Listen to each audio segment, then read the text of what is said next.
that's exactly what I'm talking about, right? My family wasn't even in the country until like the early 1900s at best.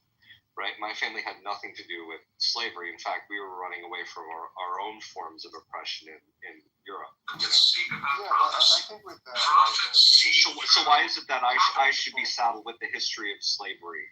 Why is it that I should? Because you a profiteer now. There you go. This is the problem that I have. Okay, here's a great example. Here's why it's the same thing, right? There's varying degrees of privilege, right? There's not just white privilege. There's the privilege of being born in a two-parent household. There's a privilege of being in a neighborhood free from violence.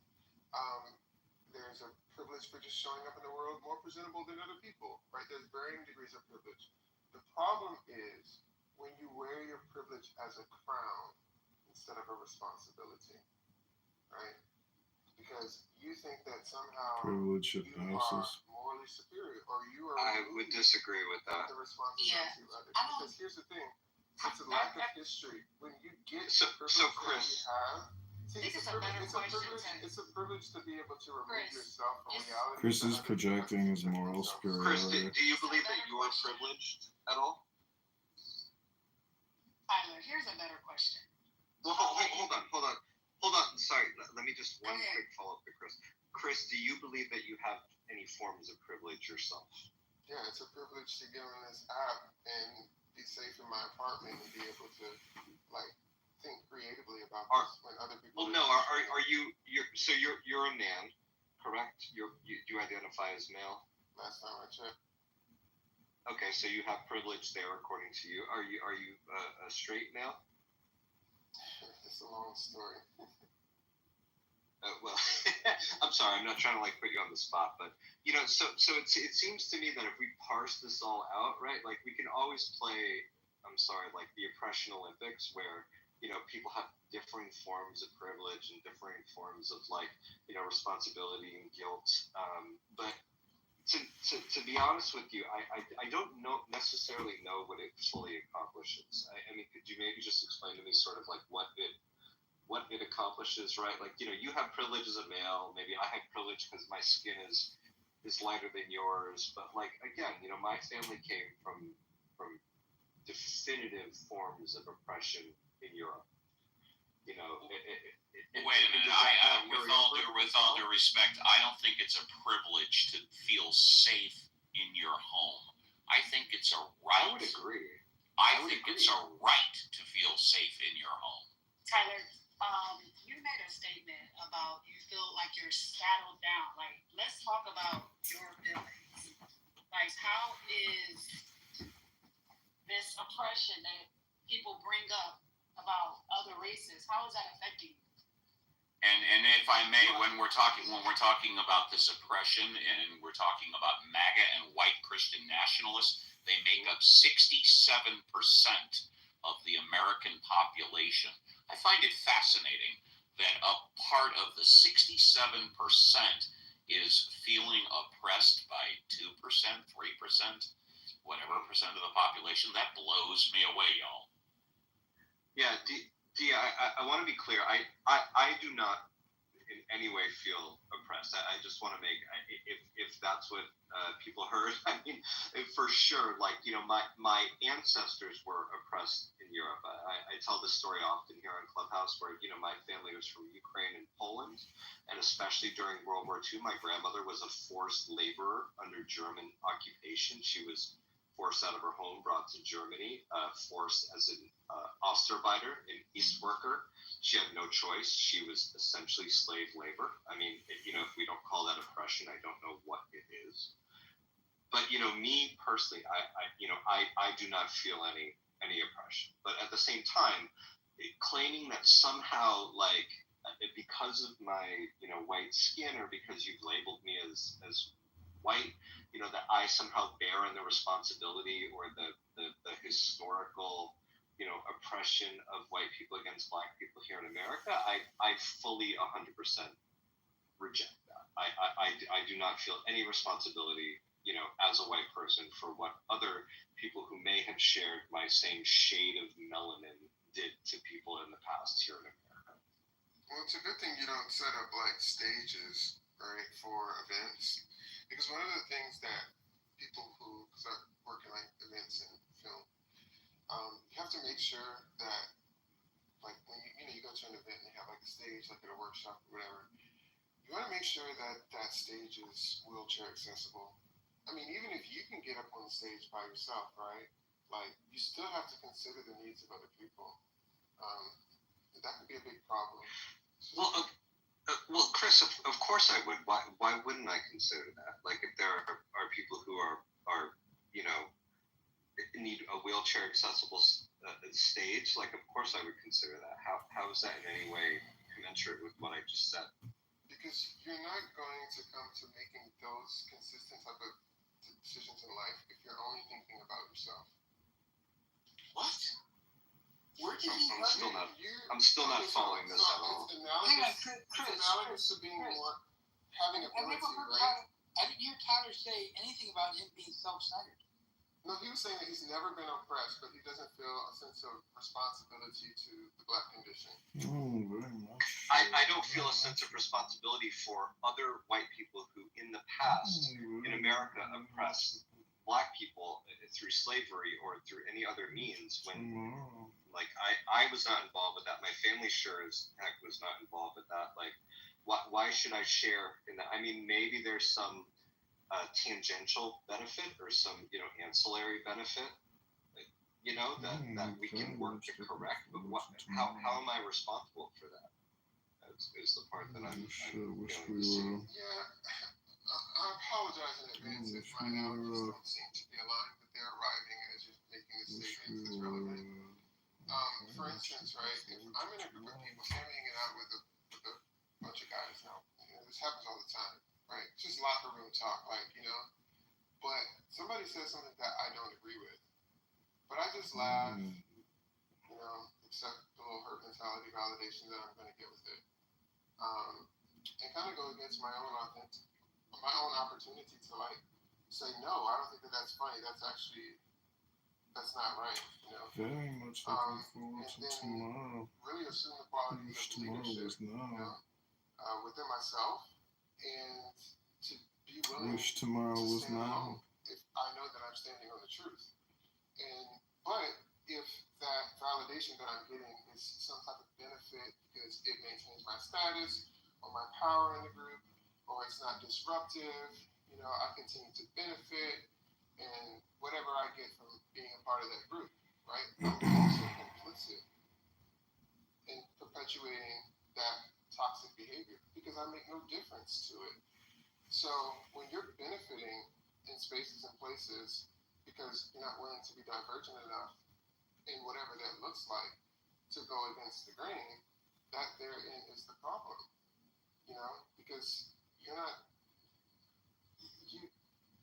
you're giving away your own power, your own voice, and kind of making the point that you don't really make a difference.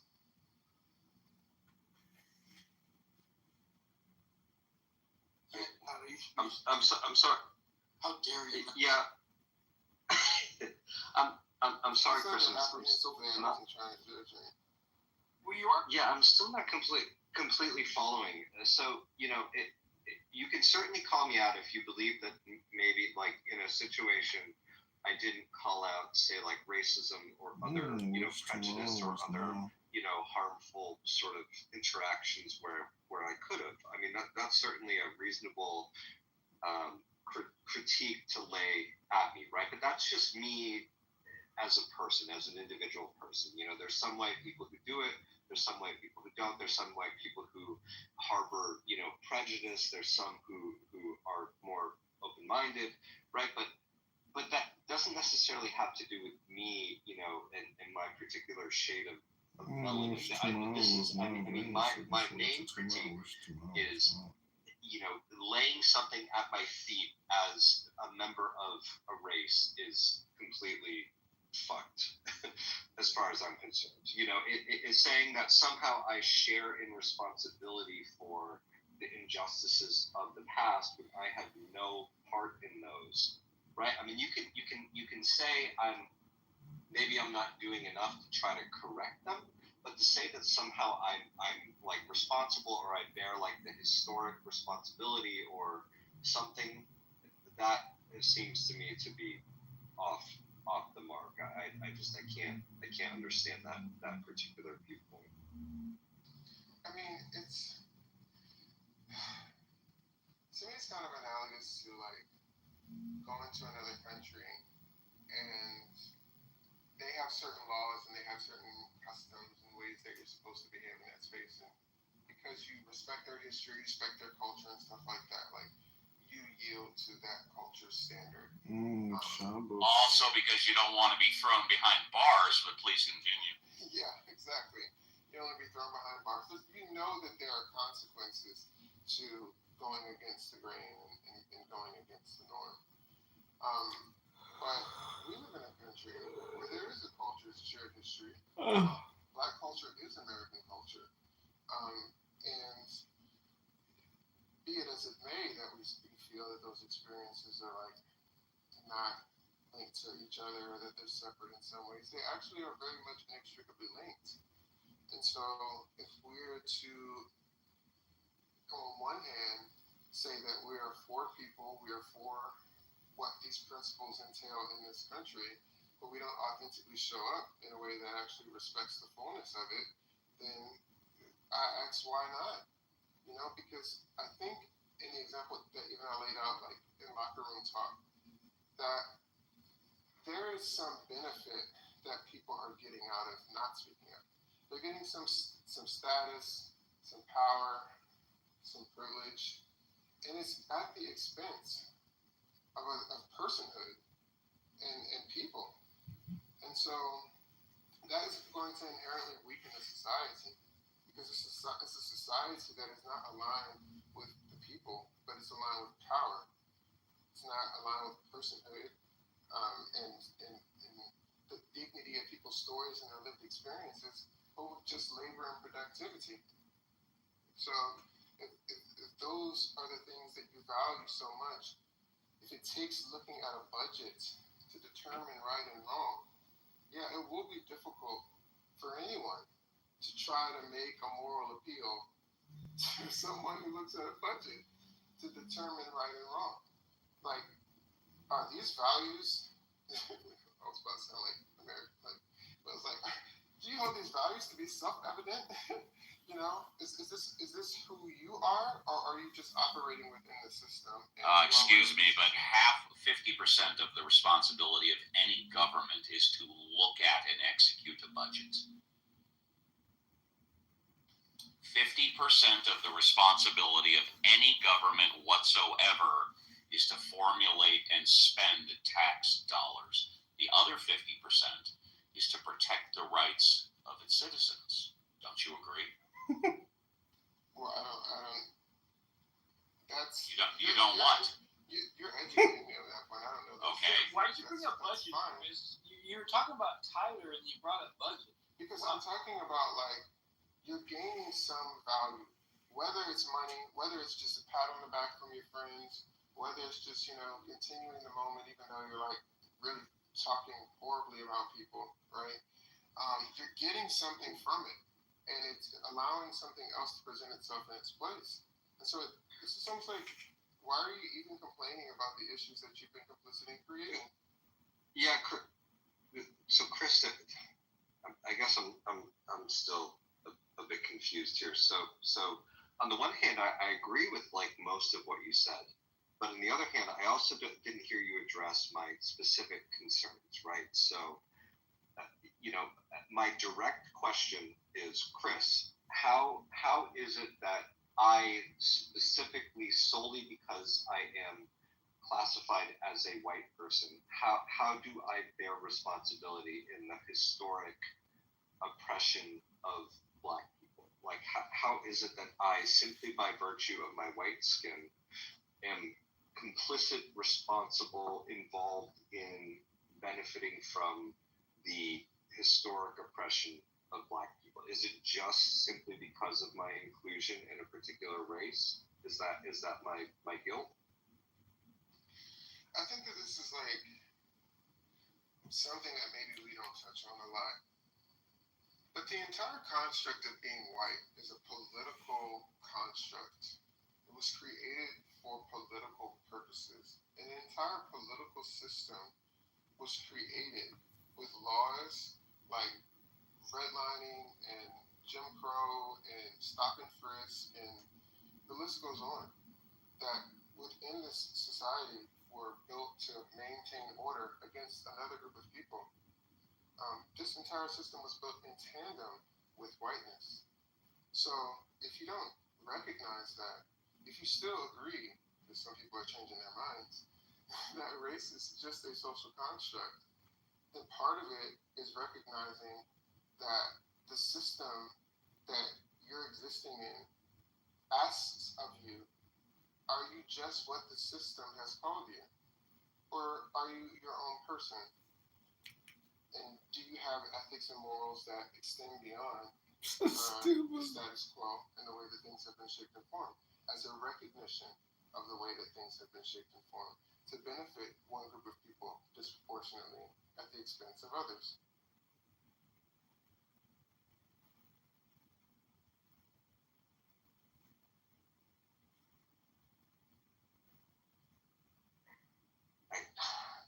I guess maybe we can move on from this point. Oh but man, I guess I'm so sorry. I really tried on that one.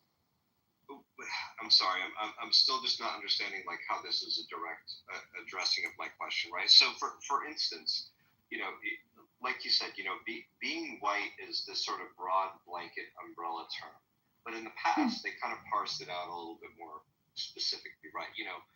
Irish people, for instance, in America were sort of discriminated against and seen as less than, these patsies coming into America and destroying American culture, bringing their filthy Irish ways, especially here in Boston, right? I mean, we're extremely Irish city, right? And the Irish were seen as a bad influence. They were seen as backwards, low class, right? I mean, just like all of it, right? And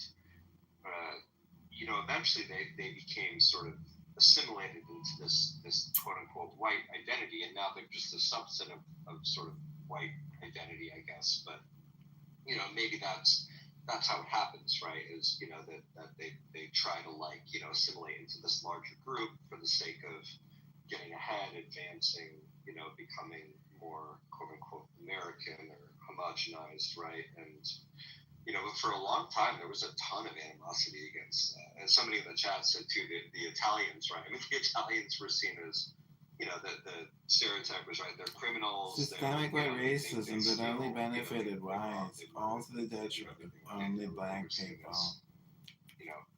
Less than, right? And I mean, I guess it depends, there's still some animosity among these communities today, right? I mean, you talk to us, Ukrainian people, of Ukrainian heritage, and obviously we have a lot of animosity against Russian people, right?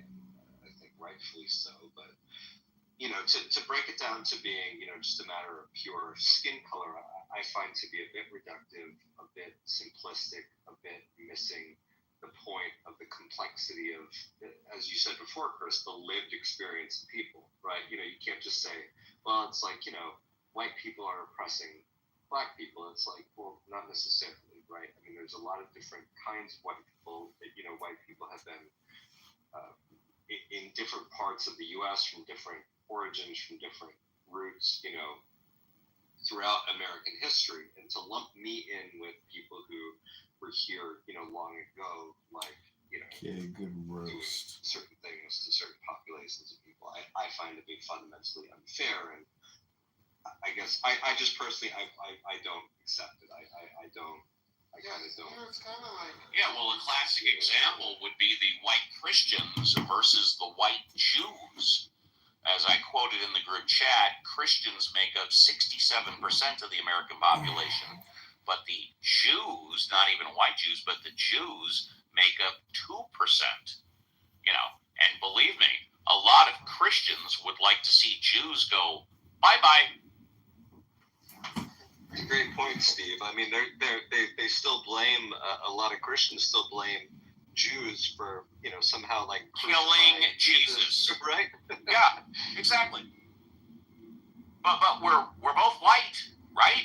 Well, some people would disagree. Yeah. I mean, I think Jesus. it's. I mean, race is the distraction, right? We know that. At the end of the day, it's really this rich class, against the working class, and keep us fighting amongst ourselves at the end of the day. But it's a bit like what's going on with Tesla right now, where the brand has been tattered. Like it's like you can drive a Tesla to get around town, get your errands done, all that stuff, just as easy as the next car. But you don't want to support that brand because you know what comes with that brand, right? So you know that it's undermining people's lives. You know that it's creating harm and people are losing jobs, and it's just like you don't want to be associated with that. You mean like a year and a half ago, before Elon Musk bought X or Twitter, that it was all the liberal Democrats were totally in favor of Tesla, electric cars, and then all of a sudden Elon Musk bought X, and now he's in bed with the president, and now they hate Tesla. Is that what you're talking about?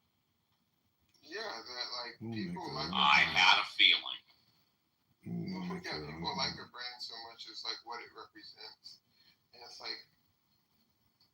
Yeah, forget about the safety of the environment. Forget about everything else. It's politics. Well, I think if the marketplace had other electric cars and stuff, which it does, that people would just say, I still going to go green, but I'm just not going to drive this car. So I have to. It's having a choice, making Gonna buy a Ford Volt or whatever that is. Hey, look, they got some pretty nice cars, like a Rivian. The lightning truck, Steve. Sorry, please forgive me. The new Ford Mustang.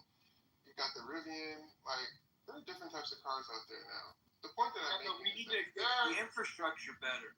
Forget about all electric cars. Without the infrastructure, what's the use? Oh yeah, well I mean that's going to take a while. That's not going to happen in the next 4 years. It's going to take 30, 40 years. But the point that I'm making is, it's like riding in a vehicle that is aligned against your own self-interest, and it's aligned against other people, and you having the choice and autonomy to do differently, but you don't. And then you are saying, well, what's the problem with it? What vehicle is aligned against your interests? I seriously want to know. Well, just an example of Tesla. No, I'm kidding. Yeah. That was not since the 40s, right? Honda, Nissan, Ferrari, Lamborghini. What vehicle is aligned against your interests? Okay, so Steve, are you following with the point that I'm making with people rejecting Tesla right No, now? I don't understand the point that you're making. The problem with Democrats and the culture. If you're saying people are rejecting owners of cars because the owner of the car company is not aligned with their political interests, is that what you're saying? And therefore that gives them right to not only perform graffiti on the cars, but to literally put the car manufacturing companies on fire? Is that what you're saying? No. Because that is what's happening. Yeah, no, but yes, this is not a perfect one-to-one example, but I'm saying like for those that can get out of the car, those that can sell the vehicle, right? You can get up and leave the room. You can speak up. You don't have to keep riding along in the system.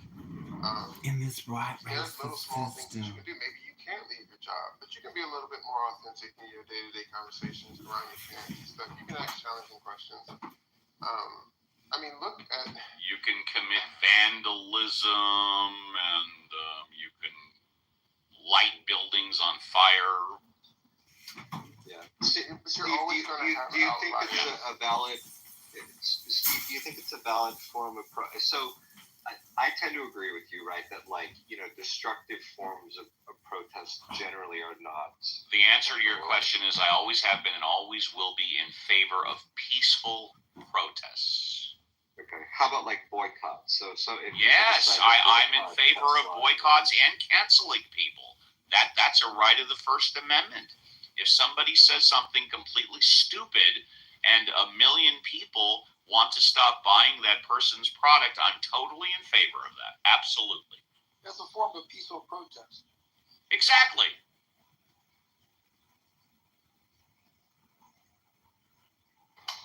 That's fair. Sorry, Chris. Yeah, no, that was the only point that I was making, was that there are forms of peaceful protest that people turn down all the time just because they don't feel like it, or they don't see the difference that they can make, or they'd rather go on the sidewalk and bash someone's head in or light a building on fire. Yes, exactly. Steve, if I could just make my points without you distorting them, like that would be great. Go ahead. Oh man, I was able to come back. I guess Vito's not here. That's damn. But neither is Sam. Tyler, do you see what I'm getting at? It's not a perfect metaphor, but I'm saying that like the system, if that is the system, right, and the system is creating inequities, and it's causing problems. You know what I mean? And we have the ability to do something different. Not saying that that Tesla was built on that, but even if it was, right? People reject those things all the time. They show their indifference because they know that it's affecting other people. And when other people are saying, "Hey, the way you're showing up in the world is affecting me," like, does that matter? Yeah. No. I definitely hear what you're saying, Chris. And like I've said, I feel like you and I probably agree on 80% of things here. So, Tesla, for instance, right? So Elon Musk comes out. He makes a literal like Nazi salute. He says crazy things. He is part of Doge. He's cutting these necessary and vital government programs to the bone, right? Obviously, people are going to react negatively to that, and they need an outlet to show their disdain for that, right? How do they do it? And I think Steve is right. But violence, destruction, vandalism is not going to achieve the end that we want. But something like boycotting Tesla's stock dropping immensely is clearly something that has affected Elon, right? I mean, he's now leaving Doge, I think, really because of his stock, because of the economic impact. I mean, money talks in our society. At base, we are a capitalistic society, right? I mean, money drives our society, consumer habits, wealth, capital, that drives our society. And I still think that that's going to be the biggest hit that you can make to a person, in terms of protest, is if you can affect their bottom line, right? That's going to be impactful. That's going to make a real point. That's going to get someone's attention, right? And it clearly has gotten Elon Musk's attention that Tesla is crashing so hard right now, Yeah, I agree. And that's been Black people's form of protest for a long period of time. It's unfortunate that it gets twisted in history and in the arguments of some of my fellow white brothers and sisters that they just felt bad and they let the slaves go. Like, oh, we were becoming better. Like, no, every single time we had to. I'm saying that like, I wasn't born, but you know what I mean. Like, we had to hit them in their pockets, whether it was boycotting different establishments or the bus system. I always had to them economically, and that's how the change happened. And so, it's like how Canada right now is like, we're not going to come to the United States. Like, look at what they're breeding over there. We don't want to support that. We're not going to invest in that. And the problem is when that indifference, right, could have been a sustained effort based on principle, right? That's what we're founded on. Based on principle, when it was the few, now everybody is going to feel the effects of what could have been a long-standing sustained effort from both sides if people in our education system was willing, and like Germany did after uh, after the Nazi regime, create a concerted effort, sustained effort throughout time to change the consciousness of their population to make sure that they were better for the things that they had went through and put them into position to make sure that they did not repeat the harms of the past. And so it's always not, it's, race has been the tool, but it's just been about jobs and justice. You know, we've always just been advocating for jobs and justice. And now, look, it's jobs and justice. But now, for everybody. It's everybody. Well, Germany took away the free speech right, if indeed they ever had it, to be a Holocaust denier or to put swastikas or talk about how good Hitler was. That is against the law in Germany, and you literally can be put in prison behind bars for being a Holocaust denier in Germany. Wow. I mean, that's the type of it's like when somebody apologizes, like on a micro level. Like, that's like if somebody apologizes, but they're not remorseful. But they don't make any recompense. Like, they don't actually do anything to actually show and prove. And it's like, people will say, oh, we had your Black History Month, and we did this and we did that. And it's like, no, it takes more than that. But then again, they are the number 4 economy in the world. Out of 210 independent sovereign nations, Germany is number 4. And I mean, the other thing too that you got to remember about Germany, right, is after the war, Germany was essentially divided, right? There was a Western Germany and there was an Eastern Germany, and the Eastern Germany was occupied essentially by the Soviets and sort of a communist economy, and the West was like a more Western allied sort of capitalist situation. And even still to today, the western part of Germany does much better than the eastern part of Germany. The legacy of that division still lives on, right? So, but another really interesting thing that I find is just sort of like, the fact that,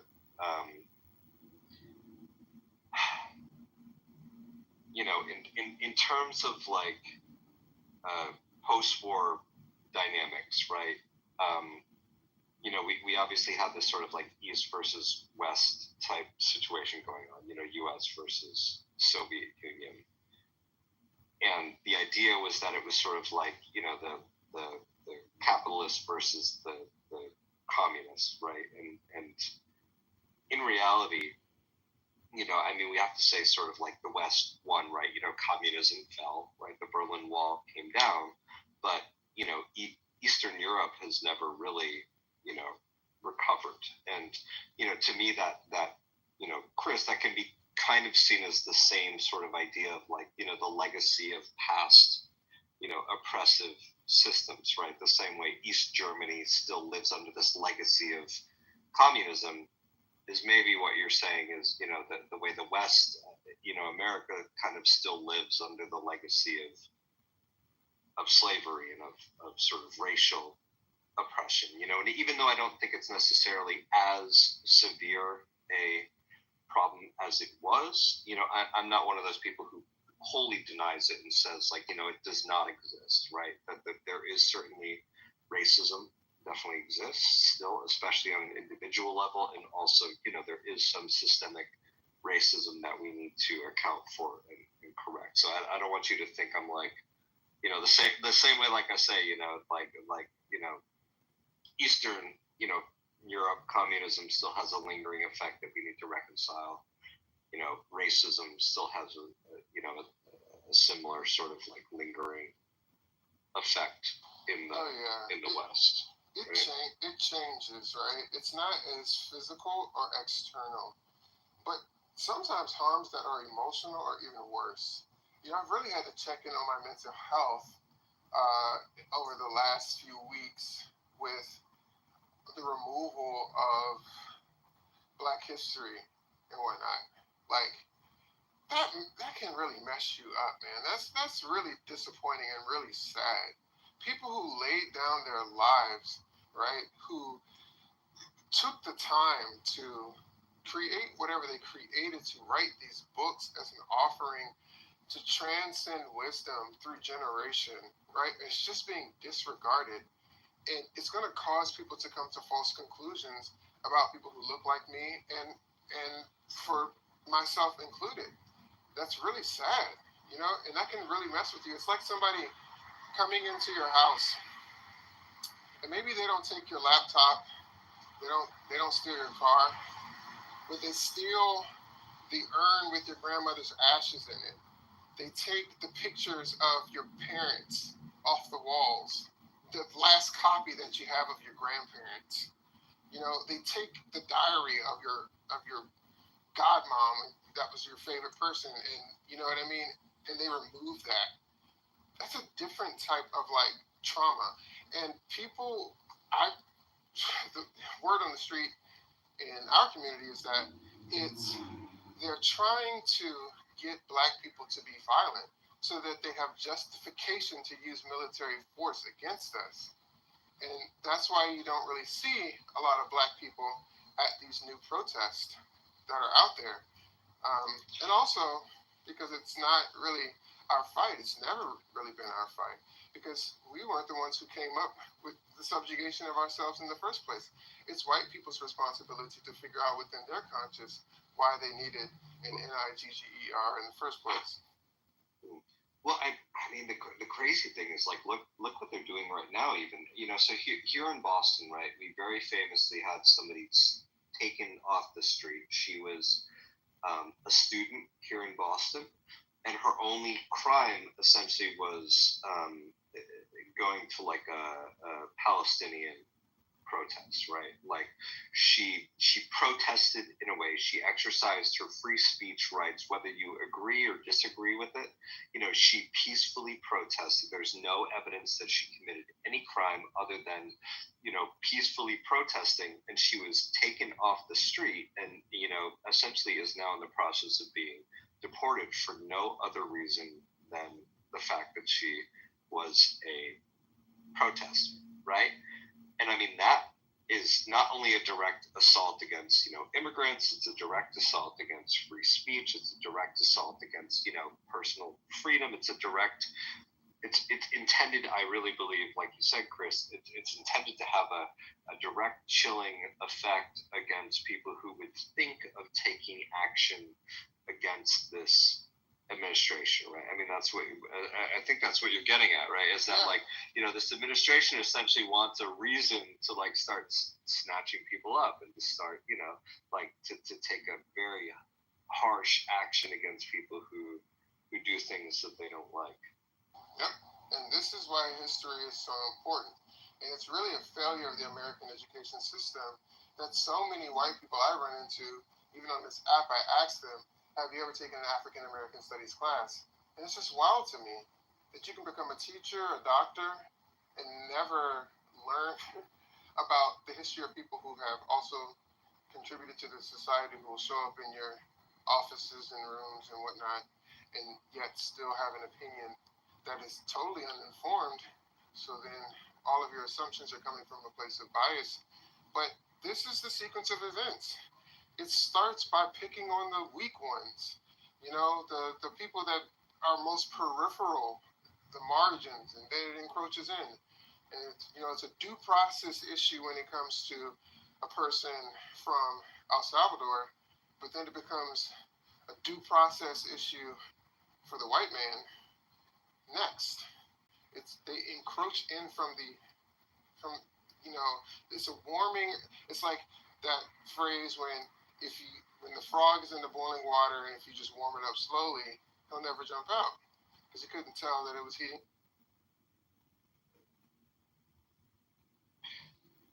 I also want to just quick comment. I see Chaim in the chat. They're absolutely right about, for instance, the Holodomor in Ukraine was probably 8 to 10 million Ukrainians in forced starvation. Mao killed probably as many people as one single person could be responsible for in terms of sheer numbers. Pol Pot might have done more in terms of a percentage of his society. I think Pol Pot killed something like 35% total of Cambodians, which is just an absolutely insane number. I want to say like Belarusians died in maybe less, but maybe like a second level during World War II. But Chaim, you're absolutely correct in your numbers down there. So just want to, as a World War II and unfortunately a human misery and suffering nerd, I studied these things in my spare time. Oh yeah, recently I've been watching a lot of documentaries, vlogs, and stuff like that on people's experiences in other countries, particularly China. Because when you tell me don't learn about something, then I want to go learn about it. Because I'm like, what you hiding for? What you hiding? Like, I want to go and see. And a lot of people, now of course they're going to justify the decision that they made, they moved there, but they talk about China in a light that the U.S. propaganda machine does not.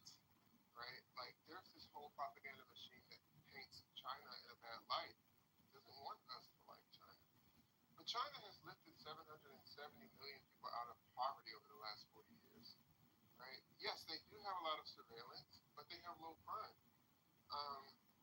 Somebody put it as, in China, they have freedom from violence, where in America, we have freedom for violence. When you think about it, if you don't feel safe walking down the street, if you don't feel safe when you get pulled over, if you don't trust the teachers that are in your office, if you don't trust the politicians that are in office, if you don't trust, it's like we don't trust each other, and you don't feel safe when you don't trust people, right? You gotta keep your block on you, or you gotta be armed and stuff. And it's just like that type of anxiety is. I don't care how many times you use the word freedom. That's not freedom. You're not free unless you feel safe. So, but America has this like foolish pride. It's the same propaganda machine that paints black people in the light that it does when you see the media reporting on injustices in their communities and how they talk about, or how they, I think it's called infantilize, like young black children who create crimes and treat them like men. Like it's that same machine that is painting the picture of how we see the rest of the world, and it's that foolish pride that is gonna continue this. I wouldn't even say exacerbate the decline. We're already in decline. It just is what it is. So I don't like guys, color, please. I was just gonna say, am I not? I don't even own a gun. Am I not a real American? Oh, I don't want to get either. I don't want to have to live like that. I'm not a real American, am I? I don't own a single gun. Depends on who you ask. Sorry, Sam. Go ahead. I don't like when people say like use freedom to mean lots of different things. Like you just had like to use the word freedom from violence. Yeah, we have a term for that, safety. I heard someone else, Mahdi, in the room talking about freedom from disrespect. Yeah, it's called politeness. Like we can just distinguish freedom from politeness and safety, and those things are good. Safety and politeness are good things.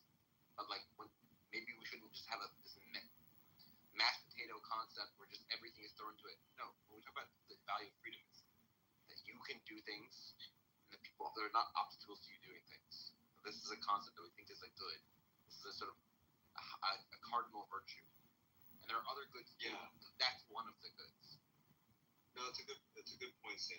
I think maybe it's like a question of what we have a right to, or like what should be sort of enforced, right? You know, the idea of politeness. You know, we generally agree that the idea of respect and politeness are good things, but should that be like enforced? Do we have a right for people to talk to us respectfully or politely? No, I would say no, right? Like, you know, if somebody disrespects me, it's not like a law. I don't know.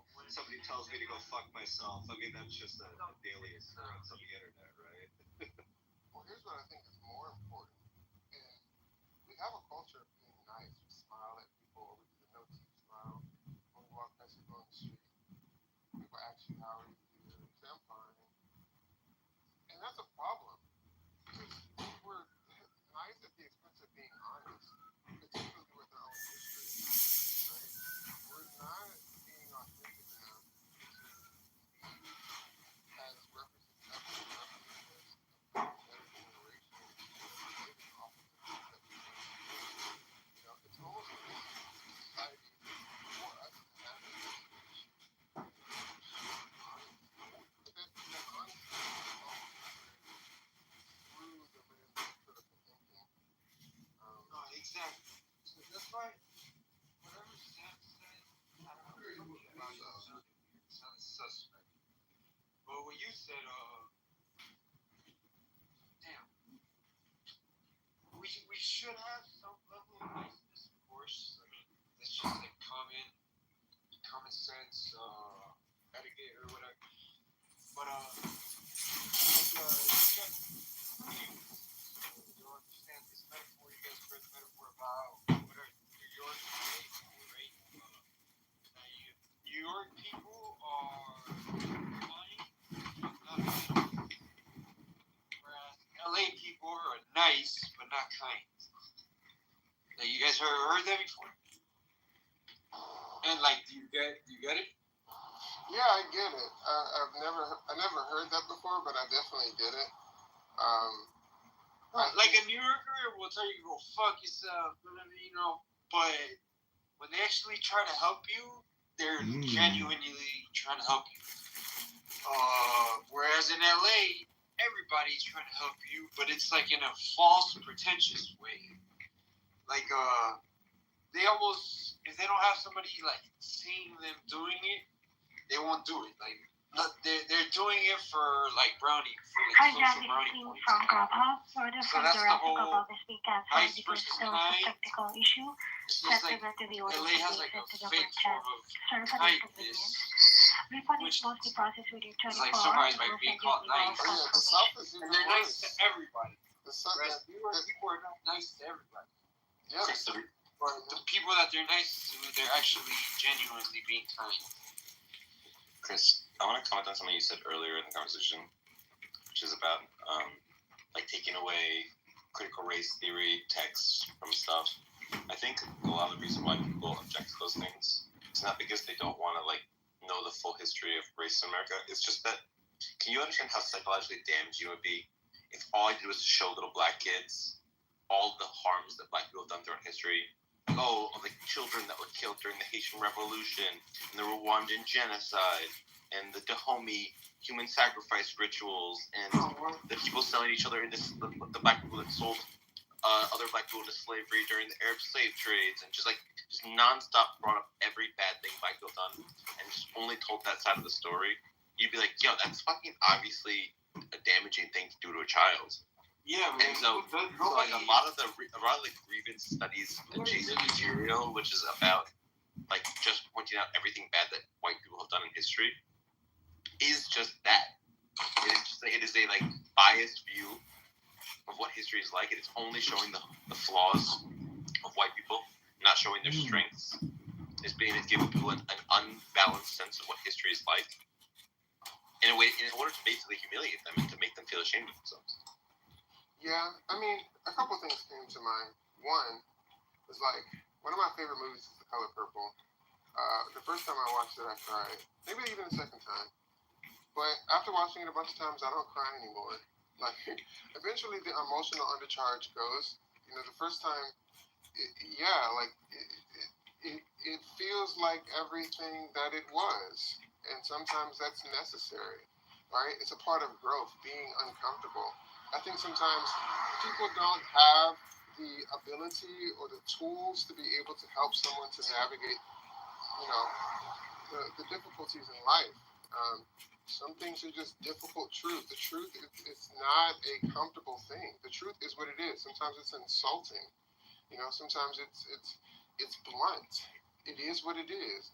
Sometimes it's inconvenient. That's just the nature of the truth. Absolutely, I completely agree. I couldn't agree more. I have that same exact quote in my bio. Well, the same sentiment in my bio, and it actually I extended. This is why people get so mad at me because I extended to offense or taking offense to anything, and it's just like a paraphrase of something that I read in The Rights of Man by Thomas Paine, which is it's again nothing can be more obviously true. Well, he says something like he who cannot be like anyone who cannot offend or withstand offense cannot be honest or cannot handle the truth or be honest. Oh, that's good.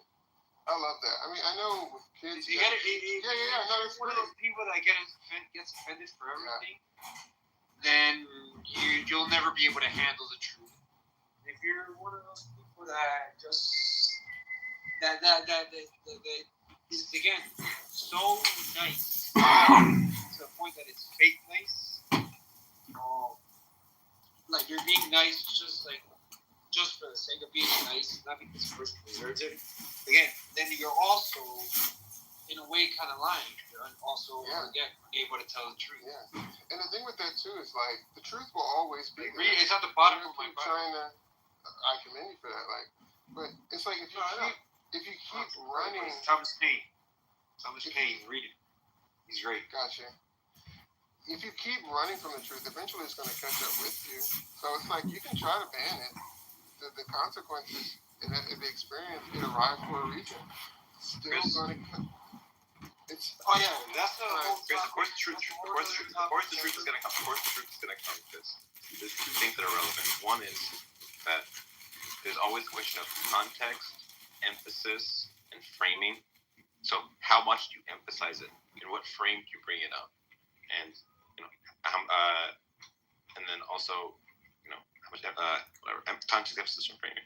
But then the other part of this is that there are uncomfortable truths that are uncomfortable for you. Like you're not comfortable talking about race and IQ. You're not comfortable talking about the fact that 60% of Black people in America are born out of wedlock, and that has a huge effects on their life outcomes. Those are not things that are fun to talk about. So if we're gonna be just like, yes, we should talk about uncomfortable truths. Yes, we should talk about the crimes that white people have done, the fucking genocides and slaveries, and brutal oppressions and overthrowing of the government. But if we're gonna go that way, we're gonna just talk about the bad things that are uncomfortable for white people, then we're gonna talk about the uncomfortable things for Black people. Exactly. You guys gotta be. What happened to equality? Equal opportunity criticism. Good. Yeah. It's not a dichotomy. Only the people that make it a dichotomy, there's a name for them. They're called racists. Whether you're like a white supremacist or a black supremacist, both are equally racist. Yeah. So the whole point is learn history. I mean, you learn history. You should learn both. But in relation to that, I had an objection to what you were saying earlier about Sam about the teaching of history, especially you were specifically talking about kids and telling should we teach our kids all the real history? It depends. Again, it depends on the level. Little kids, if you're teaching little kids like elementary school students, you're gonna kind of tell them the history, but you're gonna put a nice little layer shiny paint over it. As not shiny paint, but just you're not gonna get into that was the wrong analogy. You're not gonna get into brutal, gory details, and you're not gonna tell them fucking exactly how many hundreds of thousands of children died and et cetera, et cetera. You know, wait till high school and college. They'll learn when they're ready to learn stuff like that. They're more mature. Part of this happens I could starts keep at home. Starts at home too, right? That's just having One of the biggest countries. it's having awareness, you know. But I think it but with you, I can't be. if I took that logic that you're saying, Sam, and applied it to somebody who was adopted, saying that I'm not the biggest telling country someone fan, that but with you, they're I adopted, can't be. right, could be a difficult truth for them to contend with. But I think that you should tell them, and I think you probably agree with me. No, of course I'm you the biggest tell them. country The fan, but with you, I question can't be. is, you only tell them the stuff that makes them look bad. Like, either you don't frame it in such a way where we're talking about the sort of crimes of white people. Like, oh, you white people should feel bad for this. Don't frame it that way at all. Or if you're going to frame it that way, say, here are the bad things white people have done. Here's the good stuff white people have done. If you're going to only frame it as, we're only going to talk about the stuff white people have done and nothing else, that just feels like toxic. It's like saying to a child, only talking about all the bad things they've ever done and never praise them. It's just crazy. It's not. Yeah, that's what they call reverse racism. I hate the term. And It's racism. exactly, they call it reverse racism, but it's not. It is just racism. So yeah. Only from one side of the story. I mean, I don't think that within those those books on race, they don't talk about how there were white people marching alongside Martin Luther King. That there are white people like I think her name is Jane Goodall, I want to say, or Tim Wise. There are people who dedicate their lives to Black studies who are white, and they are embraced and included in that history as well. And those are just the people who, I mean, they made themselves known. And so they were in the history books because they did something that was historic. And so, I mean, I have to ponder that part of it. It's just the fact that when these children ask their parents or their grandparents, okay, so what was happening in the 1960s when this was going on? What were you doing? And it's like, oh, nothing. It's like, okay, well, do you think that they should not know that truth too? Or should there be a conversation around that? Yeah, but wait, Jane Goodall is a primatologist, but it's Jane something. Yeah, but when it comes to this stuff, what I want is just do not have a view of history where there's the good guys and the bad guys. White people did slavery, but then also you got Kant and John Stuart Mill and Newton and ballet and Beethoven and democracy and like most of the Western institutions that like make our lives better are meant by Europeans. And like that is not something to be like, oh, you know what's going on in history? The white people are the bad guys. It's just like we've like learned that demonizing and scapegoating whole groups of people is really evil, and that what we should do is just show humans as they are, that they are bad and they're good, and like it's complicated. Yeah, that's true, but there's a bit of privilege in that, right? Where Black people, we sing the national anthem. You know, we go by the laws. My name is a very white name.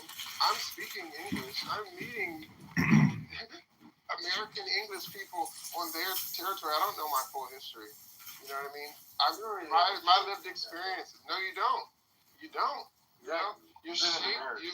You're shaped by a Eurocentric understanding. So even with that level of participation, right, trying to work through the problems because you have no choice but to, and dealing with all of that discomfort because you have no choice but to, we could easily say, you know what, we're not going to say the Constitution anymore, or you know, when we're in school because Thomas Jefferson owned slaves, George Washington owned slaves. Like, you know, that's why am I doing that? You know, take that same trope and apply it to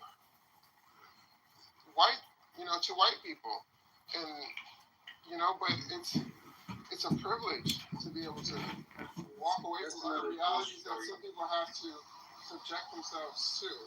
So, like, for instance, right, recently, my professor showed a movie about the rape of Nan King. I don't know if you watched it or heard about the documentary. No, but I know what they're at. Yeah. So, yeah, in short, the Japanese raped and slaughtered 20,000 people in China. And the people who survived that were on camera and they were talking about their experiences. One of the guys talked about how his mother was being killed and trying to breastfeed at the same time. She was being slashed open and being, breastfed at the same time. Japanese. Yeah, it was difficult to watch. And when we got done, my professor was like, I'm sorry for showing you guys that. Like, we'll watch something, that's fun and pleasant next time. And everybody in class was like, no, thank you for showing us that. Do you think it wasn't the greatest privilege of that person's life to sit up there and talk about how their mother was slain and killed along with the other people who were on screen? That was difficult. And they were raising their voices to try and make a better world. They were offering themselves, hoping that other people would be able to listen. And all they were asking of us was that we sit through it for 90 minutes. They weren't asking us to live through their experiences. You know what I mean? So it's like when you're reading Black history, you're learning about the harms that are happening in Black communities. No one's asking you to go through what we're going through, right? We're just asking you to listen and to do something because you've heard something that, should make you uncomfortable. Yeah, I'm happy to. All secrets and all should be known. There's a quote. I'm a human. Nothing is Just foreign listen me. to our As in, hypnosis and be I should be aware uncomfortable. of So everything that's happening. stupid. It's just if I had a bunch of Japanese kids, a bunch of white kids in school, and what we did was just only show the Japanese kids So stupid. Unit 731, where they did experiments on humans and had like creepy, disgusting science experiments on humans, and the rape of Nanking, and Ogo Nobunaga's brutal conquest of Japan, and the conquest of Korea. Like that is not. Yeah, they also fuck Korea really bad. We need to also show the Flow Japanese state. the cool shit about Japanese culture and the good stuff about Japanese culture. Mm, Not just show them I don't think that's Unit 731 and I think fucking Pokemon by itself makes that problem.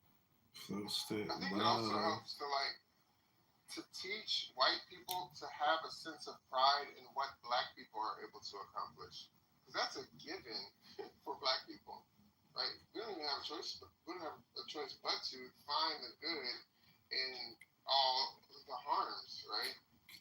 And just go on to be better because of it. And it could be a function of our own experiences, but colloquially, in a sense, most people don't let Clubhouse tell it. Most Black people are very nice to white people and to a lot of different groups of people. Very pleasant. Wait, what? You say it like it's some kind of fruit. I'm saying that to go through. No. This is the type of bullshit that I don't like, bro. Like this whole like if I was there in the 1950s, fucking protesting against, for Jim Crow laws, against, dude, that's like religious shit. The concept of right there is exactly identical to the concept of inherited sin, which is one of the most repulsive fucking ideas in all of religion and Christianity. I swear it's auto-suggest. Yeah, again, I don't buy it even for a second that I'm responsible for what some people did. I don't care if they're the same skin color as me, or I'm not even white, first of all. But even if I was white, I'd be saying exactly the same thing again. I wasn't there. What's it called, marching against for Black people to have the people. Black people to not have rights. So why the hell should I even feel even one iota of shame or or of guilt? Like this whole the concept of white guilt or whatever, or any guilt that you're not directly responsible for, or I guess indirectly you could also be indirectly responsible for, but not for shit that happened like fucking decades before you were born. It's ridiculous. Yeah, and I mean, at the end of the day, your own worldview is not enough for you to have wisdom. It's just not. It's just one limited perspective. We live in a big world.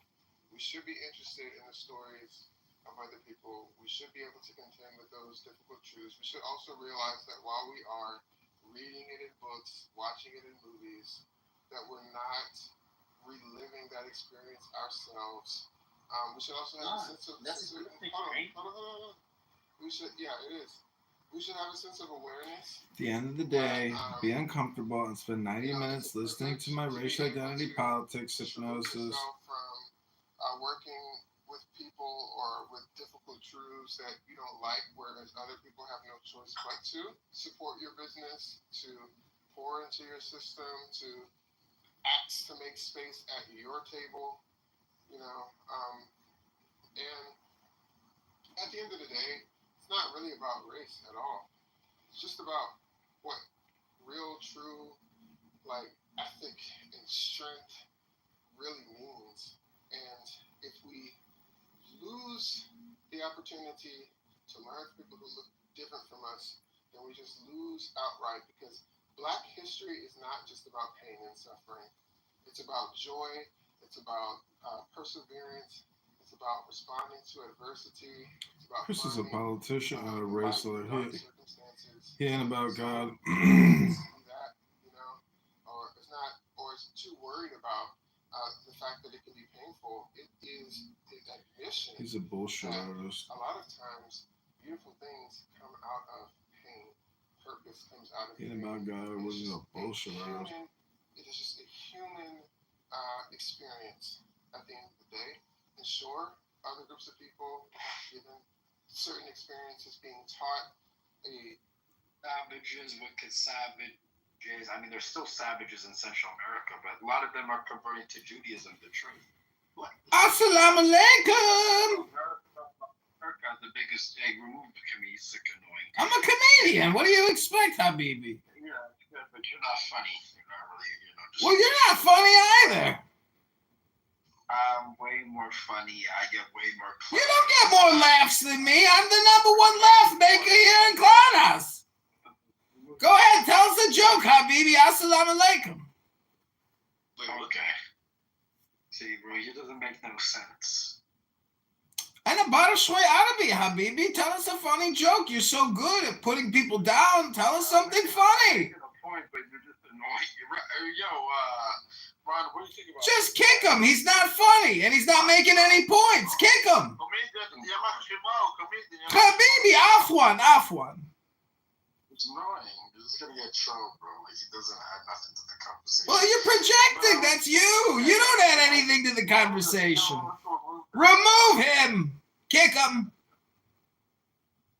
It's annoying. I just give back what I get. You know how that works, right? You give what you get. It doesn't build my club. Hey, Rabbi, are you all Catholic or Orthodox like the dude? I'm Orthodox. Oh, okay. I was gonna ask. I was gonna say the Mayans, the Aztecs, they were complete wild savages, and I do obviously the Inquisition, all that, yes. But at the same time, you can't give credit where it's due, right? I'm gonna give up for you to say that you agree with European colonization. Like, I don't care, but I'm not like you're like a socialist. I'm a capitalist.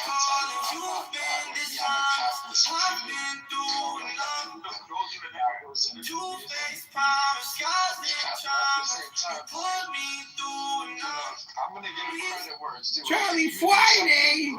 I'm gonna give you credit for doing something good. Like, even if I don't agree what you did before, I'm still gonna give you credit what you did good, right? All right. So how about this? Not every Native American practiced sacrifice, but some. I never said they did. I never said that they practiced that, but I said the ones that the Spaniards, the conquistadors destroyed, they did.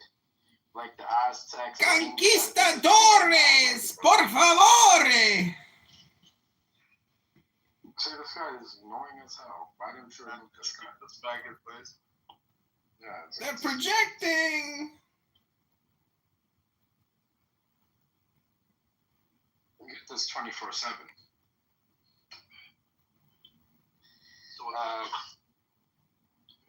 If I may, Green Sahara. Sahara. Did you see the new Wright paper on the Phoenicians? Yep, we were just the Punics, but yeah, we were just talking about the Punics. Yeah. Oh, nice. Okay. Yeah, Joshua and I were talking about that earlier. Mostly Aegean ancestry with little to no Levantine and a very small amount of Berber. Are you actually Sahara? Green Sahara. Yeah, my ancestry goes back to the Sahara, 100%. Are you black? Define black. Dark skin tone. Dark skin. So Indians and Australian Aborigines are black. Interesting. Do you have a bridge in your nose or no? Yeah, do you have like bigger lips? Afro, interesting. So that's also Jews are black because they have afros. Interesting. Okay. But yeah, I have curly hair. Yeah. Oh, curly or afro? It's curly. Trust me. It's hot. Is he black or is he not? I don't want to answer for him, but okay. I mean, he looks like Chris Brown. What is Chris Brown? Okay, so he is black. So wasn't the assumption that the Punic they were gonna have more Levant ancestry? I don't know. Well, I guess you could say that was the assumption. I mean, I guess you could say that because they had that in the title that they had little to no Levantine ancestry. So it does seem like people were assuming, and I think that's what the general public assumed as well, that the Punics and the Carthaginians would have basically been Phoenician, genetically, would have been Lebanese genetically, but it turns out they're really more Aegean than Lebanese or Phoenician. So yeah, that could have been the original assumption. I mean, heck, I believe that too. I was expecting the Punics to be more Levantine shifted than not. So, yeah. Yes, that's pretty. Are you black? Adam? Yeah, he's a black man, 100%. He looks like Biggie.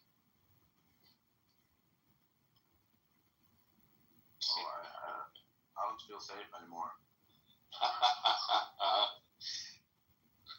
We have 33% black rate in this room. No, I am not black. No.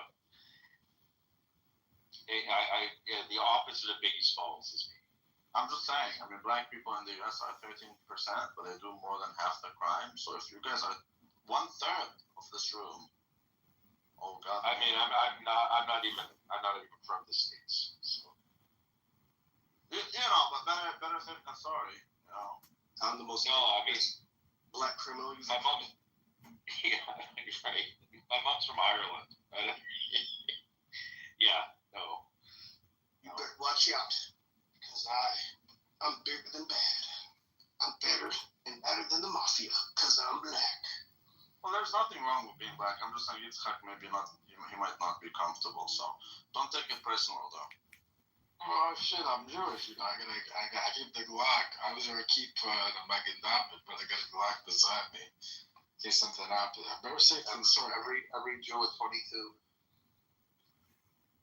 Alhamdulillah. Man, this motherfucker does not the only thing he shoots is blacks. Hell nah. I said what I said. This motherfucker spends more time on the gay side of porn. Well, it takes one to know one, Rabbi. You're always on the gay side of FetLife. I've heard your soiree stories and your threesomes and bang rooms and 5 people. It's disgusting, Rabbi. You're a disgusting person. And I don't even know why people call you Rabbi. They should just call you the gutter of cuckhouse, gutter scraper. Pretending all you know the Torah, debating all these Talmud Chachams, wasting all your time. Oh, it's pathetic. You're not even recording it. It's not even funny. Why can't you kick this guy? Why can't you kick Rabbi? He's a fake rabbit. No, I am Rabbi. I'm just not Jewish.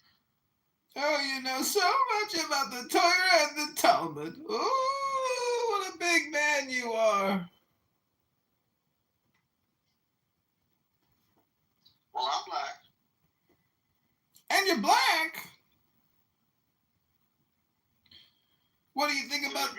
Systemic racism. What do you think about the systemic racism problem? Hello? I don't believe in systemic racism. Is it me you're looking for? Oh, Rabbi, Rabbi, have you heard my new banger song? It's called Free Free Palestine. You want to hear it? It goes like this. Free Free Palestine. Free Free Free Palestine. No more hummus, it's a crime. No more shawarma, just the wine. Free Free Palestine. No more Hamas, no more crime. Free, free Palestine. No more Hamas. It's a...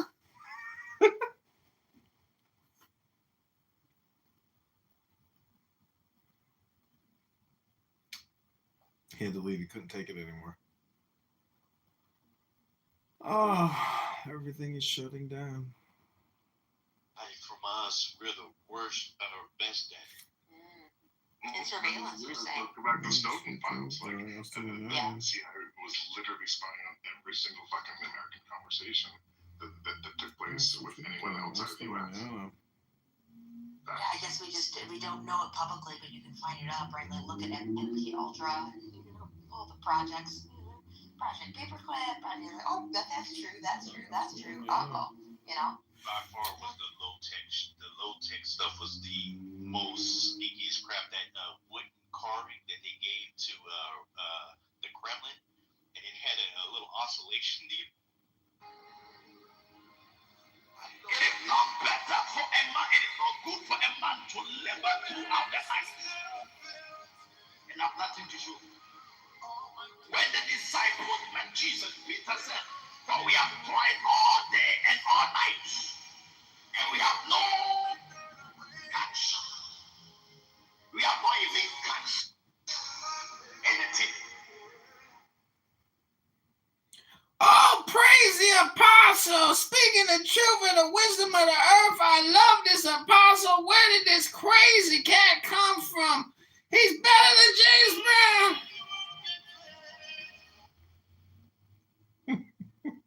It gets me. Oh, the apostle. Ooh, Oscar is a cuck.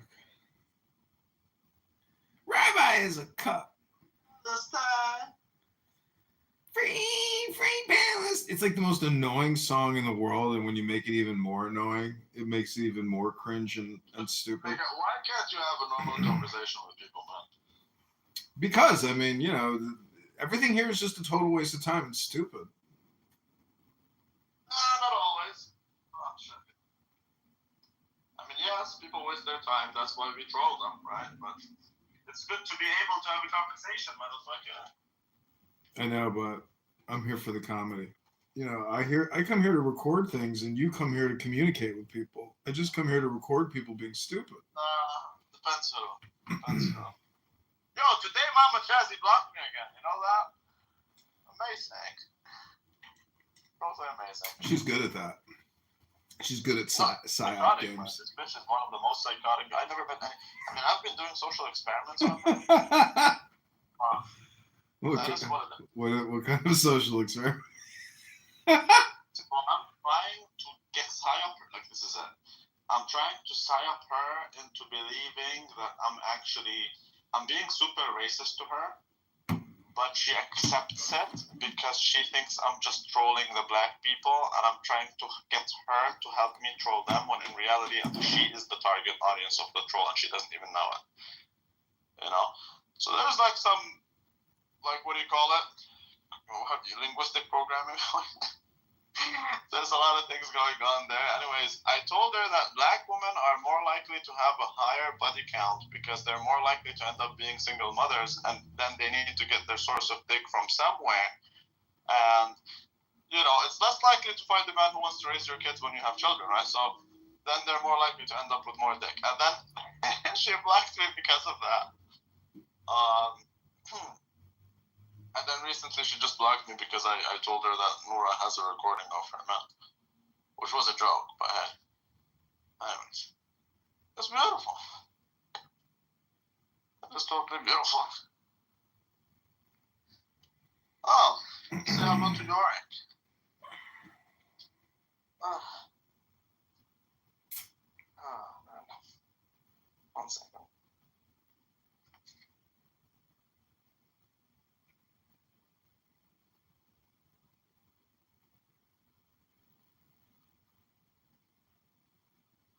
Have I ever been psyoped? No. No, no one ever experimented on me because I don't partake in things.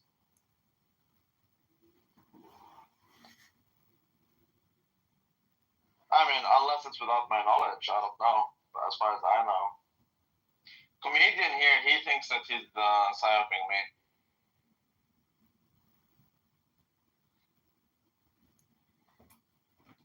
No, I don't think I'm psyoping you. I think you're already far enough gone. There's no more psyoping you. You're so far out there. You can't be psyoped. You're unpsyopable. Well, that is true because you're unpsyopable too, I would say, because you also don't take part in anything. Yeah, but see, I would support, Greek Orthodox Christianity. I mean, I've been to Greek Orthodox churches. It's all gravy to me. It's fine to me. I mean, but the thing is, you take it so seriously that I just don't think you're having as much fun with it as you could. Or maybe you're really just, But I don't talk about Orthodoxy much. Are you kidding me? You go into the apostolic succession and how you're the real deal and everybody else is bullshit. You're crazy. No, usually I'm talking to Muslims and Jews, dude.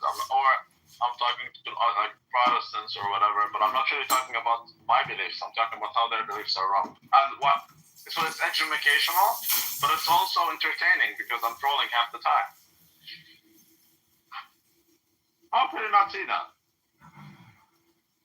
And I don't know why you said with Mixed-Ed, like you think Mixed-Ed has something. Mixed-Ed is very retarded, right? Like he accepts the Black Hebrew Israelites. Did you know that? Or now you do.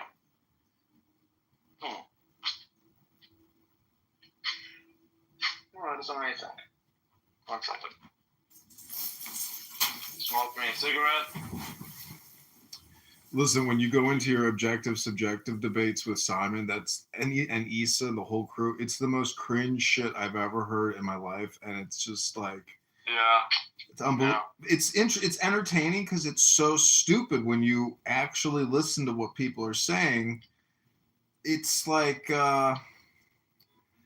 I don't know what they're trying to express. It's like they can't get to liberty, and so they're just trapped with, essentially, if you don't have God, or spirit in your communication, you're like stuck. And forget God for a second. I mean, did you hear Simon's arguments for objectivism? Did you actually hear that shit? I wouldn't be able to repeat them. Some of the most retarded shit I've ever seen in my life. I have no idea what his points are, but I just don't see them as points. His point, he believes in the philosophy called objectivism, which believes in the law of identity that says the truth or the reality, that's the word he uses. Reality is what it is, regardless of perception. However, he also believes that you can only realize reality through perception. So reality is independent of perception. However, it can only be perceived. That's called circular reasoning. You're beginning exactly where you want to end. It's a logical fallacy. And you just cannot come to terms with it. You just simply cannot. If you listen to half his shit, I mean, you're always recording the rooms, so go listen to one of your recordings. Were you there yesterday? Yeah, it is all circular logic. It's watermelon. He's a watermelon logician, and he thinks he's like an Ayn Rand economic savant. I mean, that's why I say most people are actually just trying to comprehend what they're saying, or their English capabilities are just not there. And But no. His English is good. But did you notice how he doesn't even like he quotes? Did you notice that? Like it is impossible to have a normal conversation with him. When you ask him something that he has no quote for, he would ask you, "What do you mean?" Did you notice that? Like that's such a either he responds with "What do you mean?" or he responds with a quote. He doesn't even paraphrase, man. It's crazy. I've never seen anything like it. But yeah, these Ayn Randians, man, they're total brainwash. It's like nothing you've ever seen. How are you doing with Marcus Aurelius? Yeah, I've read it many times and I've recorded it into an audiobook. So I've listened to it probably 100 times. The meditations? Yeah. I like that. It's great wisdom. It is. I love Stoic philosophy. Okay, so he would argue that you're not moral. Me? Because Stoicism is all about sacrifice. Yeah. He believes sacrifice is immoral. Like for example, he defines good as whatever pushes forward your life. So I'm asking him, okay, the only way I can eat is if my child cannot eat. Then is it moral for me to kill off my kid so that I may live? He can't answer that. He can't answer that. It's crazy. It's just next level, man. Yeah, but there's no way he's been communicating in English as long as you have. I just don't think maybe he's not even aware of what he's saying. No, he speaks English. His English is as good as mine, if anything. My English is pretty damn good, if you ask me. Well, when does he say he became an atheist? When he was, look, dude, most of us rebel, right? Some of us grow out of it, some of us don't. So he's just one of those who didn't. And like it's not that he's not an atheist. That's the thing. He found his religion, but like his religion is Ayn Randianism. No, but he claims that I've spoken to him. He says he became an atheist when he was in the 4th grade or 5th grade or something. How are you an atheist if you believe in a higher power? I don't think he said. I don't think he admits to a higher by power. definition. Yeah, he doesn't admit to it. You don't have to admit to it for it to be. You literally get your morals from somewhere, and to the point where you claim that your morality is objective. Obviously, then it comes from it. If it's objective, it's there prior to your existence, right? Well, agnosticism is like the perimeter. You can go past agnosticism, which is basically. He's not agnostic. I know he's not. He's an atheist. He's a confirmed atheist, and I always claim he has no salt in his stew. He has no energy in his rod. He's just a flat, boring nothing. He's boring. Yeah, he does sound. I love Simon, but he is like a robot. He's programmed. He's like literally programmed. Yeah, exactly. He's like a robot. Yeah. He's like a conditioned robot, and I think a lot of people who think they're in a higher state of consciousness view themselves as almost being like automatons, where they're not alive anymore. But the thing is, he doesn't believe in like a spirit, so he's essentially like a nihilist or a very boring. It's just boring. No one in the right mind would say they're atheist. Okay? Those would be agnostic. He would say, okay, I don't know. No, he claims to be atheist. He says it. But I'm telling you why. He says he's atheist because he already believes in his own religion. So it must be that the other religions must be wrong. If Ayn Randianism is the truth, then everything else must be wrong. Right? Kind of like I say the Islamic tradition is wrong. It cannot be true. So to him, all non-Ayn Randianism, all non-objectivist standpoints must be wrong. See, so that's why he's an atheist, because he has his own God, which he doesn't really call it a God. But it is. Look at this. We even had a discussion, and he even admitted that there must be a first cause. Yet he still does not want to reconcile it. It's just simple. So how does he rationalize like romance? You know, he's got a girlfriend. Like, what does he think love is all about? I don't think we have the same definition of love. See, love is one thing that, like, people don't agree on the definition. Well, love being the secret name for God. For God is love, but besides the point, like there is no love without sacrifice, right? If you love your woman, you wouldn't let her get, totally fucked so that you can be slightly better off. Well, I heard a thought about something funny today. But to him, that's not okay. That's immoral. To him, that's called altruism. So it's not, so what the moral thing to do is for your wife to get totally wrecked so that you may advance slightly in life. Well, do you know who Alan Watts is? Yeah, of course, with the Tai Chi Ching. Yeah, Tai Ching. He says that the system that works for best for him is when he's loving a woman. But the mysticism is that God is a woman. So the funny thing is, it's like, okay, so if the purpose is to love the feminine God, that means that women are actually lesbians, and thus why there's so many bisexual women. Because are you talking about davening and summoning the Shekhinah? Is that what you're talking about? Yeah, I'm talking about Shekhinah. Yeah, not the Father, but the Shekhinah. That's total faggotry. You're coming to me with Kabbalistic nonsense. Yeah. But the point is, the joke would be is that women are actually essentially thus lesbians. We're all gay. They're all bisexual. It's just a joke. Bisexuality is definitely more common among women. Oh, it is. Maybe it's more suppressed among men. I don't know if it's suppressed or it's just not natural. The point is, where a man and a woman are united, that's where you find the Blessed Holy Ancient One. It's just fun to roast. I think you're reading too much Zohar is what I think you're doing. That's what it says. But what I'm telling you is that it's just fun to roast. Like, I make fun of Simon and I roast him because he's so vanilla and generic and boring. I roast you because you're too, dogmatic and rigid. Because I'm too what? I am rigid. You're too dogmatic. I think you suck at roasting me, if anything, but you roast me because I'm what? Because you're too rigid.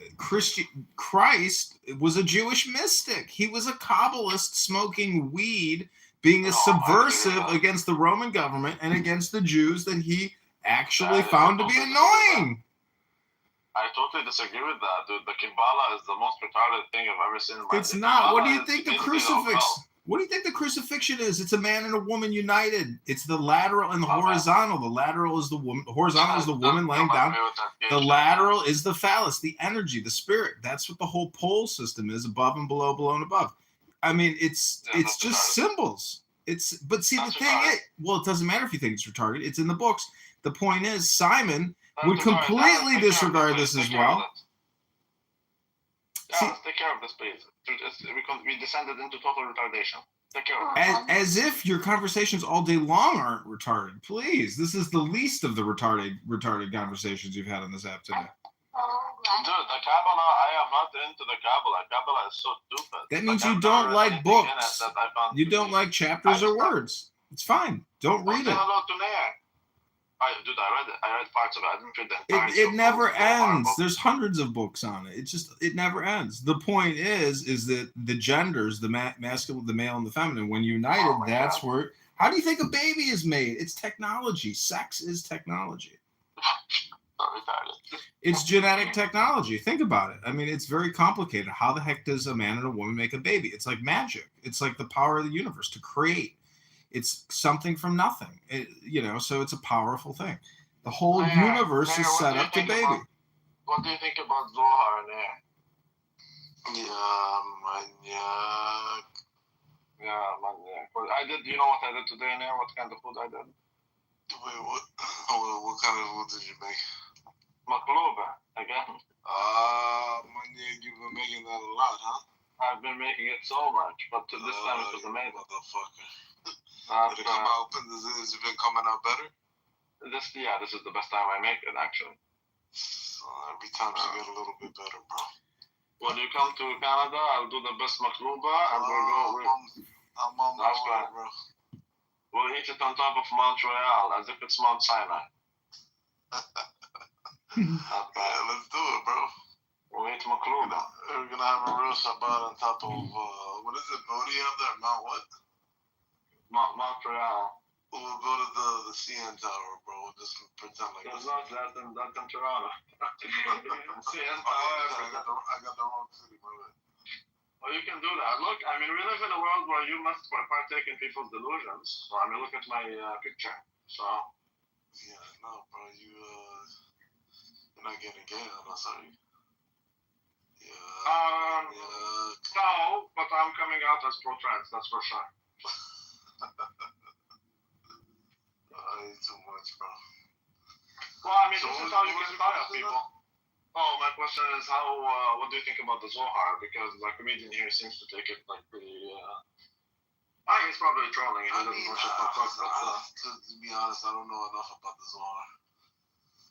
You know, I only know total joke, man. Total joke, motherfucker. Most people don't know about the Zohar, really. Total joke, man. It's mysticism, bro. Yeah, but there's nothing mystical about this mysticism. It's just the occult. I don't know about that. There's nothing mystical about it. Did you know that okay, so let me tell you this. Did you know that the Wailing Wall isn't even like the temple? Did you know that? Well, it's a retaining wall to the Temple Mount. So no, it's not. Bullshit lawyer. No, it is. It's a retaining wall. Phil Kukai, politician. Bullshit lawyer. But you know what a retaining wall is, Bob right? Sherry, Phil Kukai, It's the politician. wall of the Roman fortress called Fort Antonia. Possibly, but I'm saying like that wall, at least certain layers of it, because the higher you go up on the wall, you know, there was certain parts that were added later, like the Ottoman period, maybe the Byzantine period or whatever.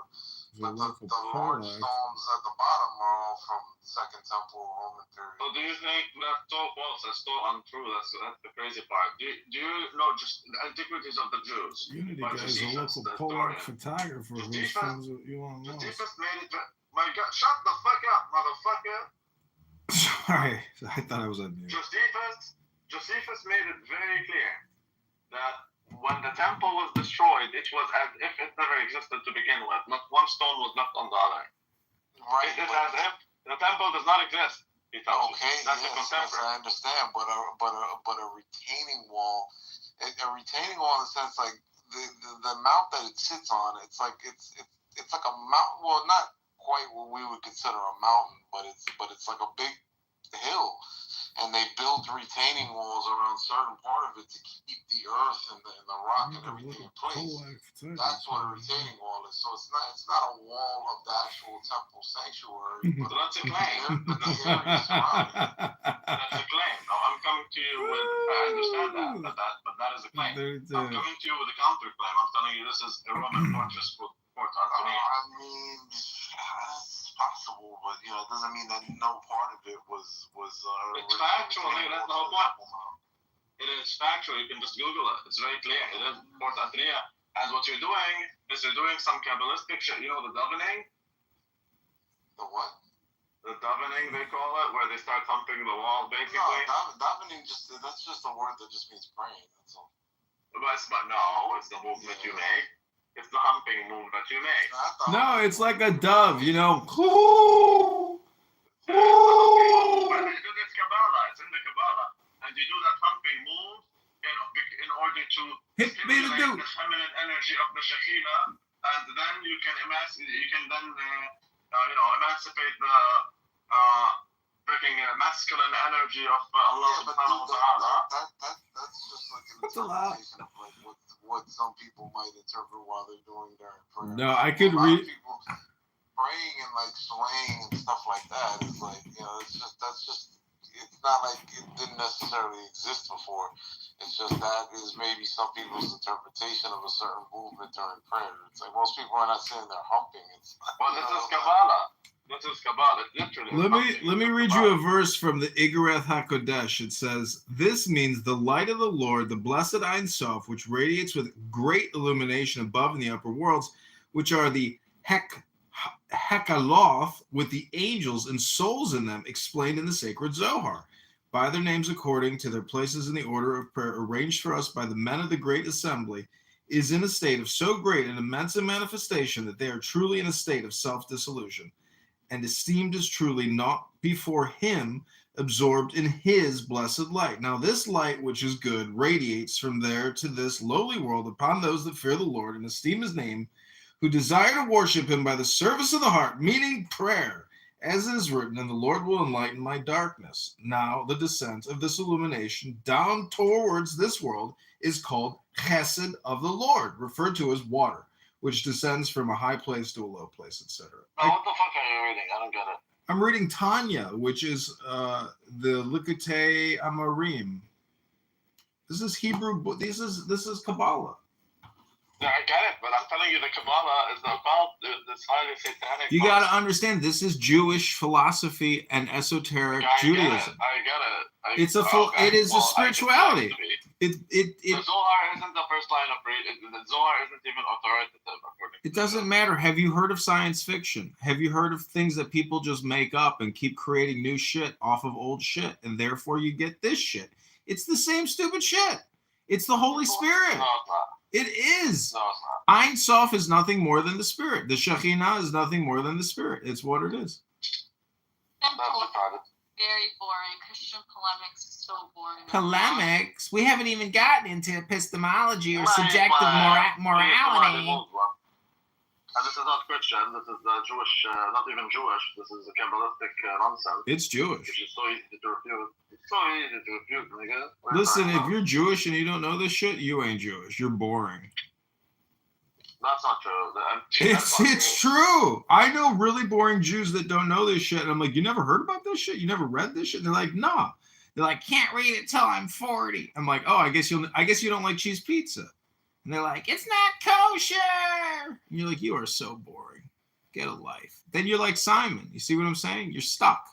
You need something new to spice it up. You want to eat the same thing every day. That's my premise, dude. I'm not saying I don't read Kabbalah because I'm not 40. I'm not saying that stupid shit. Only shit like that. I'm telling you that I find it to be very underwhelming, very easy to refute, and very retarded. It's not that easy to even comprehend. There's a lot to it. There's many variables. Nah, there's not a lot to it. For example, it does say that every time you waste your seed, you create a demon. Okay, but that ignores Genesis chapter 1, verse 1, where it says Allah subhanahu wa ta'ala created all the earth and the heaven and everything in them. You're not the one who creates demons. Only Allah creates demons. Yeah, but if you want to create demons... So yeah, you're ignoring Torah. But what if you want to create demons? From the beginning of it. Crazy. Anybody who is like Abrahamic religion agrees that God created the demons. Like, who else did? If God is Don't you understand this is all psychological, meaning right. that... So if you go ask any rabbi, he'll tell you the same thing. The Zohar is highly heretical, dude. Dude, it's so easy to understand. Like, if you believe... Oh, yeah. So easy to understand. Go ahead. Show us your bibliography of all the books you've read, the amount of time you've spent reading. Give us a fucking break. Motherfucker, I mean, are you sure you want to have this discussion with Rabbi? Discuss it with Rabbi. I think he'd be a better person to discuss it with than me. Because I'm not going to be citing... Yeah, Zohar goes against Torah. That is my belief, and I will fight for that. I'm telling you, this is 100%. Trust me, you're so way off. Do you know how many Jewish men and learned scholars, people of high positions in education, will say it's the jewel of Judaism? It's the emerald, the pearl. It's the most beautiful piece of work they've got. Who are these? Are these the learned Jewish men? Yeah, these are real kosher, real honest people. Okay, you know how many real culture, real honest, learned men can eat my ass? Do you know how many? I don't know. You tell me. What's your FetLife profile matches like? There's no matches there, but I'm just telling you, it's so retarded. It's so stupid, dude. Don't you understand? It's poetry. If you don't like poetry, but you like coming on this app and yelling all the time with stupid people and wasting your life, you're the chump. You're the loser. It's you. Oh, I don't mind poetry. I do mind what the poetry tells me. What? That go within? If you contradict Torah. It says to go within. It says that Christ is within your heart. What is so profound? What is so controversial about that? I gave you one example. We don't even need other examples. One example is it literally tells you that you are the one who creates demons. It's all psychological, dude. This whole thing is just. No, it's not psychological. It That's is. It is. It's just a wicked thing to do. You're wasting your nut. The whole thing's about optimization. I'm telling you the truth. not about creating demons. You don't create demons. No. Listen, if you're going to do some kind of black magic rituals. You can summon. You can summon demons. You can't create demons. Oh, so then you know a little something about this then. Yeah. It is not heretical to believe someone is summoning spirits. It is heretical to believe that you can create. So you're arguing over the creation versus the control. Okay. Like if you're talking about demons here. Control. No, you don't control demons. Oh, you can't? Nope. No, you can't control demons. Oh, well, you've never done the bornless ritual then. Man, I'm just trying to educate you here. You don't have to take it. My question for you, Rabbi, is do you think that demons are fixed spirits or are they mutable? Now, I'm more of the belief that they're fixed spirits, incapable. They are fixed spirits. Yeah. So you think they're just spirits, constant? They do change with time. They definitely change with time. Like the spirit, the evil spirit is the same evil spirit. How it manifests in the world and how it tries to use you to achieve the unchanging goal, that changes. Yeah. It changes its ways. It doesn't change its purpose. And I think that's one of the nice things about humans versus our spirits is we're capable of changing, at least in this lifetime. I think That's right. Here, I'm gonna put it in. Watch this video, Rabbi. It's not gonna ruin your life, and it's not gonna take you more than a couple minutes. But tell me what you think about. Can you back channel it, please? Because I can't watch it right now. How do I back channel it? How do I back channel it? Send it to me as a message. Oh, I see. Yeah, just send it as a message. I'll watch it eventually. Because. it's nonsensical. We're not capable of creating spirits. You can create a spirit. Just go drink a bottle of vodka right now, and you'll create a spirit of folly. I'm almost done. I don't drink alcohol. No, okay, you've been drinking some for the past 20 years. I'm 26. How could I drink for the past 20 years? It doesn't make sense. Because you were 6, exactly. That's how exactly. When you're 6 years old, you're ready for marriage, according to Allah. That's not true, actually. It's when you get your first blood. Whatever that was. For me, it was when I was 11. It's actually not true. Actually, it is. When you get your Wait, you got fucked when you were 11? No, I'm saying you're ready for marriage when you get your first blood. Jesus, Rabbi, try to keep it kind of PG-13 here. I mean, I'm shooting a podcast over here. What the fuck? Yes. Oh wait, there's a guy raising his hand. 1 second, dude. I'm doing my. I'm cleaning. I can't. Just give me 1 minute. Yeah, Ghost in the Show, you're right. You are listening in to some highly neurotic people here. Alice, baby girl. I enjoyed that app. Don't unleash the beast. Don't bring that age shit because I'm gonna start talking about the Virgin Mary. Peace be upon her. But she actually was. What, you're gonna say she was 14? She was 14. Yeah, but that's natural back then. That's what I'm saying. There's no point in arguing it if ever. No. 14 is natural back then. 6 is not natural back then. She's different. Back then. Yeah, Habibi. Back then, even 100 years ago, pederasty was okay. Betrothal, consummation. No. Yeah, consummation is betrothal is okay at any time, but consummation is okay after puberty. It's always there. The first blood. That's how my religion is. No, it's not, because you have Aisha. Yeah. Are you Sunni or Shia? I'm Sunni. She had her period. Okay, then no, she didn't. She did. Not according to Hadith. No, she didn't. She did. No, she didn't. Do you want me to prove it to you? I'm not going to argue this. According to Hadith, when it was consummated, she had her first blood. That's not true. Yes, it is true. You're not Muslim. No, it's not true. I can show you the Hadith. I know Islam more than Muslim. You're Muslim. Nigger, I can show you the Hadith. Say wallahi, you're Muslim. I'm not Muslim. Muslims can't eat my ass. I know Islam more than Muslim. Learn from you if you're not Muslim. Oh, this is so You don't funny. learn it from me. You learn it from Bukhari. Alice, don't you realize that he grew up in Jordan? It's mandated education. The guy has been living with Muslims his whole life. I know Islam inside out. What are you talking about? You don't know Islam inside out. Oh my God! Fine, we're gonna do this. Unfortunately, we're gonna do this. I'm gonna hit you with the hadith. You asked for it. Don't bitch. You asked for it. You asked for it. I'm gonna show you how Muhammad had sex with Aisha before her period. She left. She left, bro. She left. Oh, she left. Okay. Amazing. She just doesn't want to come to terms with the fact that you can only play with dolls until you reach puberty. After you reach puberty, you can no longer play with dolls. He had sex with Aisha while she was playing with her dolls. She cannot disagree with that. This is Sahih Bukhari. Narges is here. Yeah, there's a lot of retardation, dude. Like, it's from your sources.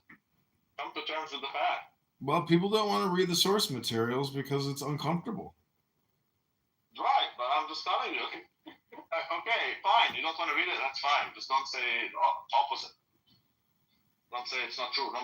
It is true. It's easily provable. You know, Narges yesterday, she read The Master. Did you make this about Oscar, be running the political rooms? Yes. What do you do? He's a cop. Yeah, okay, but why do you say that?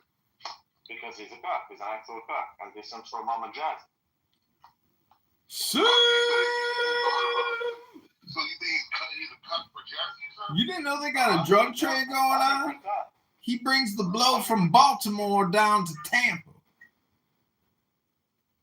That's right. They in a drug business together. Say hello to Narges. I love Narges. Doesn't she just have the? Doesn't Narges have the greatest voice? She literally believes Mahdi is on earth, but it doesn't matter. She thinks Mahdi's now? Yeah, he's now, but I mean, she is hot. I'm not gonna lie, so I can tolerate that shit. Yeah, right. I have a question, Rabbi. Just real quick. I got into a debate with Jazzy earlier. So Jazzy is retarded. What is your problem with Jazzy? Nothing. She's just retarded. She doesn't understand the basic concepts like per capita. I just came at the right time. I want to get down to what your complaint about is. Nothing. She does not understand simple concepts like per capita. She just simply doesn't understand it. She doesn't know basic math, and she goes wild. Oh yeah. She's not that intelligent. She got mad earlier. I told her she wasn't that intelligent. I told her earlier. She knows she said Irish people. She said Irish people are not European. Well, listen, gentlemen, she's intelligent enough. She's intelligent enough to stir the pot. You know, that's it. She's not trying to. She's not trying to. All you need is an 80 IQ to stir the fucking pot. Dude, that's what she does. She stirs the pot. She literally creates drama because she thinks she runs the Jerry Springer show. That's what she thinks she's doing. She's not trying to stir the pot. She's just actually retarded. Wait, she thinks Ireland is not in Europe? I think they believe the thing she says, though. She says she's a pygmy. She's a pygmy, and that her people were here before the Native Americans. I mean, she says the dumbest shit you've ever heard in your life. It's just, it's a comedy. Can you just give me the hadith that you're talking about? I would, but you ran away. Why did you run away? Because I brought someone who's more knowledgeable than me. Oh my God. Okay, I will destroy both of you together then. Let's do it. No, I'm a woman, so I'll just stay silent. Motherfucker, it doesn't matter. The woman will get destroyed even before the man. Alright, let's do it. Hey, man, nobody got no time for this shit. Bring him up. It's Daquan. Bring him up. Daquan Loco. What? Daquan is a Muslim? We'll get Daquan up. Alright. This is link number 1. Hello there, Rabbi. How you doing? This is Sahih Bukhari. You cannot deny it. Okay, so Bukhari that I can't deny, right? Correct. This is some funny shit. I really want to read this. You know, hadith. I mean, personally, I'm not a studier of hadith. Yo, Oscar, hold on. I don't really study hadith. Just a fucking room about me, bitch. Ain't in the title of that car, nigga. Yo, Oscar, this is Capital Oscar. Oscar, I'm Capital. No, what's up, big man? There's nothing you can post that says you didn't have the first period. So why you got my name in the title? So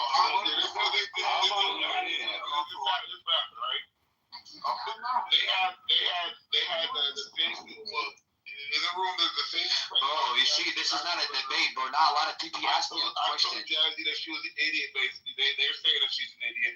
Hey, yo, Rabbi. Allow her to run the show. Yo, Rabbi. You do nothing but cut for her. What's up? So, where did it... No, you can read. I put all the links in the chat. Oh, Randy, just because it whooped you. read it out loud. And whooped your ass, Uncle Ruckus. Don't blame that shit on me. Okay, hey, Rabbi. I just don't think you guys are intelligent enough to know. Can you drop Uncle? Can you drop this guy? Like, you want to debate, right? I can hold on a second. Alright, so I put the links in the chat. You guys should read them first, and then we can talk. Okay. But read them first. I don't want. Like, you've been respectful and nice, so I will respect you. But I don't want you to be like Alice and reject it before you read it. You know. As for your woman past the age of... Let me read it out loud for you. No, It you says, started with the last one. But can you not read it out loud? Did I ask you to read it out loud? Start with the. Well, you don't. You can do it out loud or not, up to you. But start with the first thing, not the last one. Oscar, we'll get you up now until they read. Come on up, Oscar. Okay, Rabbi, I read all three passages. You didn't read it, man. We haven't told you to read it. Come on. I promise you, I just read them right now. You mad You because didn't read them just now. Do not Yo, bro. be Dawood or Capilano, bro. Go through the hadith. He need to take my name out the Okay, how about this? How about there's two things. Oh my God, there's two things going on here. So how about we do it in an orderly fashion? Let's let Oscar have his say, okay, for 5 minutes, and then we can go back to you guys. You have 5 minutes to actually read it. Trust me, you're gonna have to read it. Anyways, go ahead, Oscar. Oh, he ran away. Your friend ran away. What? Your friend ran away, Alex. You take my name out the title. But can you stop being a cop? Nigga, you a fucking cook. You was a cook for Bussy and Ryan. How am I the cop? You're the one who's... You're the one cook for fucking Bussy and Nigga, you're the one censoring all of us because you don't want to have a conversation about the black murdering thug who killed the white guy. You don't want to talk about it. You always want to race bait and talk about... How is that race bait? No, you're going to be treated like we treat me. So you're going to sit in the audience. Yep, that's what Jazzy do. I can't get mad at it. And he does allow Jazzy to do that. But Oscar will bring me back up, though. That's precisely what she does. She starts losing an argument, then she starts getting... Well, that's what he did today. He just moved up to the audience. He keeps attacking us. And there's no control over her room at that point. He just keeps saying shit, and then when he gets on the stage, say a single word, then he moves us down to the audience so we can't talk, and now he's bitching. Makes zero sense. And yeah, she's stupid when it comes down to the debate because she normally doesn't know what she's talking about. I can't even Anyway, Rabbi, I love your PTR. It's a new classic, I think. Rabbi, I would like to teach you something new because I posted the hadith. I'm looking in the... Why do you say all these things? I don't understand it. Oscar, can you let the lady talk? Well, I just came in here and seen my fucking name in the fucking hallway, dude. Okay, well, calm down and let the lady talk, and then you can have your piece. Yeah, but Rabbi did say he got 5 minutes. It's only been like a 1 minute exchange so far. Stop being a simp, Uncle. You don't know Oscar. Oscar just wants respect, but he ain't got nothing to really add to the room. Oscar, if you stop muting us, Oscar, if you stop cussing us, if you stop interrupting us, kicking us, muting us, censoring us, attacking us, maybe then we will respect you, motherfuckers. Race baiting me every fucking day, bro. How are we race baiting you? We're not race baiting you. Shit every day. If I disagree with you, the day you came in the room, you brought up an old fucking case. You gonna talk to me about fucking O.J. Simpson. Ain't he fucking dead? Because the glove didn't fit. Man, shut the fuck up, dude. Who the fuck want to talk about But the glove didn't fit. Like, what the fuck, bro? So when a black fag kills a kid, you're totally fine with it. But when Michael Brown charges at a police officer and gets shot in the head, then you're gonna go BLMing on the street. You're gonna go steal. What are you You're gonna do the summer. You're gonna burn down compounds. Why are you not worried about Pakistan and Iran? Well, why did you say Rabbi from the fucking bombs over Baghdad for that bitch, Rabbi? You're fucking Canada hiding out. You're in Canada. Hold on, Alice. Chill out. This is low IQ for this fucking Palestinian, Jordanian fucking cook that have my name in his title. He's a fucking piece of shit. He's not a fucking rabbi. He likes I am a rabbi. And most of the fucking time he's sitting around faggots on the app. He's a fucking I'm not. bitch. Well, I mean, I was to go around you guys. Talk shit to his ass and whoops his ass every fucking No, it's just that. See, but the difference is I'm not muting you. I'm not. Well, you can talk. You go ahead. Continue talk. See, that's how civilized people do it. Fucking race baiting me, right? That shit was retarded. And then Uncle Russell, you're going off in the chat because today I was. No, bro. It goes way back further than today, bro. Come on. Today I was in the fucking. Jazzy started that whole thing with me today simply because I told her the same thing that Rabbi said. That shit is not intelligent. If I wouldn't have done that statement to her, she wouldn't have grandstanded me. And it's in the context of a rumor just now. Uncle Ruckus, we ain't a bunch of fucking Harvard, Yale, Princeton grads. The point is entertainment. Did you think she went to community college, undergrad, a master's degree program? Like, what the fuck? Listen. Uncle's mad because I came into the room and I left the room and I had another. Nobody was upset you asking. And Naughty the transgender was in there, and Uncle Ruckus came up with like there. Turn this room into a black room, Oscar. Go for it. Turn it into a black room. Invite everybody to the room, everybody. Hit that share button and invite people now.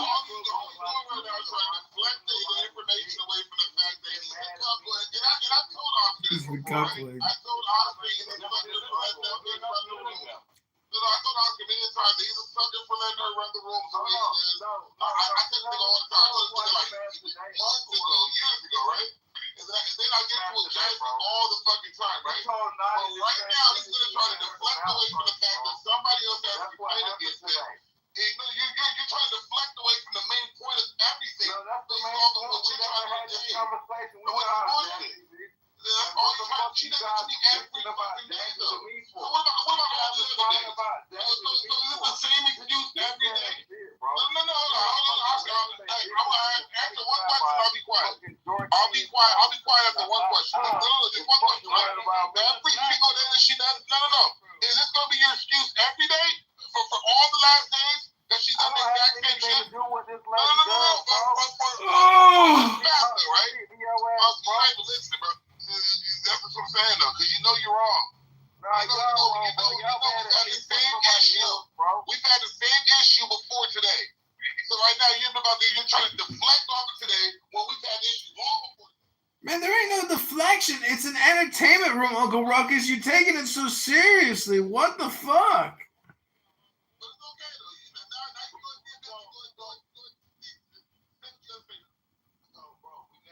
You never talked to me about. I got messages. Stop lying. Today. I got messages, nigga. Hey, don't sit there and lie to me. What is this, the motherfucking zoo? Are you guys like in an enclosure or something? Arguing about who gets top spot about nothing? What the fuck? Stop kicking me 100 fucking times. Stop lying. Oh, you got your feelings hurt, motherfucking talking ape for fucking years? You don't even talk with the talking apes no more. Uncle Ruckus got problems with everybody. I told her she was stupid. That's the reason she had for the whole. But maybe you're projecting because you're stupid too, and you're proving it right now. I'll admit exactly what I said tonight, nigga. But the fact is, though, you gonna sit there and lie about the situation. Because I think you say the exact same shit I say about that bitch. Everybody knows what I say about tonight.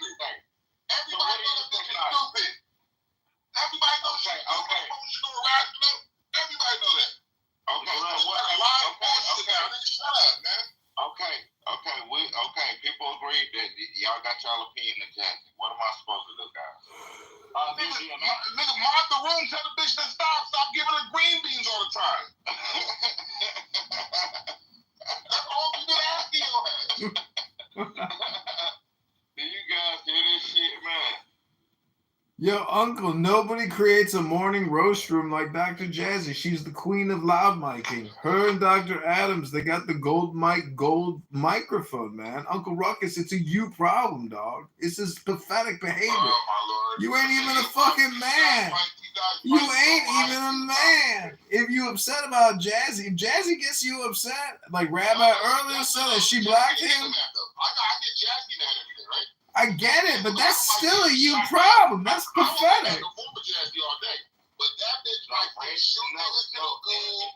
She like shoot niggas out the room. Rabbi and Uncle like you can't throw rocks if you live in a guy's house though. I had that bitch posting her baby pictures today. I just got under her skin today. I had that bitch posting her baby picture. Was in there. No, I had just hold on because I was trying to meet you. I had Jazzy spinning today. That bitch posted her baby picture trying to prove to me that her hair type and shit, nigga. I be having Jazzy spinning, nigga.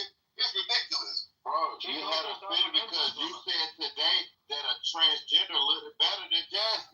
It motherfucking do. Jazzy is an ugly bitch. Whoa. That's why I said, nigga, you can't try to troll me, nigga.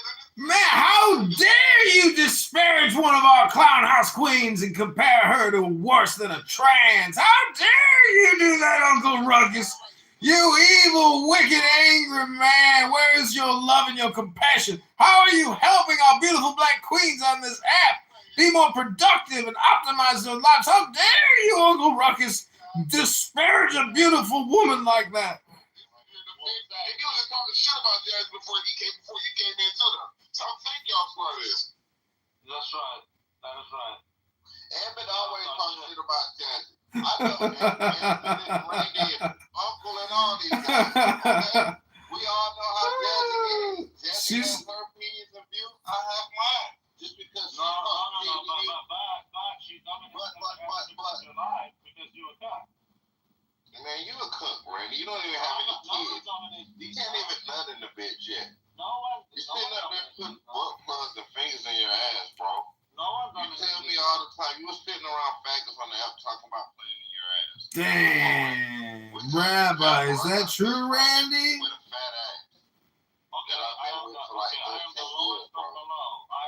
I got a bitch right here that I've been with for 13 years, bro, with a fat, juicy booty. Yeah, you know what, Randy, it's kind of racist to call Jazzy King Kong. You might want to change the title from King Kong back to maybe Big Mama. She's not attractive. She's built bad.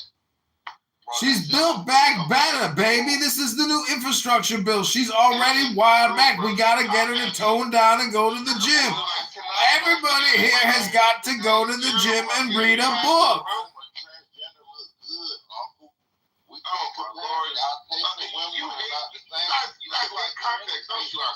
You like tranny face? You hate context. You hate context. What the fuck? The context of me saying a tranny looks better than her is saying that you was literally that's the context of it. The fact, the context of that was, nigga, it was a troll.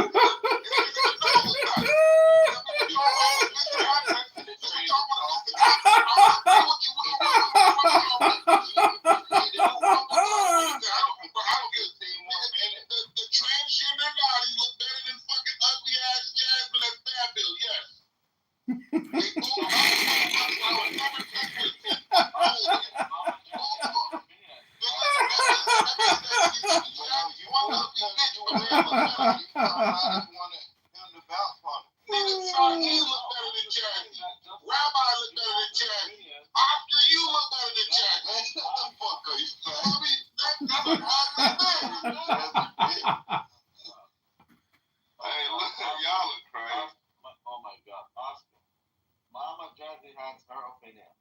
Why can't Uncle have his opinion?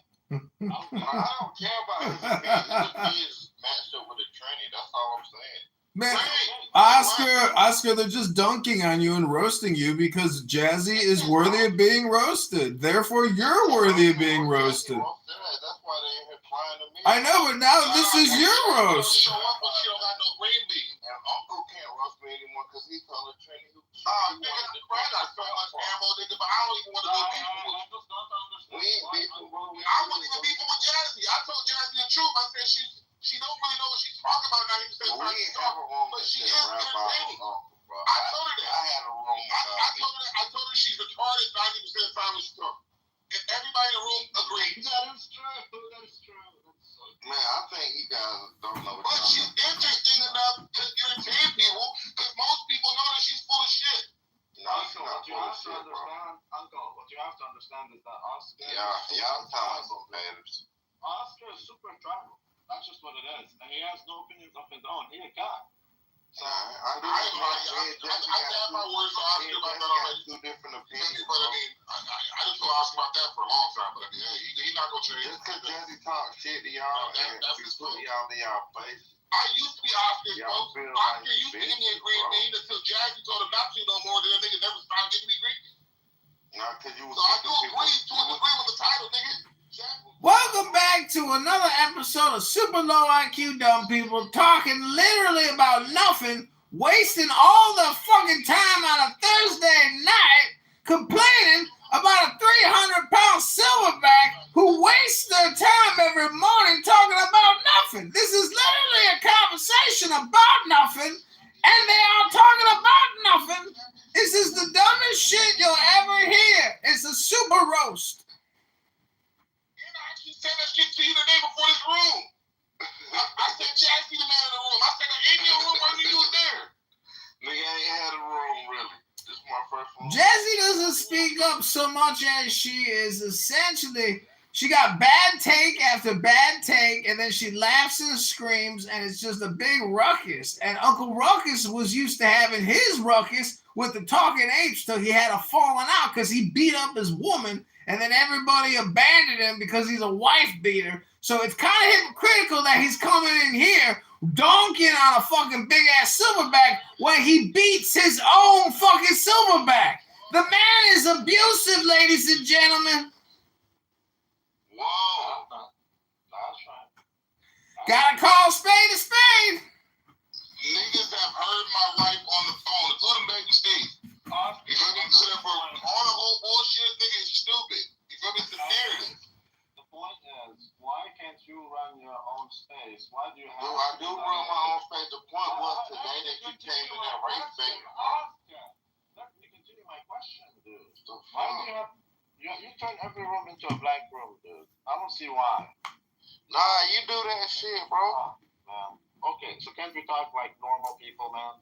You're not normal, Randy. My question is, why every time you have a room, why do you have to be totally dominated by a fat, black, angry woman? Jazzy dominates you guys. I can dominate Jazzy. You stay quiet around Jazzy. That's why she don't dominate you.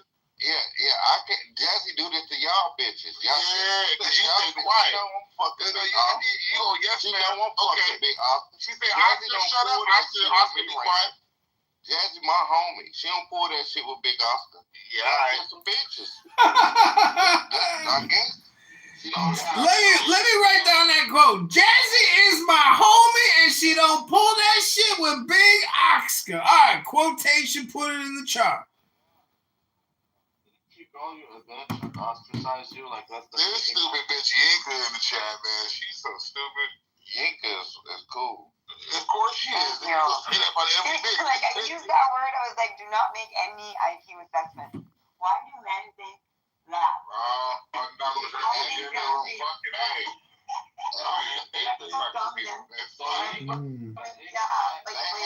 Women, they mad at me because I'm humble and soft. Right. They call these all niggas asking is prepared talk about their kids and all kinds of shit. That bitch call women, and you gotta men and women both. So there's not no feminist shit defending here, you can. Because she just cut down bitches and kicked them out before you can. Women got plenty of complaints about Jazzy. You're not defending a feminist here, just know that. Oh, she's not a feminist, okay. Yeah, 20-year-old. Yes, she is. She's a feminist. Okay. Don't listen to Yinka, why are people like Oscar way too tribal and they cannot come to terms with the truth? Why are you tribal, Not right? being necessarily tribal. So Believe let in me this. explain. Yinka. Hold on, let me tell you something. Every time I make a room, Yinka, these guys come in my room. Oh, Carmelo Anthony should be in jail. Why do y'all make rooms attacking So let me Jews? stop. Okay. Y'all make rooms attacking Jews and then don't let the Jews go in there and fight for defend themselves. Y'all make rooms attacking people on the title, whatever, if they should attacking them and don't even allow them a chance to defend themselves once Jazzy gets attacked. Just go to another room then, I guess, bro. In regards to being tribal, it's not necessarily ever to be like violent or only have your own thought process in the room, because there's diversity of thought and it makes everybody stronger. That's not what it's allowed in there. The diversity We of have to thought have here. Jazzy's thought, People otherwise you get shot identify to the dude. feminism, but that's not the case. Rabbi wasn't saying feminism per se. He said that, you know what, there's a balance between just women versus men. And then Oscar said that nobody made this shit about gender. Shut the fuck up. We're So talking about not getting shot down whenever you disagree with somebody. So everybody has a different viewpoint. The whole argument, nigga, putting a stupid twist on. Come on. Look how you are. Okay. We're not talking about women. We're talking about black people specifically. No, let's talk about No, you're talking about women. We're talking about Oscar and his control of the room, right? And Jazzy limited thoughts. And Oscar being upset about you talking about black people. And you brought the whole fucking feminist aspect into it now. We're trying to get past the first three articles. Never even mentioned feminist. You don't got to mention shit about her. You know what So you brought that up. I was we know the point. We know other people who are that kind of people. You know what? It's obvious. This is an issue. It needs leadership. So best of luck, everybody. That's what we're telling Oscar. If he's the leader, then act like one. Stupid bitch. She said in the end the exact same shit the whole convo's about. Because when it all comes down to the nitty gritty, I can calm shit down and let. When it comes to the nitty gritty, Oscar, after she kicks the whole room out, you're gonna finally get control of the room. We got it. Yeah, we can keep you guys in the audience like we do to us. See, I'm not doing that. I'm just doing it to show you how gay and retarded it is. That I can speak and say whatever I want, and if you wanna open your damn mouth, then we're gonna kick you to the audience. That's just stupid, retarded, gay, boring. Oh, I can't even back you up. But I don't really have no beef with Oscar, honestly. The whole issue right here was just that I actually only agree with the title just for a hot second. I never even said nothing bad about Oscar before he came in, right? But as far as the Jazz situation, me and her have had lots of facts. I don't think Jazz is a bad person, but I do believe I don't like the way she moderates at all. Okay, Uncle, just give me 1 second. Oscar, can you tell me what you think about that? The fact that everyone, when they open their mouth, you put them in the audience. What do you think about that? I won't do that. Okay, well there you go. See, we're gonna move you to the audience the moment you open your mouth. Exactly. See, you don't even get to. But see, I really don't care about all that shit, man. That doesn't bother us. Well, I'm just showing him how they do it. That's all. I don't want to keep moving it down. Come on now. I don't want to move it down. But I'm showing him how to do it. I don't care, Randy. I don't care. He truly don't care. So do it again when I'm really proving a point to him. Two more times, I'll probably go to another room. Go ahead, do it again. Oh, this dumb. No point. Can you? Bro, who you need to get in here was Jazzy, to be honest with you. Now, but Jazzy don't last long in space when she's not moderating. Trust me. She has to moderate, otherwise she leaves. No, my problem isn't with Jazzy because they were censoring us before Jazzy came in. When Jazzy comes in, we get kicked and Oh, it's private. Yeah, I was doing that to him. I was doing that to him today because he came in the room talking about some fucking OJ Simpson. Like, why do all black people happy OJ? Hold on. Why black people happy OJ got to quit? It's private. I never said that. I don't feel like talking about But I never mentioned OJ. O.J. Simpson and them today, bro. Okay, but I never mentioned O.J. I mentioned Carmelo and how he's a murderer. I'm like, yeah, and I'm like, I don't want to talk about that. And then y'all mentioned O.J. I'm like, dude, I don't want to talk about no racial shit. But we can't talk about anything else. I don't mind him being a murderer, and he killed a kid because he's black. Just saying, he's a black guy. So I don't want to talk about that. No, it's not. It's totally I mean, they're both kids, though. They're both the same age. But I get that. We don't talk about that. What I'm trying to say is, so Carmelo's a kid as well, though. Oh my God. I get that, but to him, murder is okay if the one's doing it. It is not murder. You feel me? What it is, it's probably gonna be manslaughter in anyway. It is murder. It's not murder. It wasn't premeditated. It wasn't like he did one little thrust to the guy, happened to hit him at the right spot, and that's just that. He literally stabbed the guy in the heart. Yeah, 100%. Like, he had a knife, which is legal to carry in Texas, right? Actually, anywhere. We can all carry pocket knives on us, right? You feel me? So therefore, boom, the kid was pushing on him. Instead of him fighting and using his fist like he should have, he did pull out the knife, told the kid to get back. The kid didn't get back. He thrust out. That's what I know. I mean, it's self-defense and it's manslaughter, if anything, at max. It is what it is. Okay, so the difference is I respect your right to have your opinion. I disagree with that. I think it is murder. I think it is uncalled for. No, what Daniel Penny did was murder. What Carmelo did was murder. But the difference is I'm not censoring you. You have the right to do it. Yeah, but see, Daniel Penny had the right to choke somebody from behind that didn't even physically attack anybody, right? Came from behind the guy, choked him out to death when the guy didn't put his hands on not one person, right? At least not that day, right? But it was okay for him to $300,000. That's a PhD. right? MD. Now, when it comes down to what Carmelo did, Carmelo was really truly being attacked and threatened by those two kids. And he's also a kid himself. So now we're going to treat kids like we treat adults. So they're supposed to process things the same way? I don't think you have the right to use a knife in a lethal way when someone's just pushing. In the state of Texas, you have a right to stand your ground. Yes, you do. Well, not the state of Texas. Well, that's the state that they're in. Well, that's what it is. So I disagree with that. So by the same token, Michael Brown, his death was justified. If these people went wild and Oscar goes wild, Michael Brown shouldn't have. That's murder. No, that's not murder. He was shot. Michael Brown was murdered. The officer never got charged. But he literally So then there's no justice served. So how would that even be similar? No, he got killed. Michael Brown is dead. Okay, so isn't that justice? Do you think it's murder or do you think it's a killing? What's the difference? The motherfucker's dead. The difference is that his killing was justified. I mean, I'll be honest with you. I believe that the kid who pushed Carmelo, you feel me? I'm not gonna say in that situation I would have fought personally myself, but I don't know how anybody else is able to fight or capable of fighting. Who knows if Carmelo even knows how to fight? So therefore, if that kid being scared of two other kids who are bigger than him, and then he felt like that was his only way out, and fight or flight, that was his response. I don't feel like what he did was murder either. Okay, so what about Derek Chauvin and George Floyd? I think that was killing. That's not a murder.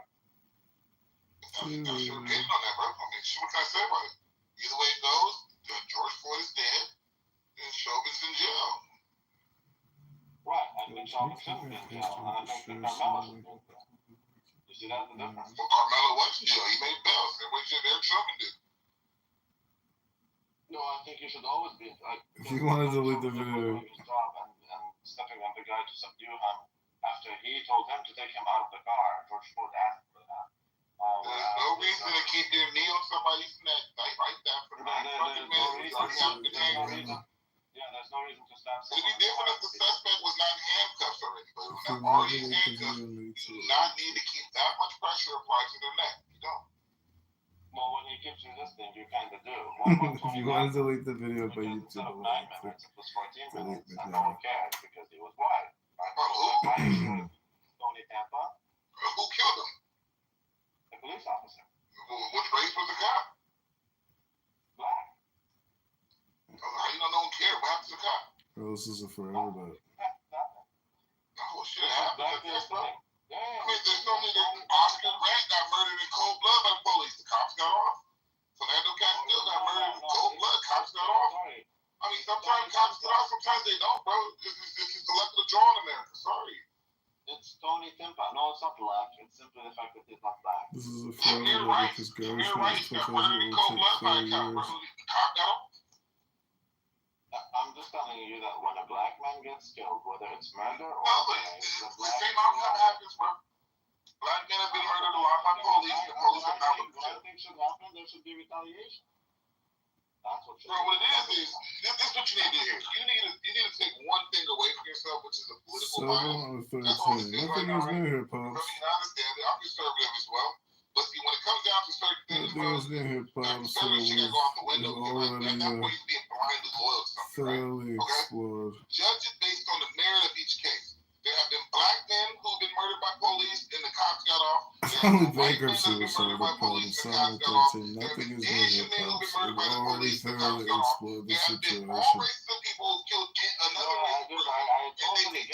This is a forever day because Gershman is proposing to take 30 years. My only issue is Tony Timpa is exactly the same story. I don't know who the fuck that he is or what that case is. I'm telling you, man.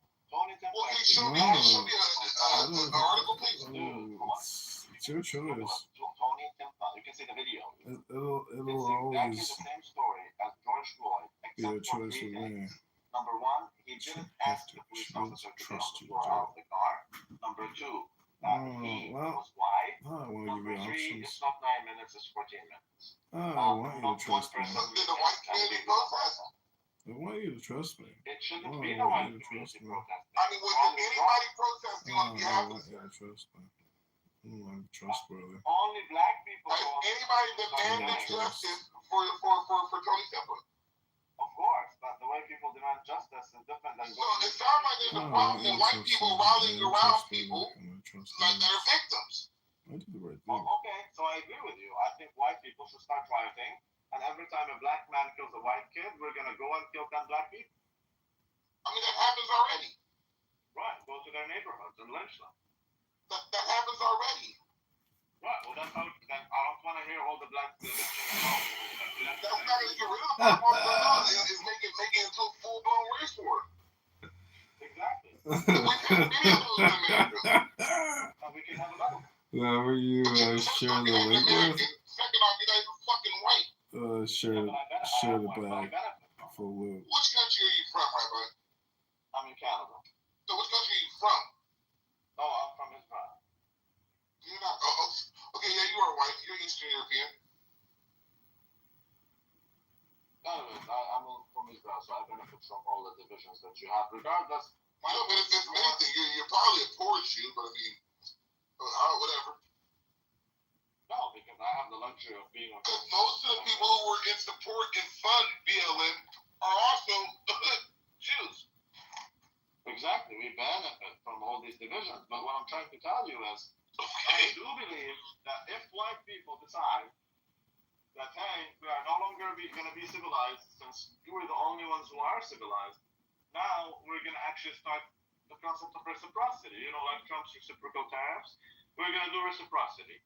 So if you're going to hurt our children, we're going to go to your neighborhood and we're going to burn the living shit out. We're going to burn your house with you. Well, I'm going to tell you why that wouldn't work. Because half of white America doesn't like the other half of white America. We see it every day in politics.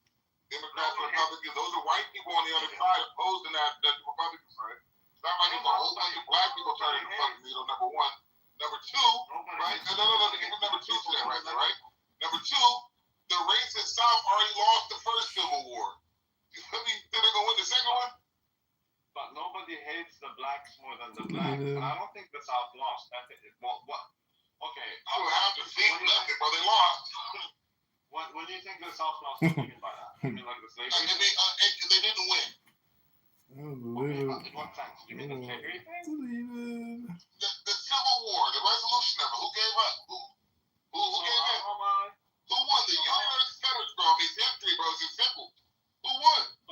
But these things are subjective. Okay, cool. The banks for the North won the fucking war, but here's what it is. What if I tell you that I don't know the Union's anthem, but I do know the Confederates anthem? It's sort of the same. That the Confederates lost? That doesn't mean that you're an idiot, because most actual people people I know, most actual conservative whites that I know, they hate Jews. No, most conservative whites that I know, they absolutely hate your guy.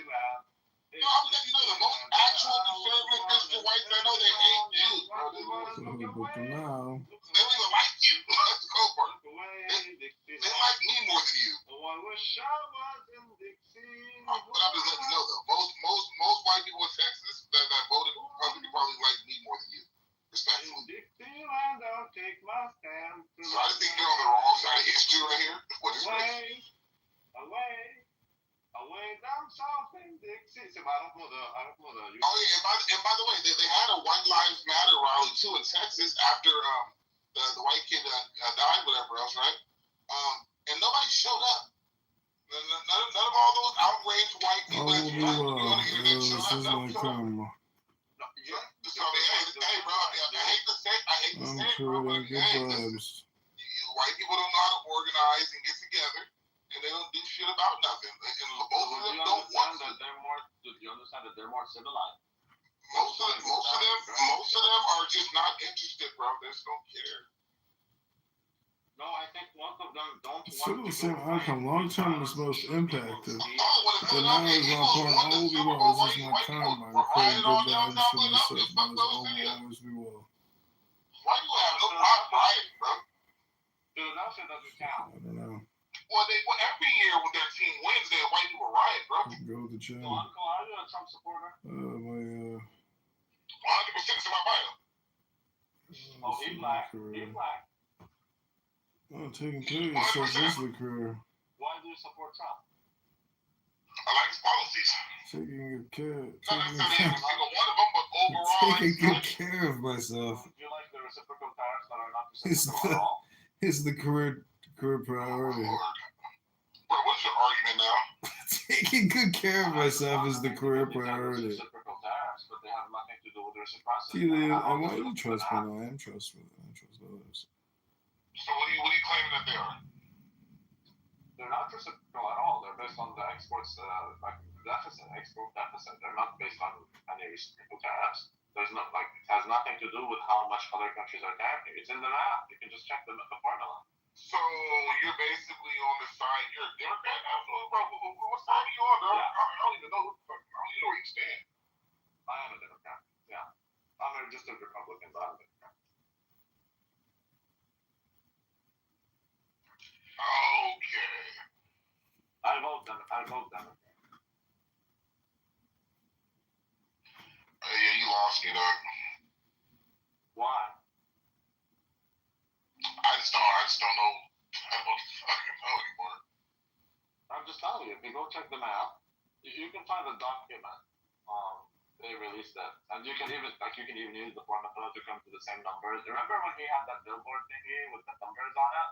Remember that on the Liberation Day? You can come to these same numbers, but it has nothing to do with how much other countries are taxing you at all. So what is his plan for it? What would you like him to do instead? Nothing. Just don't go reciprocal. I mean, I think it makes sense more than reciprocal tariffs. But just don't go reciprocal because it's not. So you're angry at the wording of it? No, I'm just saying because most conservatives don't know basic math. So they're not gonna go and actually look at the mathematics formula. They're just gonna. Well, number one, that's not basic math. That's a stupid statement.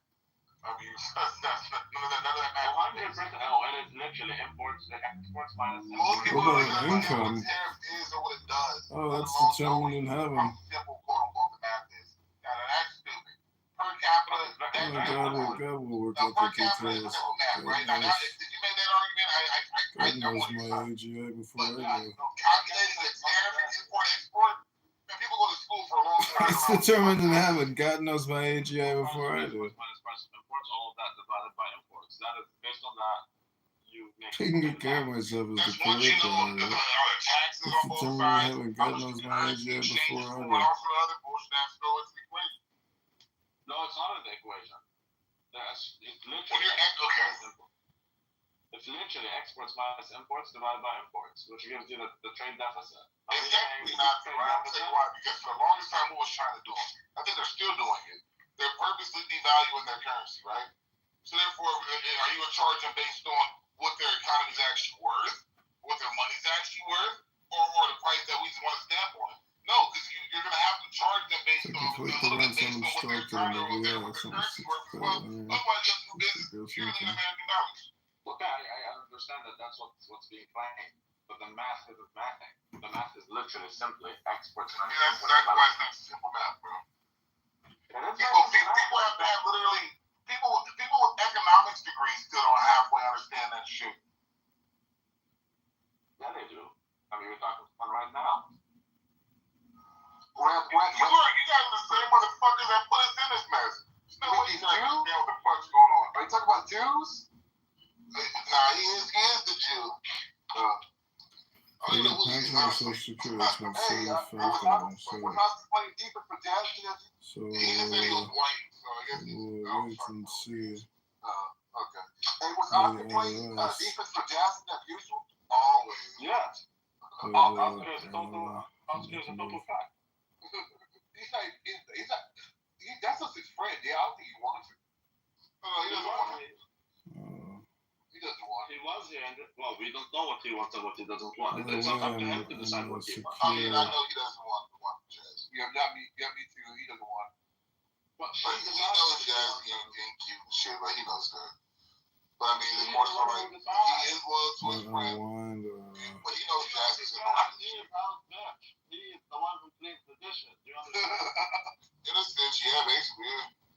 Yeah, so wait and see how the IRS plays out. Then we can move or no move after that. I'm secure enough to survive or remain in home and not unwind or spiral into anxiety and stress. Jazzy, she's not an intelligent person at all. Yes, she is. I disagree with that. She's very intelligent, but she's not. Her ego gets in the way. It's like not intelligent. Intelligent people know when they're wrong. She never knows when she's wrong.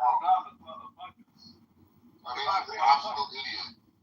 When she's wrong, she doubles down on being wrong. That'd be nice.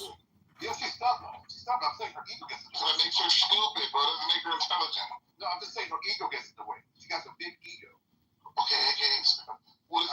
Ego is not alright, bro.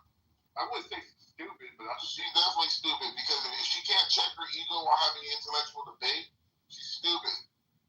Yeah, you say so. It's the truth.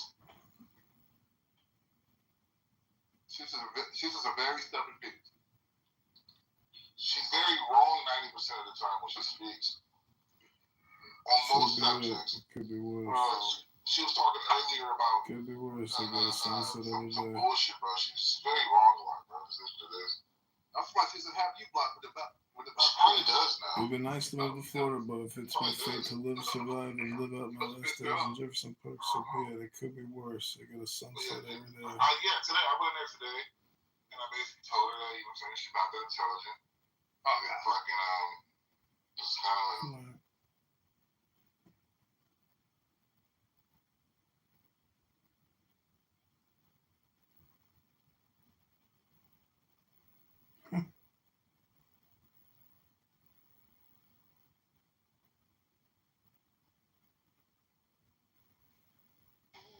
Yeah, going over there with Choco.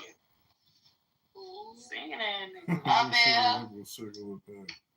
Not singing ass nigga. Bitch, don't ask me. Hey, go on, man. Hey, cool, bro. Hey, man, I don't know who to trust at this point on my side. I swear to God, we ain't clout your room, bro. On God, Montana did this shit. I'm telling you, because I clout their room, bro. Sister, shut the fuck up. Delete the video. Who the fuck do you think you talking to, motherfucker? Now watch this. Jazz, I don't even know why you over here. You slime me out over a nigga that ain't shit. Wait, what happened? Man, I told her that blocker one shit and he got a bitch and this hoe still gonna slide my room out over here. Girl, you out of there. Oh, shit, that's like. Hey, bro, you tripping. You better pay off. This is like me, it's okay. Nah, I ain't gonna lie. I wouldn't slime my friend out of a nigga that she already figured out that shit. Like McDonald's for it. Bro, that was a gas station. They need to update that. Girl, we not even finna do that in front of everybody, but like you already know. So now you don't fuck with that shit weird, bro? No. Wow. what just happened with that? Cause she was telling me how she was gonna have Blocker come. I mean, she was gonna come meet Blocker and shit, and they was gonna link up and shit. And then, so I'm like, I don't think you should do that, cause you know I used to fuck with Crash and shit. So I was just like, he's just like his brother and shit. So then, boom, I go to Blocker room and I figure out him and Northside together and shit. And I was like, Block, I'm telling you. I heard you before I got on that phone, hoe. Bitch, I don't care if you fuck with the eyes, bitch. Stay over there with the eyes, bitch. Shut your big mouth ass up. The fuck down, 37 years old. Go over there with that old bitch. Welcome back to another episode of Low IQ Dumb People talking about nothing, wasting all that fucking time on a Thursday night.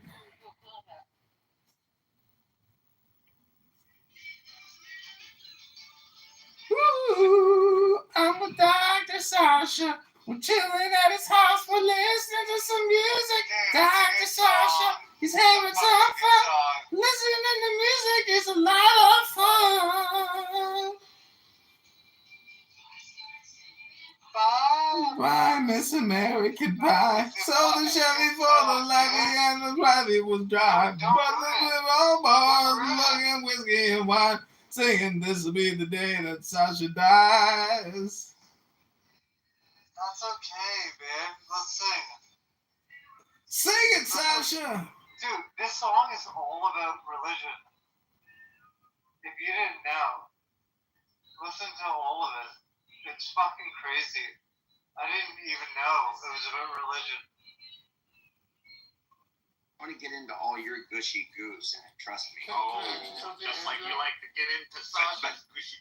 Exactly, but you just. Can I ask you something really quick, Andrew? Oh, Danielle, I am absolutely loving it right now. You should love it. Okay, but do you think that people will also call Sasha a she because they observed you do it? They may or may not, but just because I, mistreat somebody in public doesn't mean I'm saying do this. Can That doesn't anyone follow. put a thumbs up or a one in the chat if, because you witnessed somebody else addressing someone for a particular name? I just agree with you. I'm just asking for a vote. Not your just heart. making sure that, Chris, please pay attention to what I'm telling you. I understand that somebody may look to somebody or somebody that they come in and see a lot or whatever, hear a lot. They might do something because they see them do it. Sure, I'm not saying that's a bad thing. I'm not saying it's a good thing necessarily. People need to think for themselves. I'm just telling you that when I say it, I have a particular intention when I say Sasha is a she. What do you think that intention is? Take a guess. You said placate feelings, that's fine. What's the other thing that's going on? Not that I'm telling other people what to do. I'm not doing that necessarily. You should tell them. There are people, for example, like this guy Cynic right here. He's not going to call her a she, typically. Now, he might do it now just because but so in religion, call her a she. all religious exercises, whether they are meditative or whether they are ritualistic, are whoopee. They are not something you do in order to attain one. Saying a pronoun and just say they are like art forms. But here's the thing, like dancing. They are expressive of attainment. To do this. No, I don't do that. Now, if you're purposely misgendering something, tell me it's disrespectful. Stop. Calling Sasha is not disrespectful. No, be retarded. Be retarded. Using the pronoun. That is your 8 and 1 and 1 and 8. If you're being intentionally offensive, yes, I do. Oh, no, just using the pronoun that is appropriate. I think that somebody was obvious. I was during the session. You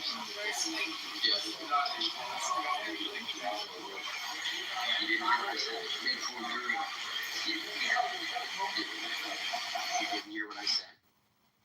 Andrew, what if Cynic makes a joke about Sasha and his intent is, but hold on, what if his intent is not harmful, but you still think that it would be fair for Sasha?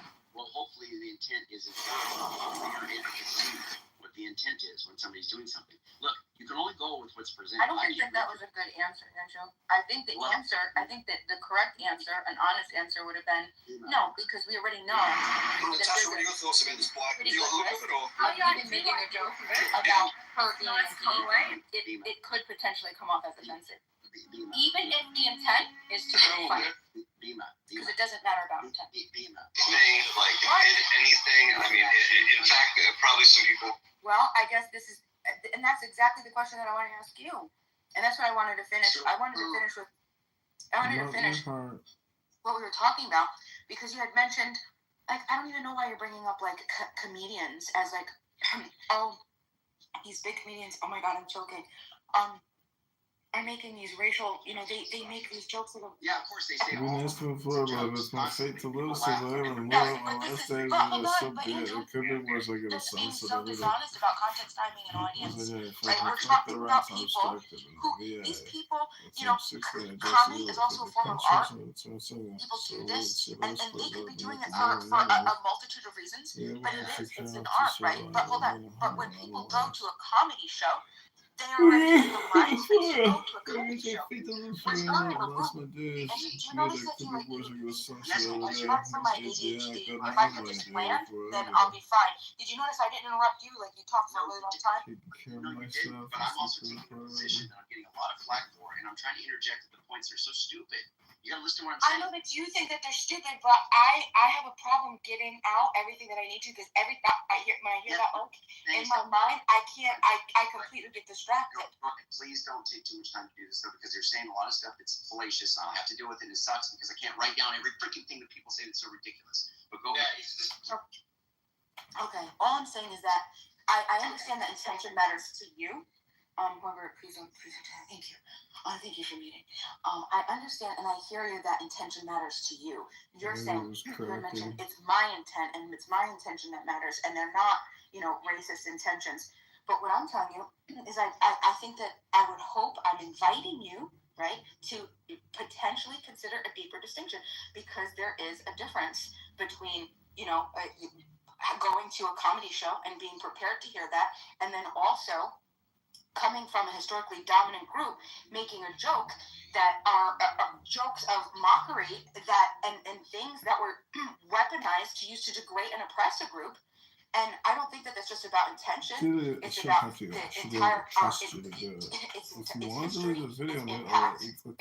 power. And the worst part about it is, and I'll land here after this, is that this shit is still going on. Like, why do you think the joke about the education by can you spell ask, why that was offensive to me? Because we see this closed loop right now that is still, hold on, and let me this is it. 30 more seconds. 50 seconds complete. The idea is that the harm is still being done. You can't make a joke when the harm is still being done. If Jews were still being shoved in the oven, there's an appropriate time for comedians to make a joke about it, right? But if it's still happening, it's not funny. That's my point. And there's a loop we have in the United States. We have over-policing, then we have disproportionate sentencing, we have biased juries where we have somewhere 50 to 80% of our Black Americans being taken out of our juries. Then we have harsh sentencing. Then we have mass incarceration for victimless crimes, disenfranchisement, poverty, over-policing again. That all then affects education. It affects what type of jobs they could get. It affects what type of loans, and then what type of housing that they're going to get, and then that's going to affect what type of funding the schools get, right? And this is stuff that's actually still happening, and so it's not funny. It's not funny. It's not funny for me as a white man. I don't care if every Black person in the room laughs. It's not funny, and it's not acceptable for me. Okay, explain to me why it is that you support chillism. Why do you go in there and hang out with those people? Because I love them. I love everybody. There's nobody that I don't love. There's not a single person that I don't love. So wait a second. It's okay to give tacit or explicit endorsement to these rooms that have some of the most racist people in there, saying the most racist, unfiltered N-word and every other slur you can imagine. And it's completely unbridled. It's not stopped by the mods. They said we have no rules in here. And you love those people. You think that's a great room. Tell me how that is not just a flat contradiction. Tell me how that is. Yeah, I'd be happy to. I'd be happy to. Be specific. I'd be happy to. If you were an angel, who do you think that the best people to go and be around? You think other just good people? Okay, here.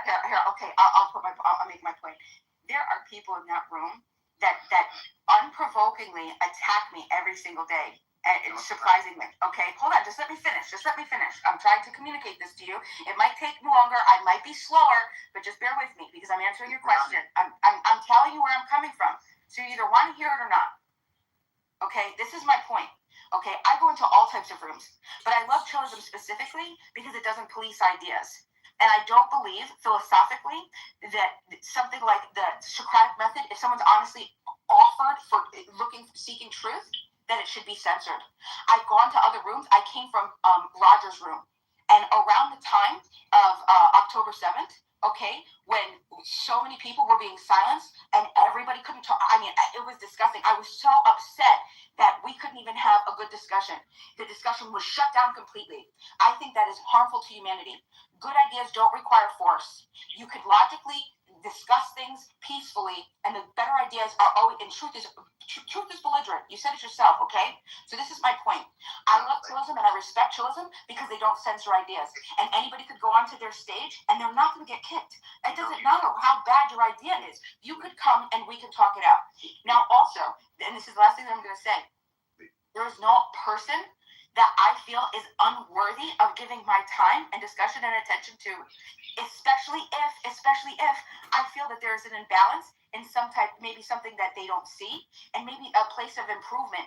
I love everybody, even the people, and I promise I'll 10 more seconds. Even the people that criticize me and attack me with such vitriol, completely unprovoked every single day. You'll never hear me say, don't let them into a room, kick them out of a room. You'll never hear me say that. Okay? Thank you. Bima, you didn't address my point. So You missed it. So never listen to used what I'm telling you. questions. Okay, I'm going to make it very clear. He taught wisdom. Sasha was in here, made a joke to a black woman about spelling the word ask. Because her name was Bonnie. She said, can I ask a question, right? He said, if you can spell the word ask. It was hilarious, okay? I laughed. She laughed. Another black person laughed. Sasha laughed. Other people laughed. He taught wisdom and he got punished for asking questions. Got upset. Sully left the room. You said, that is just so messed up that you would laugh at that. So messed up, right? You did this outrage.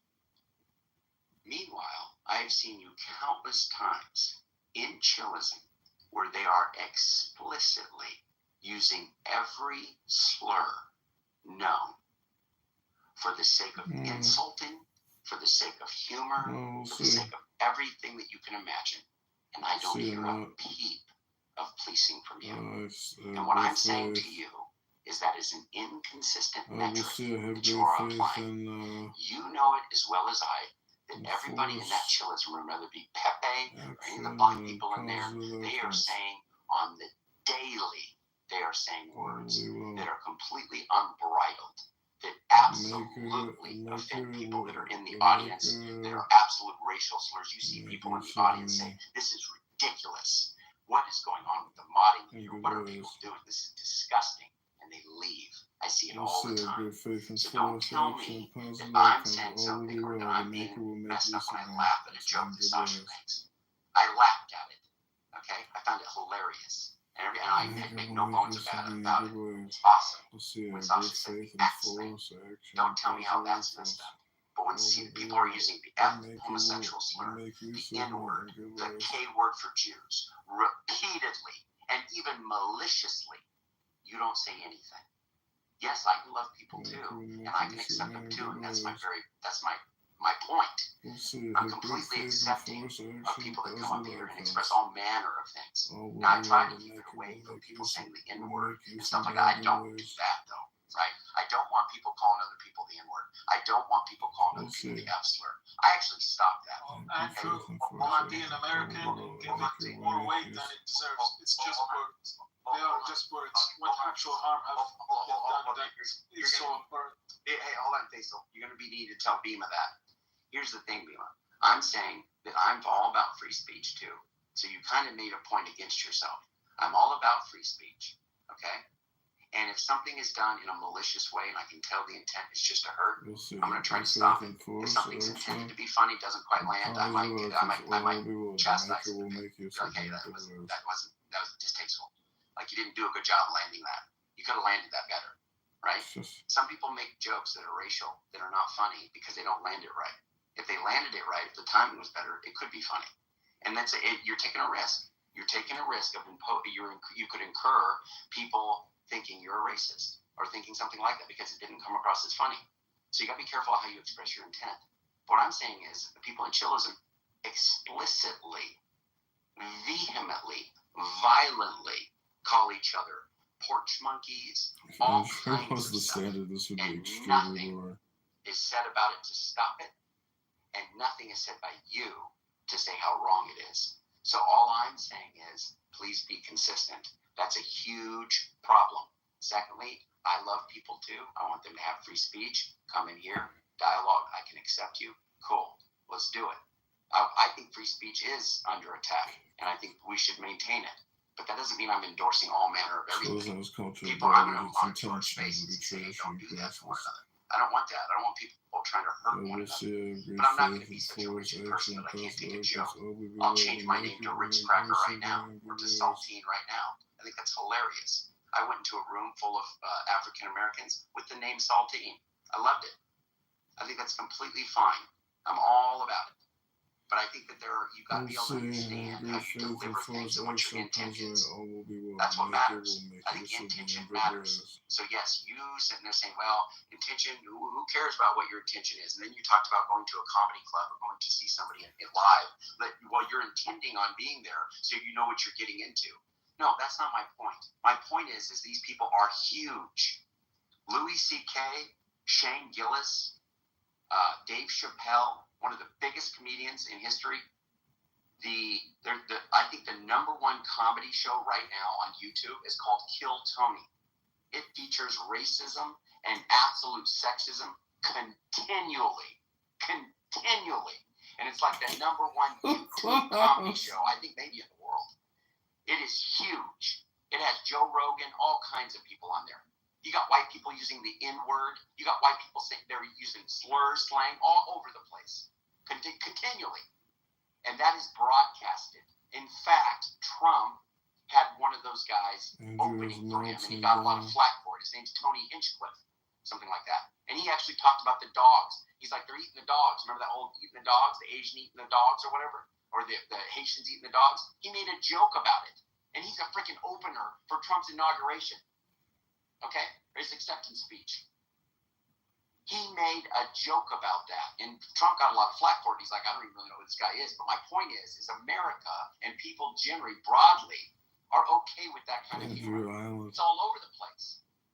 And I'm saying that I think it mends fences, or mends these gaps between our unity better than doing this thing like, we got to be super freaked out about that. We can't make jokes about anything. We have Jewish people in here. We make jokes about them being bankers all the time. I'm like, you need some money advice? You need job advice? Go talk to our fellow Jew here. And he laughs because it's funny and he knows my intention. Now, if there's somebody in the audience and they're offended, so be it. I think they're being too rigid. I don't think that that's good. I think it's bad for America. I think it's bad for people to have people that are so uptight and rigid. They can't do a joke. They can't take a joke. I'm pretty open on it. And they are a nation. But the Israelites were fruitful and prolific. Then there came to power in Egypt a new king who had never heard of Joseph. He's also only happy. You don't act like a fruit or something, right? Oh, you're talking about. I'm just gonna finish up here with this conversation real quick, and I don't want to, open up the stage for everybody else. But just hold on, just real quick. I'll be done in just a few minutes. Sorry. So, Andrew, do you think that there's a different standard to what's expected in your rooms on stage versus what's expected in chillism? Just generally speaking, like if you were to ask somebody. No, it's racist. They know that room's racist. Yeah, so they have a different expectation. Yeah. Okay, different expectation. Okay, so with that, I feel, I don't want you to feel, like I said, I tried to explicitly cover this in the beginning. I don't want you to feel attacked, right? That's not what I'm doing. But I also I'm hoping that you can understand that, yeah, there is a different level of seriousness that's going to go on in your rooms versus, let's say, the crash out rooms, the chillism, where people go to crash out, sometimes just to get the energy out, right? So this is the thing. By you telling me, like, oh, well, you don't do this, and first of all, like, I think that it's a little bit of, deflection, right? It's like, I feel like it's deflection. You're no, it's hypocrisy. Well, no, because you know that both. What I'm saying is the types of rooms. There's different levels of seriousness. Hold on, and then I'll finish, and then I'll be done, and I'll just communicate this to you. There's different levels. There's different levels of seriousness, and also just general etiquette of what goes on in both rooms. And I'm here. I can't control everybody's behavior, right? I'm not responsible for what everybody says. When I find that there's something that I should speak up on, obviously I'm going to speak up on it. But I'm here with you. This is happening now, just like yesterday. And because you're responsible for your own actions, not for what others say. That's why I'm talking to you, and I'm addressing this with you. And I think, and you get to take whatever I'm telling you. You get to tell me to go F myself. You're worried that it's a part of whatever. But I feel that, I would expect you to give me good criticisms too if you feel that I'm doing something as a human being that's harming somebody. And I would want to do that. And you know what? There's a lot of things in my mind, emotional maturity. It's difficult for all of us, but it takes a willingness to want to be able to assess our own choices based on the merits and not based on what others are going to get away with, if you know what I'm saying. So if you think that it's harmful or you don't think that it's harmful, depending on what I'm going to do, another group, whatever, it doesn't matter. I'm bringing this to you and I'm letting you know this with love. You get to do what you want, right? You get to decide how you're going to handle the feedback. I don't want you, like I said, I'm not attacking you. I hold you to a different type of standard, right? Because of the types of rooms that you use. And I feel that, and I don't want to say this, but I do want to say it because I want you to understand the impact. Like, I would not feel comfortable sometimes with your recent jokes bringing I feel bad saying this, Andrew, but I feel uncomfortable with bringing my Black friends to your rooms now, knowing that you could laugh at these jokes. And it's not about your intent. It's about how they might perceive it, not knowing that they might not be in the rooms all the time, right? And it's not that, I have wonderful friends. I have wonderful, pure, very great friends, but I don't want them to feel a certain way or make me look suspicious because I'm associating with you. So It makes it difficult. So I just hope that you could consider that. Yeah, I'm just saying you're engaging in a massive performative contradiction, and you're not seeing it. So I'm just trying to expose this for a second, okay? So you understand it, because this helps you. It is the case that there's a room called I want everybody to follow the logic and reasoning here, okay? There's a room called chillism, and there's my room. And she said that the expectations in chillism are such that you should just expect that. Well, who would that apply to? It would apply to the regulars. Only the regulars would know what to expect in that room. Not everybody else. If they see that it says, chillism, race, politics, etc., doesn't mean we're going to let the N-word fly. Doesn't mean we're going to say all this nonsense, okay? F slurs, etc., okay? So nobody can tell off the title that that's what's going to be going on in the room. When I have a name up there or a title on my room, it says systemic racism debate. Nobody knows what's going to be happening in here. The only people that have expectations about what's happening is somebody who is a regular. Everybody should be on board right now. This shouldn't be hard to figure out what I'm saying. It is the case that you must be a regular to have expectations about the type of content you're going to have in there, okay, to actually be able to have a reasonable inference about what actually will occur in there, okay? Now, if you're not a regular, you're going in blind, okay? Now, if somebody goes in blind into chillism, what are they going to hear? They're going to hear N-word, F slur, K word for the Jews, okay? F word for the homosexuals, right? The C word for Asians, all over the place, continually. And what are they going to see in there? They're going to see Bima. What are they going to see Bima doing? Nothing. Bima ain't going to say a word. Never say, hey, don't do that, Samoa. Don't do that, Concrete. No, you're going to see Bima arguing points. You're not going to see Bima saying, quit doing that. You're not going to monitor their speech. You're not going to say anything. And guess what? The people that are patrons there, the new people, they're being offended. And I've seen it multiple times in the chat, and they leave the room. Some people are reporting the room. Okay, that's what I see. Now, in my room, people come in. They occasionally will drop slurs. We try to curtail that. We try to stop that. And they'll see that. And they'll see that, hey, actual offensive, hurtful stuff is being regulated by the mods. I have black co-mods, and I don't say stuff to try to hurt them. I care about black people. I care about people broadly. So I'm not trying to do that. But they'll also see me every once in a while make a joke about Jews and make a joke about blacks. that clearly is intended to be funny, and that my own co-mods will laugh, that are of the affected or the recipients or the butt of the joke. They will laugh, obviously, and they can tell that I don't mean it with hatred. I don't mean it with vitriol. Again, contrast that with what the people are doing in Chilism. And you, in my room, when Sasha says, a white person, when Sasha says to a black woman who says, can I ask you a question? And Sasha says, spell ask, or spell ask first, and then you can answer. That was hilarious. And the timing is perfect. Sasha's one of the funniest people on this app, in my estimation. I was laughing. I know, Cynic, you don't like it, but listen. I was laughing. Okay, all right. I was laughing. That's not true. Timothy and Barry Summers thinks I'm good too. I think Sasha will be voted as one of the funniest people. But here's the thing. I was laughing. Okay, I was laughing. Well, hold on. I was laughing. Well, Muslims aren't going to agree now. But I was laughing. Hold on. I was laughing, and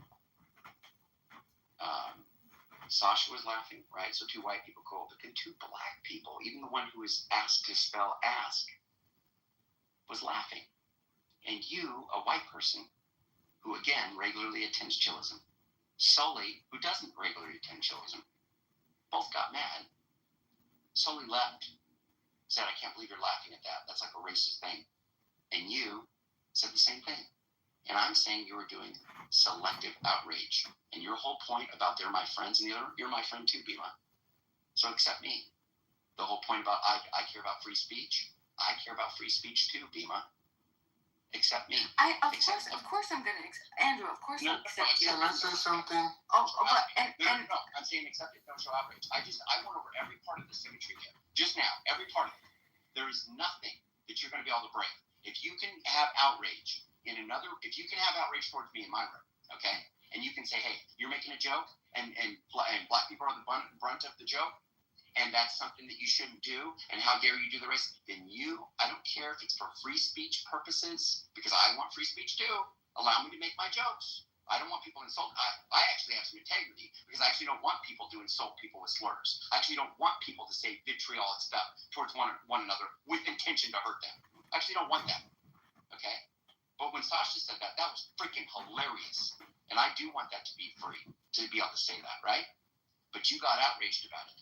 But in a room where they're actually explicitly trying to hurt one another with racial slurs and stereotypes, you say nothing.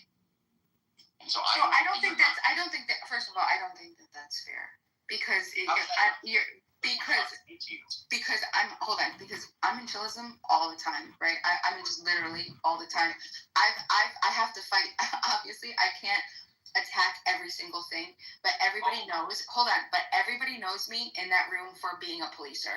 I will be the one to stand up when things get to I do. That's what I do. And hold on. You can't say Andrew. Ask anybody in that room. Ask anybody in that room.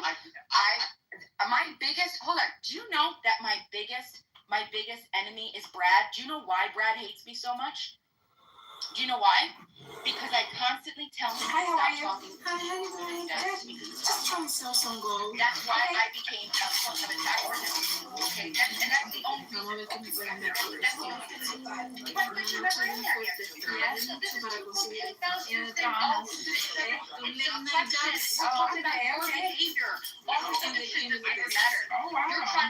to turn this around. Hopefully you got more than what it was.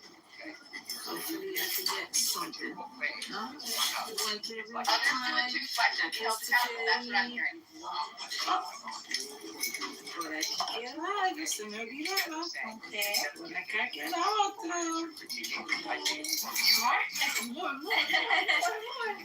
Aquí.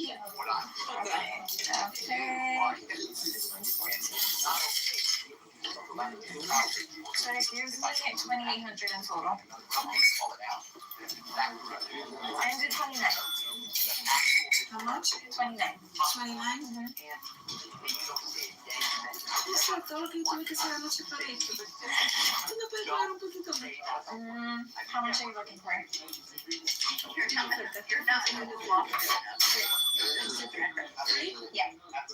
I do the three. Okay, let's do the three. Okay, perfect. You ready? Yes. Hi, how are you? Hi, how you doing? Good. Just trying to sell some gold. I make room all the time. I'm in that 24/7. Vamos a ver qué me queda en la No, you want me to hold on. You just said that the room is crazy all the time. If I was going to address every single person, it wouldn't even happen. It couldn't possibly happen, right? I have to be selective right now. This is listen. Are you integrated?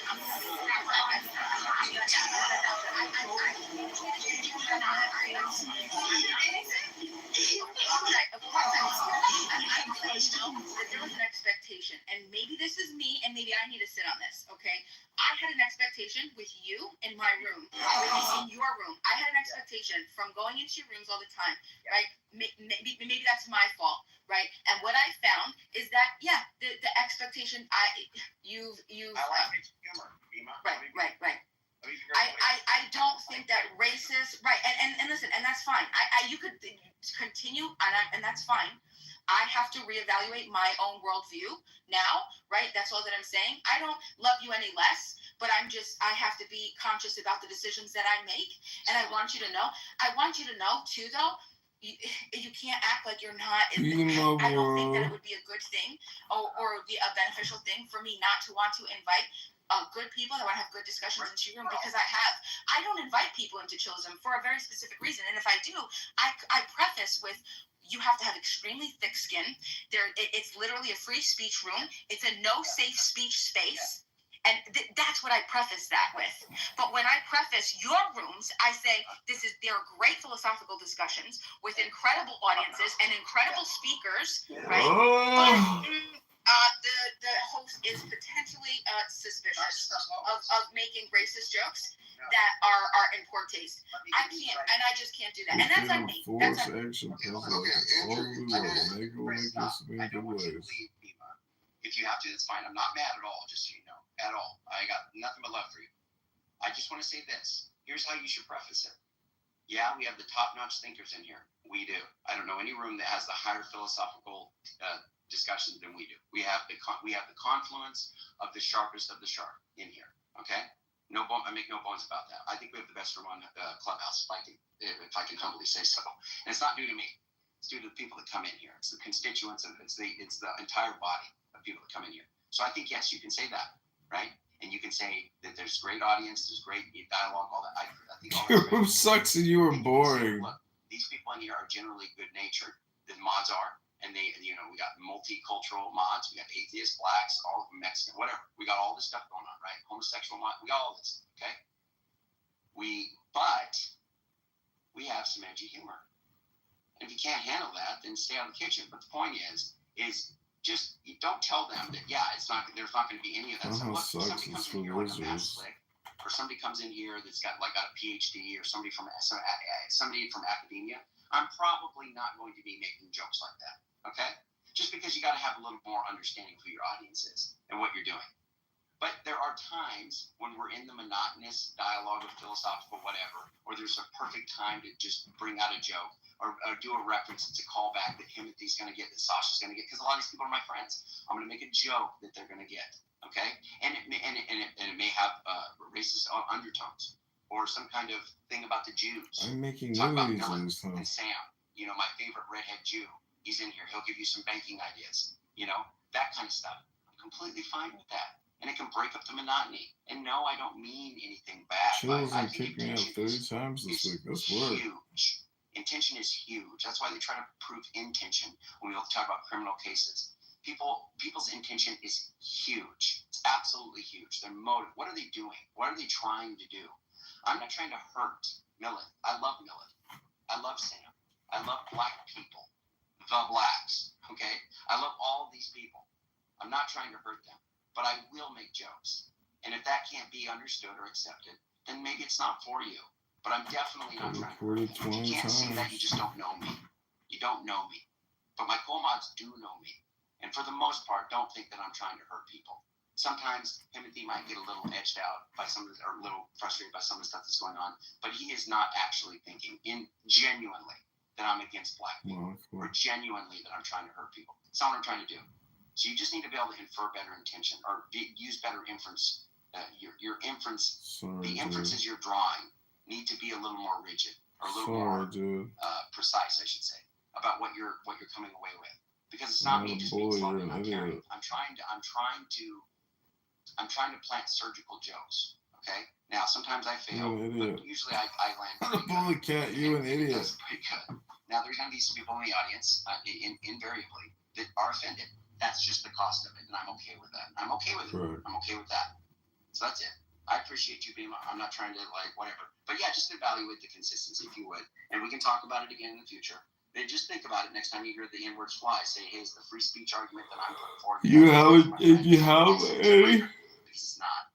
And I'm just telling you, there's a lot of Job work. Do you have any? So just please evaluate it. We'll talk again. How's it gonna work? I want people to come in here. Just tell them, hey, Andrew might make some jokes that are a little edgy.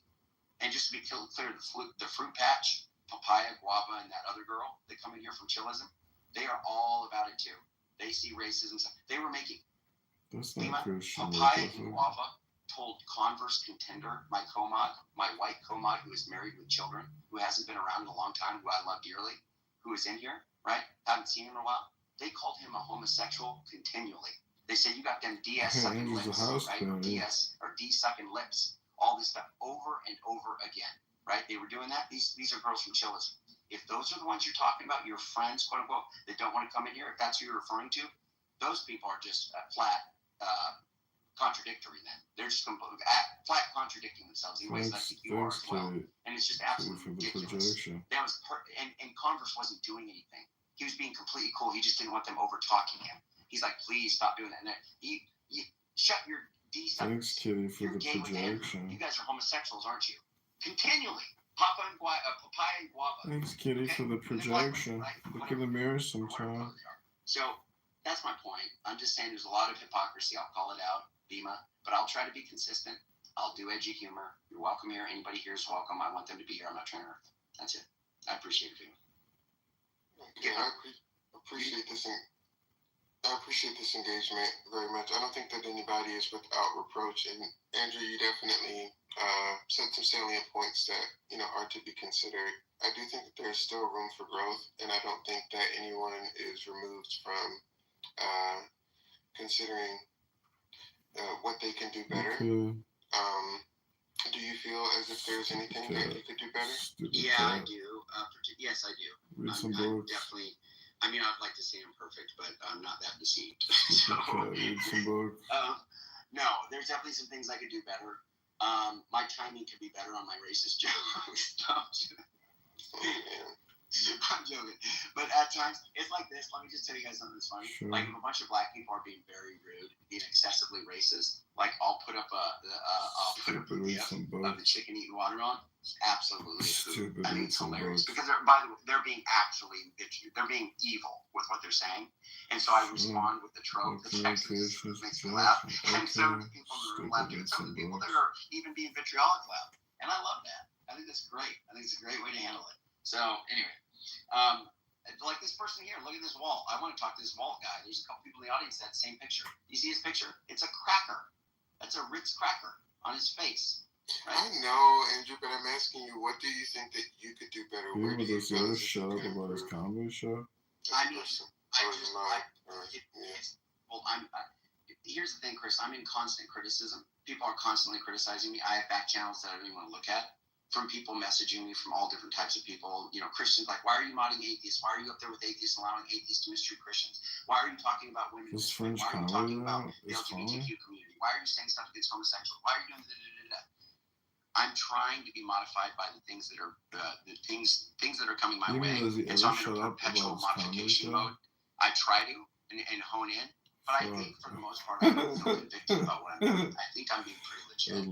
I do think there's some stuff that I could probably modify. I mean, I probably would want to get into like specific stuff right now. I don't think that that's really going to be too helpful, or people really even know exactly what I'm getting at. But there are some things that I think I could do better, for sure.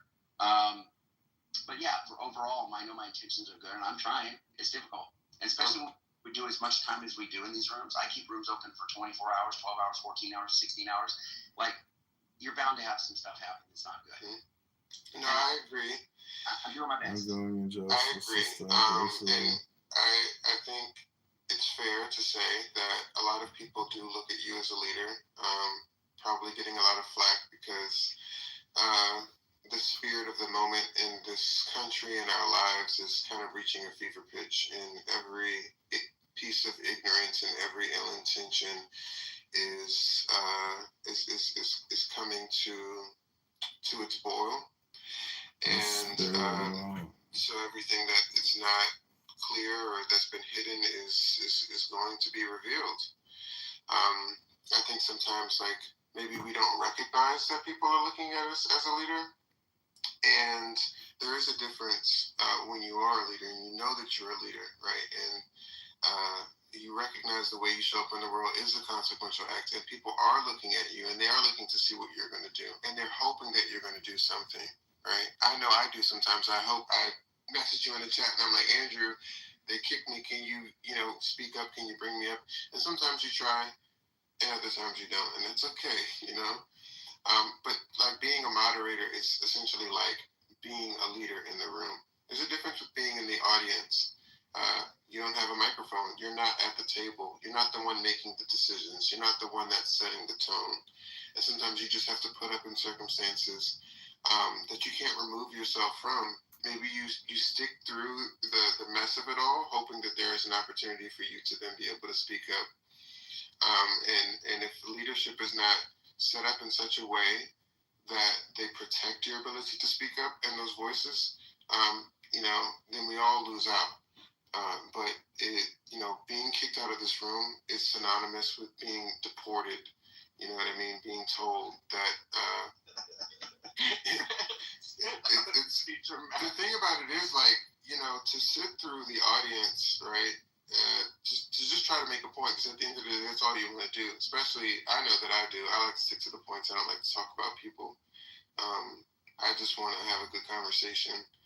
And it comes with so much of a cost, you know what I mean? And I think in some ways it's very analogous to like being a migrant in a foreign land, and you don't know the lay of the land. You're running into all these issues and stuff like that. You've had to leave your family, and I think it's short-sighted. If I'm making this analogy, people who migrate, like, that's a very traumatic experience, to have to leave your family and to go to a place where you don't know the language, you may have worked in that society a good job, and now you come here and you're pushing a wheelbarrow and stuff like that, like to seek refuge in another place and stuff. Like, there needs to be some care with that, some strategy with that, and that comes from the top. That comes from our leadership.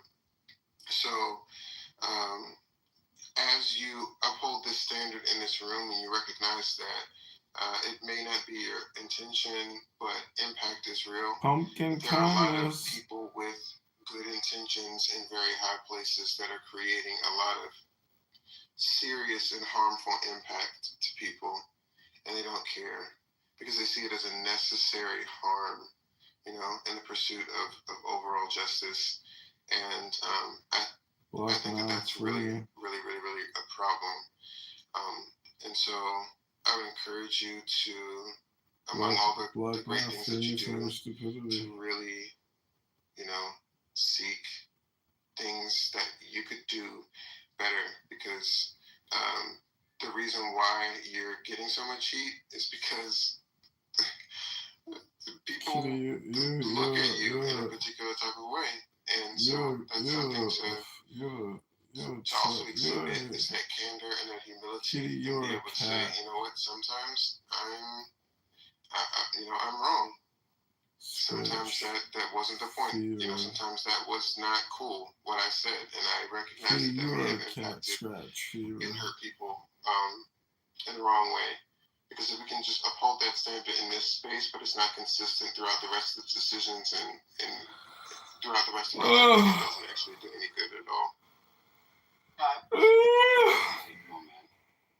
Thank you for that, Chris. is. I think you're comparing to being deported. What's up with all these crackers?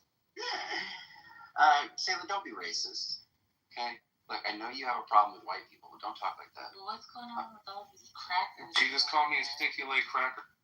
Yeah, so Walt and Mr. Tired, can you guys speak, or are you guys just like alts that want to come in here and do this, which I love, by the way? You know, we can speak. every room that I've came into, Andrew, you've been getting a speech about how you could be a better person or how you could, like, you're in trouble for everybody else. About half of the time he's on a panel, he's in some kind of courtroom, you know, where they're just like dissecting like one sentence he said. He's having to apologize for other people all day. It's crazy. Or myself. I can say whatever the hell I want to, no one cares, but Andrew just like slightly has a misstep. Making himself superior to children. Well, that's what happens when you try to maintain a high level of integrity. You know, I recognize for myself, not to consider myself, but that people do look to see if I'm going to crash out. They look to see if I'm going to be shady. They look to see if I'm going to cuss them out. And one thing I have learned, I have zero integrity, so that's how I solve problems. One thing I've learned, right, is that like people are sometimes they try and ankle bite you to try to throw you off and then try to like tear you down, so that they can, all the hyenas can just go and, you know, just have a go at you. But what does happen in my experience in children is that through all of that madness, and I realize too, I'm not perfect. I shouldn't be in these rooms this long. None of these rooms. There's much more productive things to be doing. But that over time, people do start to respect you because you have respected them for a long period of time. Like people will also defend you when people come into the room and I might come up on the stage and just say something, and they're like, "Yeah, you F word! Like we were in the middle of this." And they're like, "Hold on, don't talk to Chris like that." You know, like there is power in you know in what Christ teaches us, and maintaining that integrity is hard. It's a challenge. And sometimes you do have to hit that leave quietly button. But people are looking to you to see what you're going to do. And sometimes turn up is necessary. Like, I genuinely believe that every so often, you know, laying the smack down is necessary. Like, Nathan has brain damage until a 6th grader or less. Something sacred, if you don't take something as holy, if you don't have a boundary, then they will push it. Like, it's up to you to, like, it's like, why should I find that, you know, holy or respectful if you don't even protect it or stand up for it enough? Sometimes it takes some people, that's the only language that they understand. And it's unfortunate, but the moral of the story is the turn-up is sometimes necessary. No, I appreciate that. And I just want to say, I mean, just see, it's like TBI pumpkin. In the other room, I said, "What's up, my ninja?" Love it. Andrew. And he's actually, and I know, and he's awesome. Punch. And he gets it, and then that's why I appreciate that. But real quick, Davey said in the chat, and I think we really do need to turn to this. He said, "I want to hear from the crackers," and I do too. So, Mr. Tired and Walt, are you guys there? Sorry, you started to talk, Mr. Tired. Are you there? Yeah. I'm here. Hey, do I know you? Have we met before? I've been in the rooms. I think you've asked me to come up, but I've been busy. Okay, well, I like the picture. Yeah, I almost wanted to ask you, does God exist? But I realized it's not the title of the room. Do you care about systemic racism? Do you think that's a real thing? Do you think it's something we need to put all of our forces towards, or what's your position? I'm gonna read up a little bit on that, and then I'm gonna come back to you. How about that? That's fine. You crackers are always trying to obfuscate. Oh, I almost fell over, but it's okay. Y'all are always trying to. You crackers always pull this stuff. That's right. Amen. Yeah. So basically, I mean, but let me just ask you, Mr. Tired, then. So I will ask you because I don't want you to talk about systemic racism if you have to read up on it. But do you think that there is a God? Yeah. Yeah. Yeah. Are you kind of barely a believer in God, or do you actually have like a commitment, like a strong faith? Welcome to the welcome. I practiced some religion when I was a kid, and still kind of do. I think as I've grown older, I've grown less towards it and more towards like working hard and doing that stuff gets you to where you want to be, and it's a journey. I thank God. Gets you there. Punishments. Yeah, I appreciate that. Well, that's cool, man. Well, it looks like you're part of the house, so I appreciate you being here. It's all good. If you want to say something at some point, feel free to chime in. It's a journey. I thank God the punishments have been merciful. We're just talking about, racial humor. It's a journey. I thank God the punishments have been merciful. It's a journey. I thank God the punishments have been merciful. That's true. I can't tell if you're referring to me or Andrew in that situation. Yeah, I mean, you're like when I need to make a racist joke after we have that whole conversation. Yeah. No, double dipping is a real thing.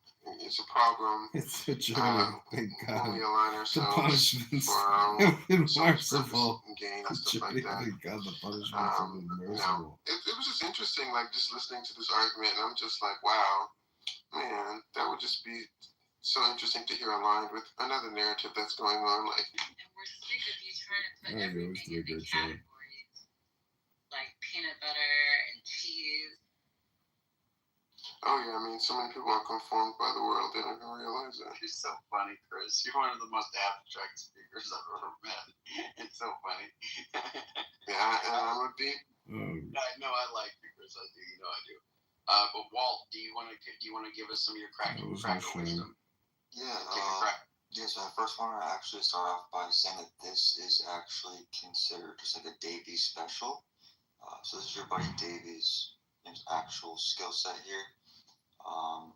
That's all. Unfortunately, I had to hear about 25 or 30 minutes between you and Nemo going back and forth. And it just sounded like there was a misinterpretation.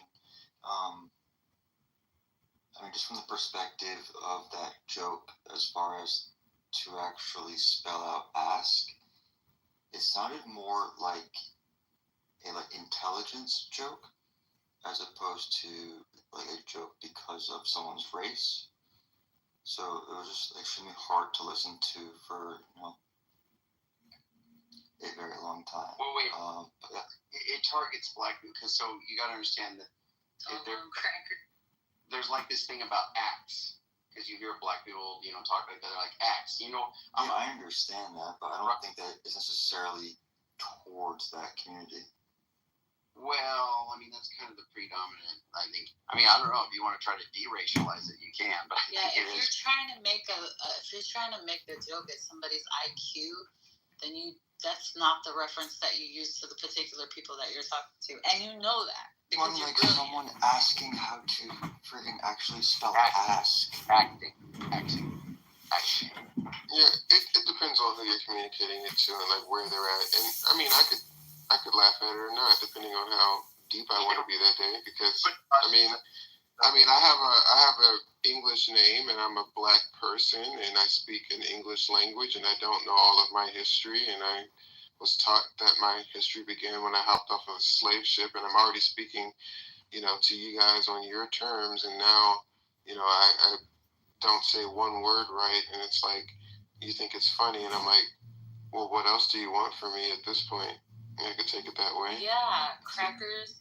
Like, you guys want to deflect everyone else's shortcomings, but don't want to take a look that you guys have totally monopolized the Lunchable business. Like, go look at the plank in your own eye. Or the crumbs in your own eye. Well, it's easy to ban history when we don't value it. Yes. Walt, I'll just say that there is an IQ thing, too, about black people. That there's like this race realism, are blacks lower IQ than other people. And so I get your point there, and you might say that the IQ has to do with being able to spell or something like that, or being able to pronounce words correctly, or have, speaking skills. maybe that's kind of what you're getting at. But no, it definitely is targeting like black people. You know what I mean? Because I interpret it that way. I interpret it more just like lack of education. Yeah, but I think looking at it from like a race thing is just extremely deep for really no reason. Unfamiliar with a culture makes you think that y'all are smarter than someone. You're assuming. Oh no, I did not. It's unpleasant truth for me. I just didn't ask loving a good shit. Especially when you come from another nation that is not predominant. So you are not in knowledge of the one. Your words through phonics, like you learn it through the people that you're around and the words that they speak. And there's plenty of words that I pronounce wrong, and that's because my parents are immigrants. You I think? promise you that. But even if there's a whole culture of pronouncing words a particular way, people use the words that they hear. They use the words that are predominant in their culture, and then for you to assume that they're not smart or that they have a low IQ because they're phonically repeating what they hear.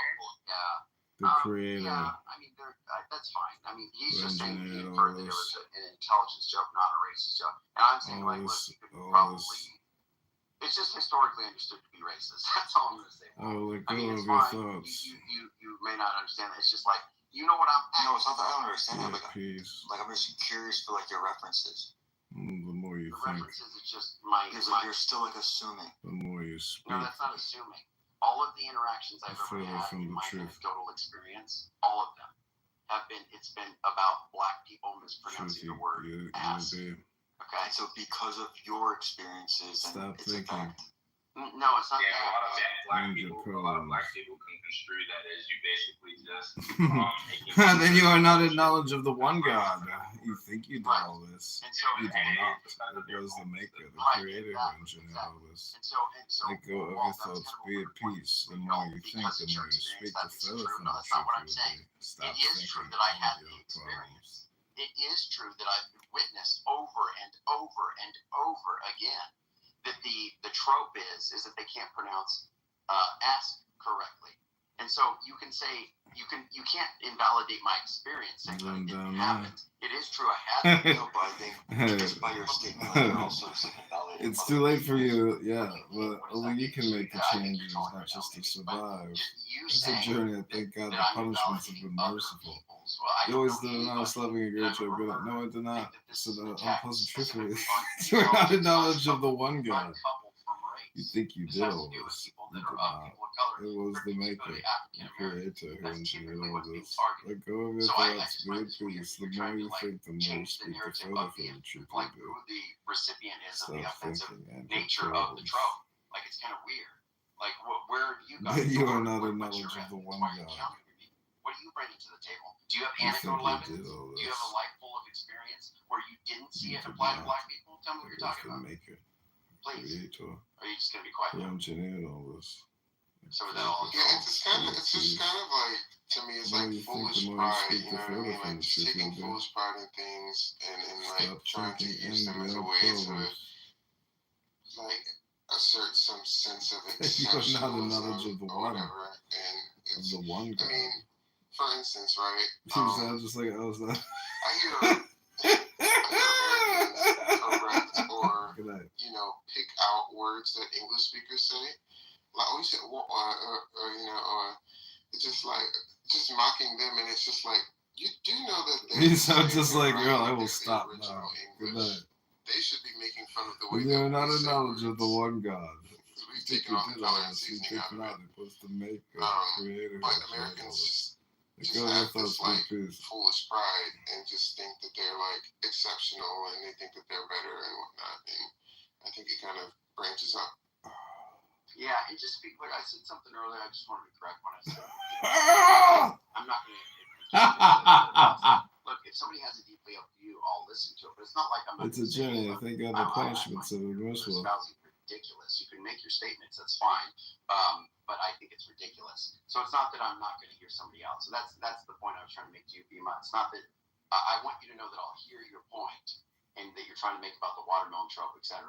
But I just think that it's ridiculous, and I'm just going to let you know that ahead of time, because I don't think that's really what matters. It matters about current impact that it actually has on people. Like, what does it actually do to people when they hear these things? And I think if the intention is clear to be a Then you joke, are not a and it knowledge hits of the people's one ears God. broadly as intending to be a joke, I think that can You think you did all mend this? You did people's not. relations rather than Was further that separate them. the That's my point. And I think the humor is good for that purpose. And it's an argument that people can have, whether, this kind of edgy humor is good for society or not. But I'll just say, based on the numbers, a ton of people like it. And you can say whatever about that, whatever. Tony, #1 comedy show, talking about the N-word, that slur all over the place. Joe Rogan, all these people part of it. It's huge. And I think people are doing that for a good reason, because I think it brings people together rather than separate. Now, if people have an opposite argument, I'll listen to it. I've heard it. I get it. I know the points. But I'll listen to it. I'm just saying I'm not on that side of it. I prefer the humor rather than the responsibility of making the joke funny is on the person telling it. And if it doesn't land on ears appropriately, that's on you. I agree. Yeah. I agree. You took the chance. And I agree. Yeah. So.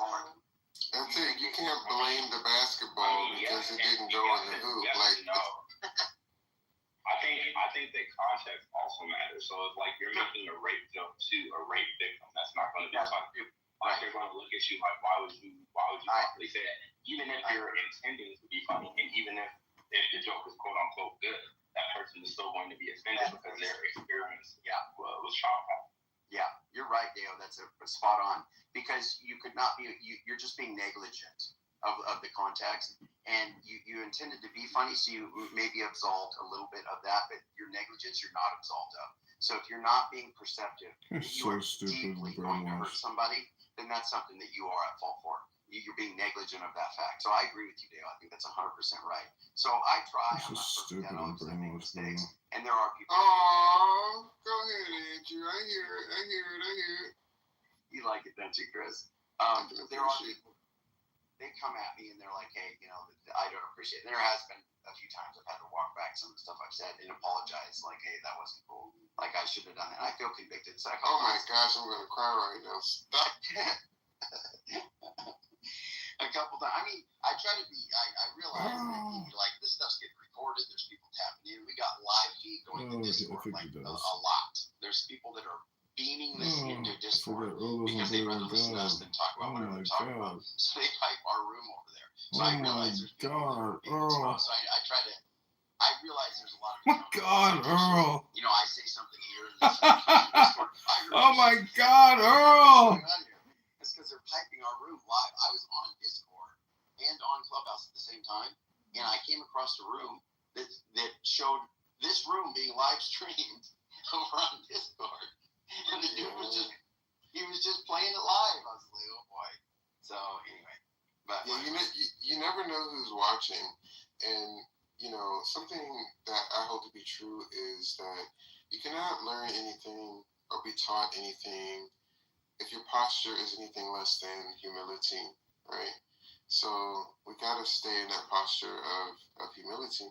So because the death of 80 million people should exterminate over an entire race. You to back me up on this, but I think from the time that we first met Andrew, I think I was just trying. I came on the clubhouse to start practicing sharing my story, right? Sharing my testimony, because I wasn't sharing it in my day-to-day life. And I like to think I've grown a lot since. That's something that started on here, and I've been able to take it and apply it to my life, and and get better about doing it. But part of one of the things that I had to do, and one of the things I realized in being able to do it, is that me sharing my story is really not about me. Yeah, I appreciate that. Well, I'm going to say I've seen growth in you, Chris, and I appreciate you. Got love for you, man.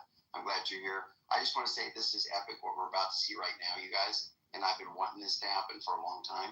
So just tune your ears in right now, because what's about to happen, I hope it happens. So this is a big deal. So the person that has been the center of a lot of this controversy has just stepped onto the stage, and that is Sasha. Now, there has been a whole lot of stuff going on. Sasha, I hope you take this as a huge testament to the love I have for you, considering the fact that I have just been onslaughted, just absolutely assailed by people regarding not just your PTR, but the things that you have said as of late and then historically. And I keep trucking on, and I'm just roll right through it because I think that the value of our friendship and me knowing more about you than I think that the average person does, and like what you're intending or why you're reacting or doing things you're doing, like it's worth more than their criticism. So, but I will say we are kind of at kind of a particular issue that I said we do need to talk about more. Maybe this would be a good time if you have the time. The profile picture you have right now. Yes. So we absolutely need to talk about it. Yeah. So I think so. So Selah, because Selah, I actually wanted you to talk to Sasha. So here's the thing. So I don't know, your position kind of was fluctuating a little bit, Selah, because I think you're trying to figure out exactly where you land on it. But let me be clear. Sasha made the axe joke. I think it's hilarious, and I think that the timing was perfect. 2 black people laughed. 2 white people got offended. Very strange. You, I think, I don't know if you were there, Selah, but you don't think that kind of stuff is funny. It seems like, but I think sometimes Timothy and others make jokes and you do things, okay? So I think it maybe depends on the timing. But I'll just say, Sasha did it. I thought it was good timing. I thought it was in good taste. And sometimes I think Sasha makes jokes like that because she's offended by the stupidity of certain people. And so she'll make a racial joke, and it has a little bit of zing to it that's going to offend them. And I think that that's understandable. Not necessarily morally right, but it's understandable. And so all I'm saying is like, I think we should talk about that. Maybe talk about... Yeah, I think that's what we should talk about too. And I think like we should open it up as a discussion for everyone. So like on one hand, right, we have Sasha who has the right to have her perspective, her thoughts, her voice, right? And then on the other hand, you have people that get hurt, get offended, get wounded, breaks relationships, causes anger, causes, discord. So what do you think that it should be? Like everyone who's in the room, like, yes, Sasha has the right to say whatever Sasha wants. Sasha has the right to use art to perpetuate an idea. Isn't that the truth? Yes, she does.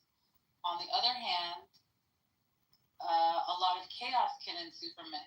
And not only that, it makes me worry about Sasha because some people do take it seriously. Yes, you have the right to say whatever you want to say and do whatever you want to do, but also know some people might want to knock the taste out of your mouth as well. So that's another reality we have to discuss. So what do y'all think? What is y'all's opinion on that? Sasha will beat the fish out of them. Yeah, I think that connection is maintained two-way. I think that love is a two-way street, not to be cliche, or, be real, depending on where you're at in life, right? It's just real. And I believe in, there is just certain virtues that we have to maintain that produce results at the end of the day. Like if it was biblical, it'd say, Jesus is the way, he's the way. It's not saying that like you're there yet, but it's this way, it's through this type of candor, it's through this type of patience. Oh, that's all it said. There you go. No, it's cool. We still need to work this out because all right, so a Christian might hold Jesus dear, right? And then somebody put something that's very disturbing to them regarding, an image of Jesus. At what point do people get to say like, hey, like you're dishonoring something that I love, my mom, my prophet, whatever. Yes. But see, on the flip side, right? Sasha has the right to have feelings like your belief system, your religion, your prophet is used to berate me, degradate me, and this is how I feel about it or something. Like she has the right to demonstrate that too. So it's like, it's really at a standoff because people are like, why are you letting them desecrate something that I feel sacred? Well, it's kind of like, I think about it like this, right? So, how like in the universe we have planets and we have celestial bodies, right? And some of them hold more weight than others, right? Some of them are grounded, like the sun, like we consider that to be grounded in the middle of our solar system. And if a comet, right, goes past the sun. Like it gets nudged by its magnetic. By the gravity of it, and then the next time it comes around, like it gets pulled even more. It gets pulled more and more and more, and before you know it, it gets pulled into the orbit of like what is the thing that holds the heaviest weight. And I think of that as like how we're supposed to love, right? Like if we know that we have the truth, like we're supposed to stay rooted in that, and maybe just over time we just start to kind of nudge and nudge and nudge and nudge and nudge, and then before you know it, like people are like in a relationship with that foundation, which it's hard. I see Andrew accomplish it at times, where you maintain your standard and people come to respect you because that's the truth. Like that's that deep knowing that like people know that space. They know what peace is. Like, yeah, you might be frustrated. Maybe you're used to being in a combative environment. Maybe you've always had to fight with people. Maybe you've always had to dismiss people and stuff like that. And they're used to that. They're expecting that. And then you give them something that's not familiar, and then it just starts to kind of speak to that, just that place of familiarity. Yeah, what do other people think? Like, let's say Sasha comes in with a picture of Jesus, in a way, picture something that would be offensive to you to see. Do you say like, yo, like I want to talk to you, but until you remove that, a real good conversation can't be had. It's like distracting. You talking about me? Everybody, the floor is open. Well, I would just say for me, I might do that if they're my friends. Because that's going to be my personal preference. I can exercise that judgment. Now, I'm a man. The Muhammad thing does bother me, right? I'm a man. It's problematic. I do because there are a lot of people. That's your brother. By that, and it's not even funny. I don't see like hardly any redeeming value of doing that. Now, on the other hand, your brother. Sasha wants to I'm a man. Earl's your brother. Understanding, obviously, because Sasha's pro-LGBTQ. And my uncle. But she's going to want to align herself with liberal Muslims, at least insofar as we're not the same. Painting Islam in that way, or at least I am a man. Is Earl a man? So she on that front, she is can Earl a man? Be saying, well, look, I'm just saying that Islam should be doing this. Is Earl a man? They should reform and accept this. It's not. I'm a man. Is Earl a man? Sex act or something like that. So in that sense, it's not like derogatory in that way. But it's offensive in two ways. One, you're not supposed to be a woman. Okay, so that's I'm a man. And the other is it's associated with LGBTQ, which historically is not the case. Islam is not historically pro-LGBTQ. And so, I mean, I can sympathize with the Orthodox Muslims who are against that. I'm a man. Is Earl a man? Offensive. Like you're associating the most cherished person that I know, right, or that's in existence apart from Allah. That you're associating them with something that's an abomination. And why are you doing that? But on the other hand, obviously, Sasha's going to say, I don't think it's wrong. I don't think God would be against it if there is a God. Of course, and by the way, Sasha, I don't know if you, or Sayla, I don't know if you heard that Sasha is now agnostic, not atheist anymore. It's absolutely awesome. Anyway, to me, that's huge. But that being said, yeah, look, I mean, I think that it's extremely offensive, but keep in mind, what did the Muslims do as a response? The Muslims opened up a room about Sasha, made all manner of trans jokes, talked about killing her, saying that the only way that she can be forgiven is if she becomes a Muslim. And that's because she said some stuff about Muhammad being a pedophile.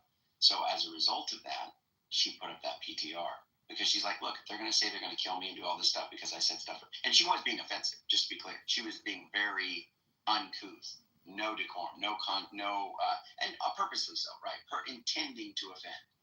Now, so it's a tricky thing, right? That's a tricky thing to see exactly how to navigate that.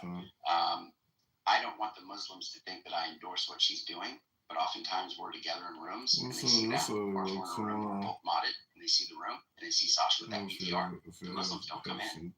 It's like one of the Sasha is one of the greatest Muslim repellents that I've ever had. Okay? And it's not a good thing. I mean, I don't think it's generally a good thing. I want to engage with the Muslims. So there's a real problem here. There's conflict of interest. I'm not exactly sure what the best path forward is. I love Sasha.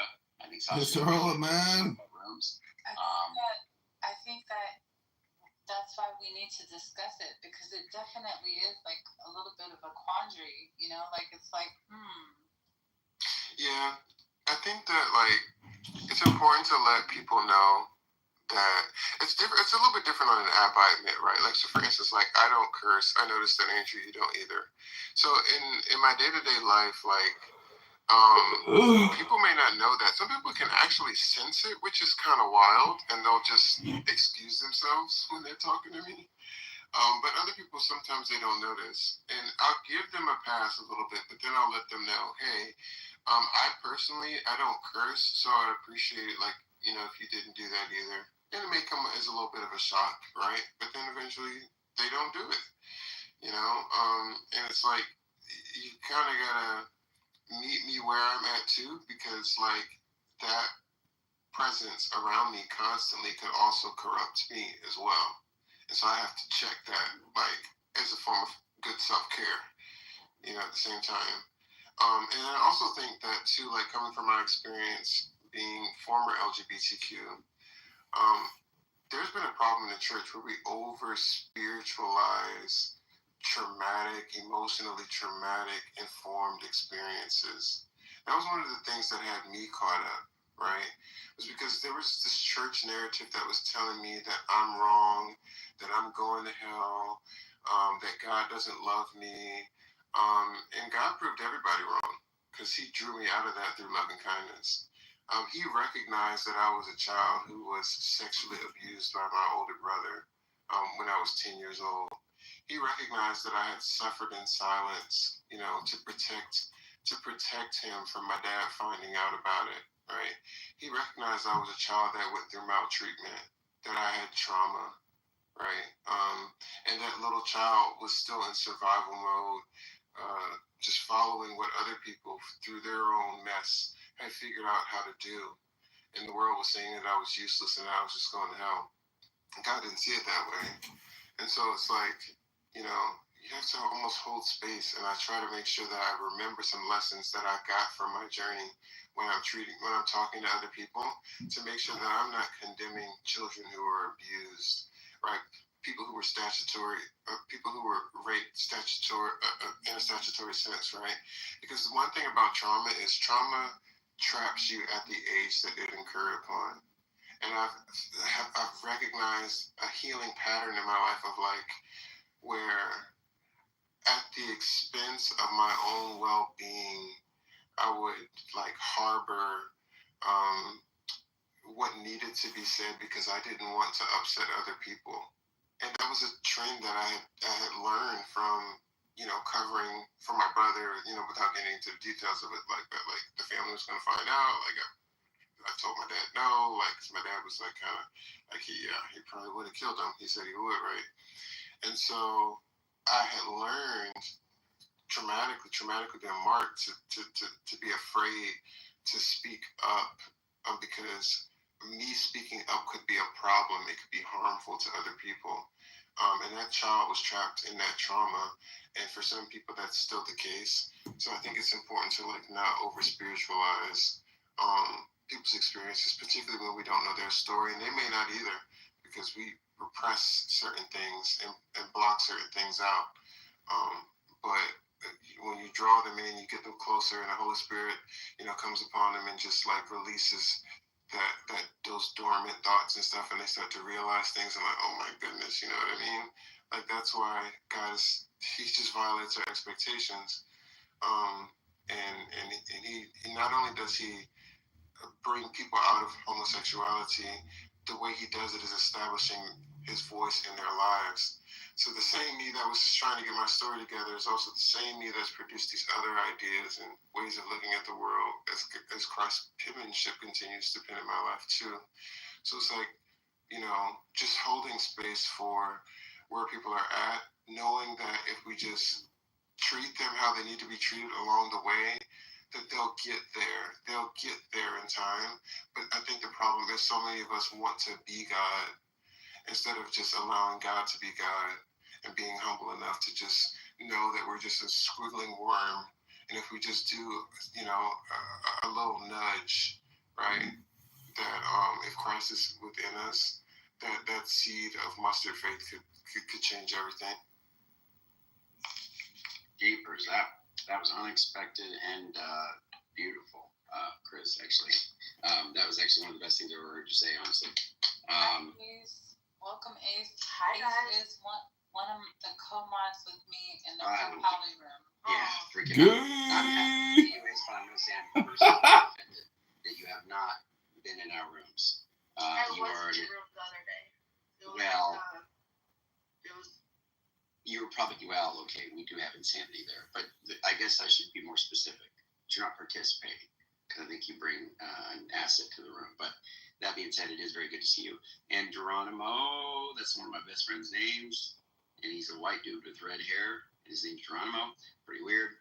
But anyway, Geronimo, good to have you, and Chinadu and Deo. I think you and Brian should probably be able to speak. If you guys want to say whatever you want to do, we can go wherever. But Chris, thank you for all that, man. That was actually really kind of transparent submission. What's up? Yeah, what's up? Yeah, I want to say something about the Sasha Muslim issue. So generally I don't like, I don't like the way Sasha insults people, and that generally I don't like it. I always even feel like if I was a mother, I'd probably kicking her a lot of the time. But that being said, right, I think we need to also know that Muslims in particular might be deserving of it because they seem to be extra sensitive, right? And their type of sensitivity almost seems like entitlement.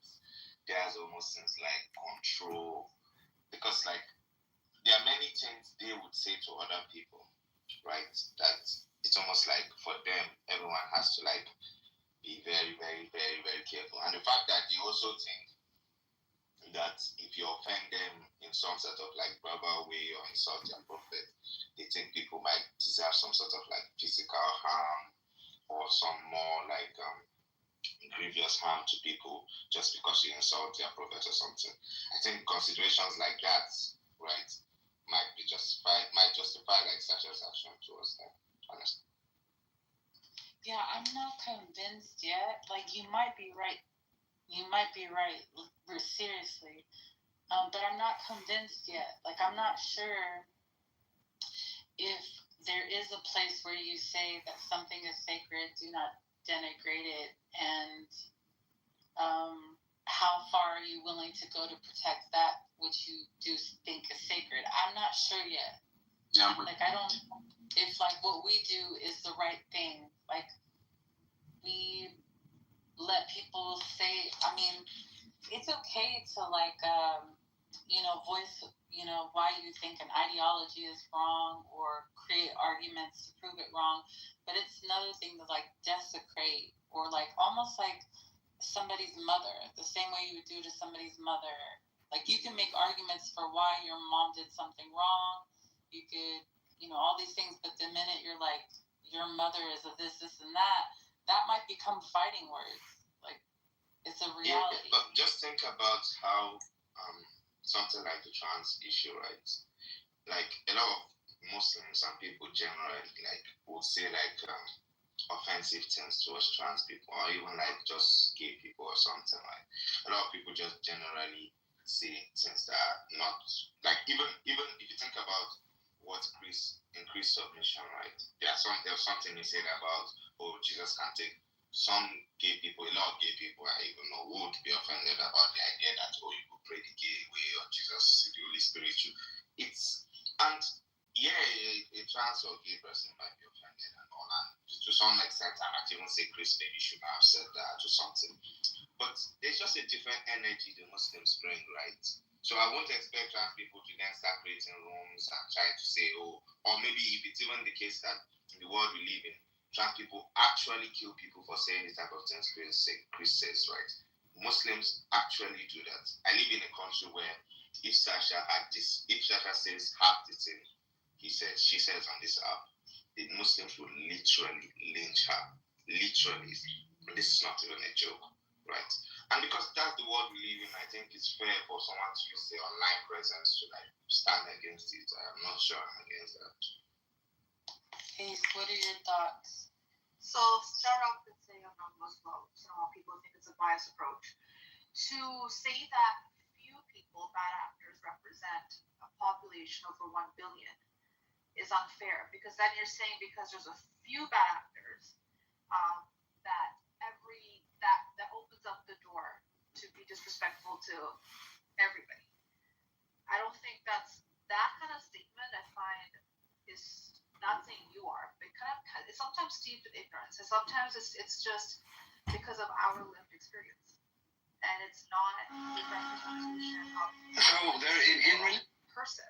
Do you get what I mean? You can say there are some people that you come across who act in asinine ways, and they present themselves to be Muslim or Christian or Sikh or whatever the case may be.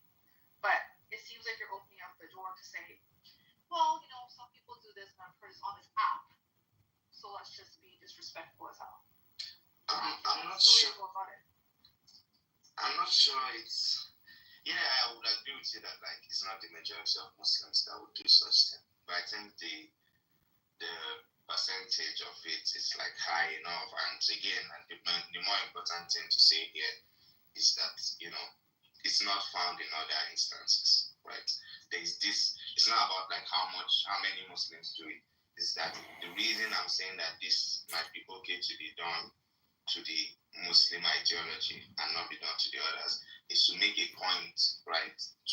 Because what other thing are we doing to make these quote unquote extremist Muslims like realize that what they're doing is wrong? First of all, it's not even clear to me that the average Muslim is fully standing against it, right? First, and just before you think it's coming from a place of ignorance or anything, I'm raised Muslim, I'm from a Muslim family, I'm still Muslim to my parents. I know about Islam. I know it's not the majority of Muslims. I know my family members will not kill people for saying things like that. So I know this, right? But that being said, it doesn't seem like the religion as a whole is standing against these things. And it's just that, and the more important thing is, it's only Muslims that have this problem, no matter how minute you think it is, right? It's only when it comes to the Islamic ideology that it seems like people are threatened by death just for like having a BTR on. And I think that's worth saying something about. And insulting people is also not some previous things. Can I say something real quick about objectivity? So it's kind of, to me, this is why objective morality. I know you guys may not see this, but I'm just gonna make this point. I think what is objectively true. I know a ton of people don't agree with objective morality and they think it's subjective, anti-realism, all that stuff. But I think what is objectively true in regards to morality really matters right now on this particular point.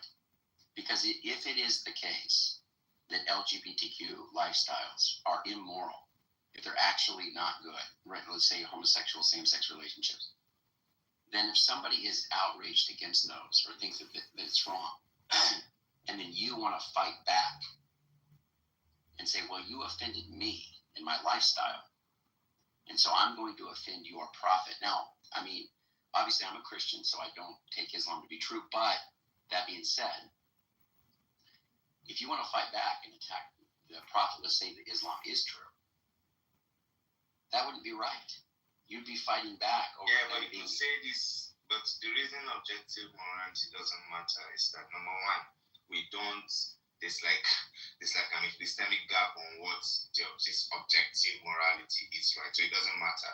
It could also be the case that God doesn't exist, objective morality exists, and right, it is objectively right to insult the prophet. So where do we go from there? Well, wait, how would that work? So wait, if Islam is true, it would not be it would be objectively wrong to insult the prophet. Yeah, I know. I'm saying that I'm giving you the other alternative, right? I'm saying if Islam is false, right, and atheism is true, and it's objectively right to insult the prophet. Oh, I see. Then Sasha will be right, and they will be wrong. Yeah, that's fine. But but just to be clear, the reason this is hard for me to navigate. Normally, I can come down pretty strong on something and say what the position is, and I'll stand on it. 10 toes deep, whatever, 10 toes down, whatever they say. But the reality of it is, this one's a little difficult to navigate because there's personal relationship. There's there's several things going on. It's a very strange situation to navigate. But I'm just going to say this: I do think objectivity matters, and I don't agree with you when you say that we can't. We ought to do a room on that one day, Chindu. Let's get Ethan. Let's get the people that are really. And I think Sasha now actually affirms objective morality, which is another change. But we can talk about how we actually can epistemically know what is objectively. Like we have epistemic access to what is objectively wrong. One thing, for example, raping an infant for fun. It's objectively morally wrong. And I don't care who you are, and that's something that we can agree on. And whether you agree on it or not, it is the case that that's wrong. That's a fact. It's not subject to opinion. And I know you disagree with that, Chindu, but I'm just saying. I'm not even sure I disagree. I'm just, for me, this term objective, I'm not sure what it means in the first place. It's not dancing. Wow, Andrew, that was shady. Yeah, even all that was real shady, Andrew. That was real shady. Can I add something?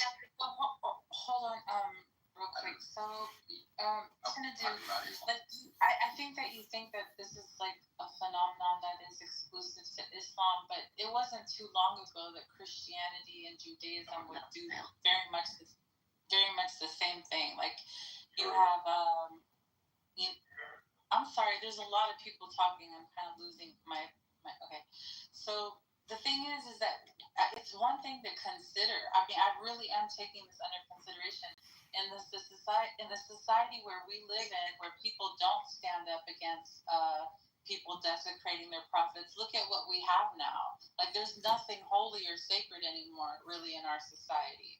And so I'm not sure if them being like, whoa, you're not going to talk about my mama like that. You're not going to talk about my prophet like that. I'm not sure yet if that's something that I want to say is wrong. I haven't figured it out yet. Because for us, I'm seeing how it's working out for us, just letting everybody say anything that they want to say. Like, there's just nothing anymore that is off, like, the table. Like, we degrade one another and we say the most terrible things, and there's no restraint anymore. Yeah, but I already started by saying. I have a question. Hold on.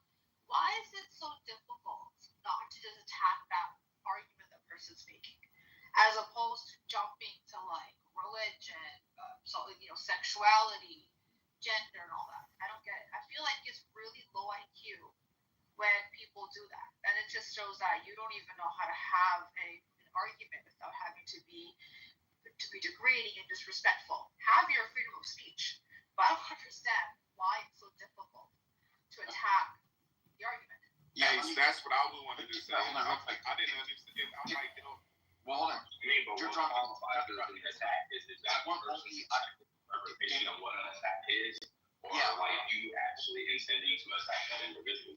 Well, hold on, Dale and Geronimo, because Jimmy was going to come in, but I just wanted to say this so everybody's up to date, and I want you to hear this, Stace. Okay, so Sasha is trans, okay, and pro-LGBTQ, okay, and an atheist, well, as of late, an agnostic, praise God. Anyway, that's a side one. Anyway, Sasha's, whatever, openly pro-LGBTQ. Now, we were in a room. Some Muslims were on stage. I know a few of them. I think maybe I didn't. Well, I don't know. A couple of them I didn't know. Whatever. Like 4 different Muslims who we're engaging with, right?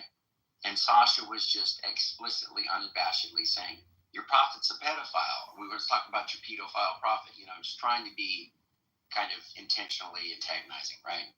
They got offended, and they didn't like the fact that we didn't step in quick enough, and we felt bad about that, and we made a public statement that, hey, that's not like that.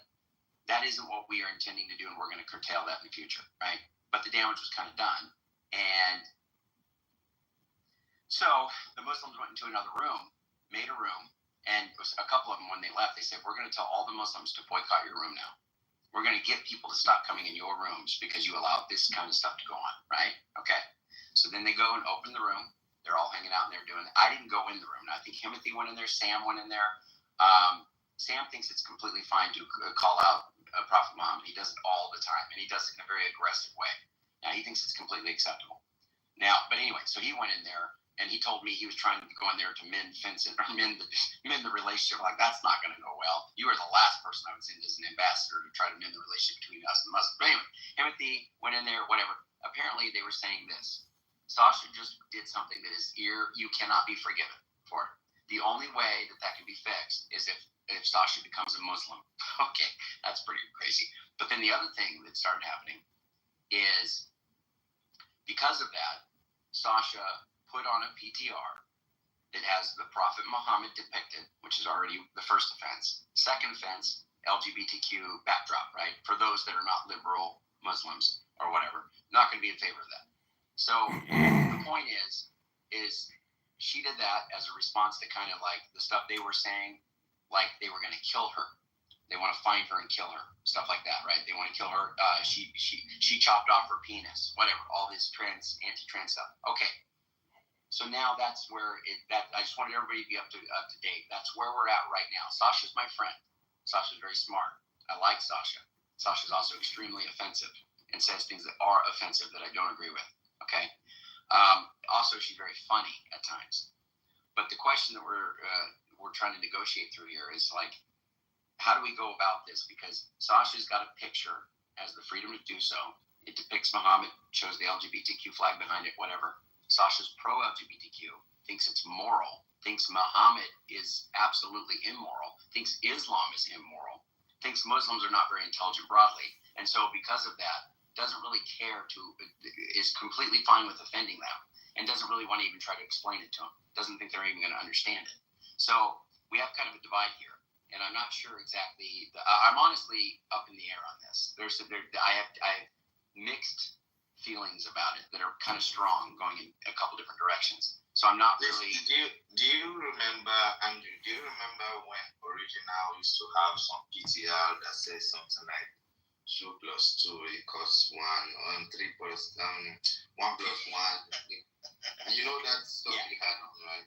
Yeah, about the Trinity. About the Trinity. And no Christian, nobody was opening rooms to like trying to kill Original or something. It's difference though, right? Because talking about the Trinity, like saying that we're not logical about our conception of the Trinity is a little bit different than actually depicting the prophet, which is a clear prohibited thing, and the LGBTQ thing is clearly orthodox, as far as orthodox, like traditional Islam, they are not in favor of. And so it's a different thing. It seems to me like the only difference here is that, some sort of arbitrary sensitivity towards the topic, right? Because it could have just been the case that Christians find it offensive if you say or if you say the Trinity, if you talk about the Trinity and say it's illogical. If Christians had just found it offensive, then it seems like that would have been the same issue. No, that's fine. I think the thing is it can be kind of offensive, but that's more about the logic of the Trinity, trying to say there's a contradiction. And in some sense, if I wanted to reach a little bit, I could say, look, the Trinity is very dear to me. The Holy Spirit is, don't blaspheme the Holy Spirit. By you saying it's illogical, you're kind of blaspheming God, blaspheming God. That's a little bit of a stretch. I have pretty thick skin, though. So, but yeah, maybe I don't know too many Christians at all, but Christians broadly aren't really offended like that, right? We've been kind of battered quite a bit in the media. We've made fun of constantly, South Park, etc. People have just kind of made it a normal thing to denigrate, use Jesus' name as a curse word. That's a problem. What's that? What'd you say? I think that's a problem. Like we saw what happened with the Olympics, where they I was offended by LGBTQ community who try to recreate. That was disgusting. I agree. That wasn't a joke. No, it was not. The thing is, I wish that there was a stronger reaction from the Christian community. I'm not saying go kill, but there needs to be a stronger reaction. Yeah, cynics has nothing to do with it. The response from the community. No, not at all. Just look up Diogenes predates Jesus. Okay, hold on. Cynic is not a response. That was that little fake BS little apology that community gave. Yeah. Was nothing. Did they lose anything? Did it lose contracts? Did it affect their life? No, because society has made certain things acceptable. I agree.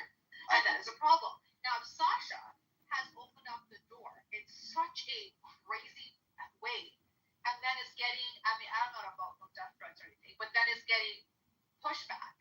Yeah. Sasha fucked up. Now, I don't think that people should be pointing at Sasha and saying things about Sasha's life.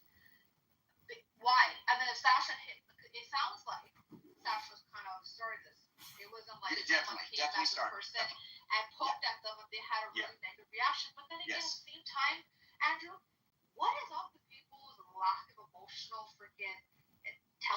lack of impulse control. Well, I think Basha just thinks Islam is false. Let me just be clear. No, in general. Moral decay is happening worldwide. I mean, in a lot of ways, that's absolutely the case. We have all kinds of just people are deviating and spiraling, aberrant ways of thinking, aberrant behavior. How deviated Andrew is from Christianity. Thank you, Sayana. So hold on, real quick. I think that's what's going on, Ace, and I think this is a sign of the end days kind of thing. But here's the thing. And who knows how long? I'm not saying the end of the world in our lifetime. I'm just saying things are getting progressively worse. Even though some things are getting better, some things are getting worse. Like our technology is getting better, our knowledge is becoming. Deviancy is increasing in a lot of ways because we're becoming more. Finding ways to become more. We can become more deviant on greater levels. Well, hold on. I have a question. But Ace, real quick, Ace, Cynic's response to you just now, or response to your thing about the Diogenes thing, or he's just being absolutely ridiculous. Oh, that obviously. obviously. He's attacked me, my religion, everything. Have I hit him back with that same bullshit? He said, Ace, he says that that depiction at the Olympics wasn't about Jesus. Are you kidding me?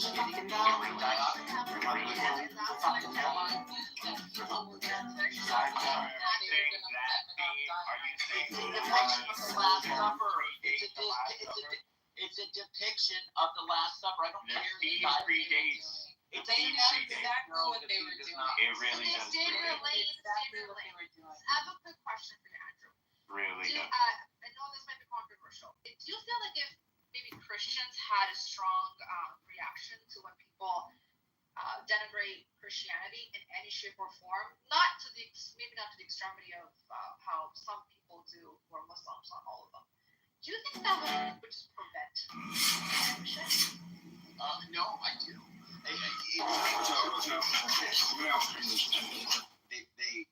So I have mixed feelings about that because in some sense Christianity is quite a bit in favor of, and some people aren't going to like this, okay, but us being martyred or persecuted. That's a very scriptural understanding. I pacifism, and I'm not convinced it's wrong. I'm actually not convinced of it. So I'm agnostic. It could be the case that Christians, if they're being persecuted for their faith, that they should take it. And that they shouldn't curse or retaliate or say, no, we're not going to allow this. It may be the case that they should take it. I have mixed feelings about there's some stuff that needs to be navigated there because there's also the moral law and God's law and how does that integrate because if there's blasphemy laws or, apostasy laws, how's that going to work? It's a difficult thing to see how to marry the two. But I'm still navigating that. But I'll just say I agree with you in principle. It is the case that if we stood up for ourselves in the way that you guys do, it wouldn't happen. We wouldn't have. Can I say something about this? Yes. If somebody depicted Jesus and we gave death threats to them, they'd probably stop. That's what I'd say. But anyway, go ahead, Jim. Yeah, about this Olympics issue, I feel like the same issue I have with the Muslim thing is what I have here too, because it's just if there's a group of people that are generally marginalized by said religion and religious people, right? I feel like that counts for me more than whatever offense someone would take, because it seems like queer people are marginalized and physically harmed all around the world, right? And something to even if you think they intend to insult the religion, right? For me, it would be justified because the religion is a weapon to it's one of the main weapons used to harm them. So if they insult such thing, coming from that perspective, I think it's justified. Okay, here's something that I'm hearing from whether it's Sasha's PTR picture, whether it's being trans, whether it's different images that we see in society, and then also relating this to what I've learned from my own experience. It's almost like removing a mole. You have a mole on the skin. You ever seen somebody get a mole removed, before lasers, right? you siphon it off at the root, and then over a period of time, then the mole itself will fall off, right? And a lot of times people want to, like, I don't know, just pinch it or try to smush it, and it's like, no, that's not how you do it. Like, you siphon it off at the root, and then the thing falls off. Like, it's being fed by something else. My sexuality was being fed by something else. Yeah, Sasha's PTR is being fed by something else. You know, so it's like, that's the process, and it's just, sometimes it's like we forget the patience part, because you cannot legislate growth. It's not something that you can, like, I got a cat, like, 6 months ago, right? And I was like, I'm going to train her to be outside, and take her to the park, and I'll take her my backpack, and we'll go hiking together and stuff like that. Man, when I tell you, when I first put that harness on her, she just flopped over like a little, like, I don't even know, like, she just flopped over, like, it was so funny. She couldn't walk in it. Then, you put the leash on, she doesn't know what that is, and you put her in the bag and stuff like that. Like, she had to get used to all of these changes slowly and progressively over time. Chris, Couldn't when you force said that. in the chat, I really like it. Can you maybe read out what you said? You made a comment in the chat. Chris showed that to you, right? The mods removed.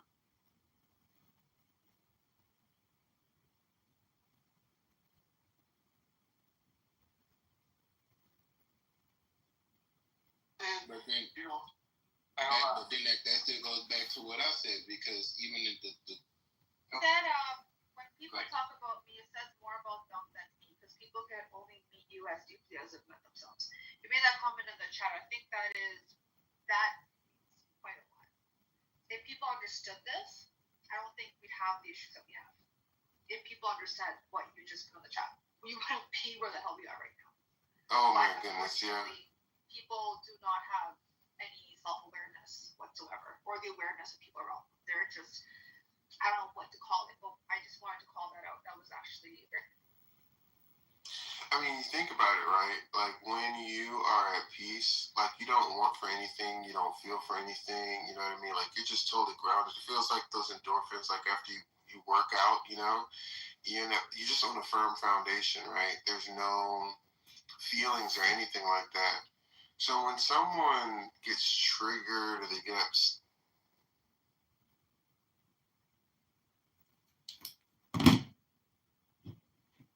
I guess I'll just let this run.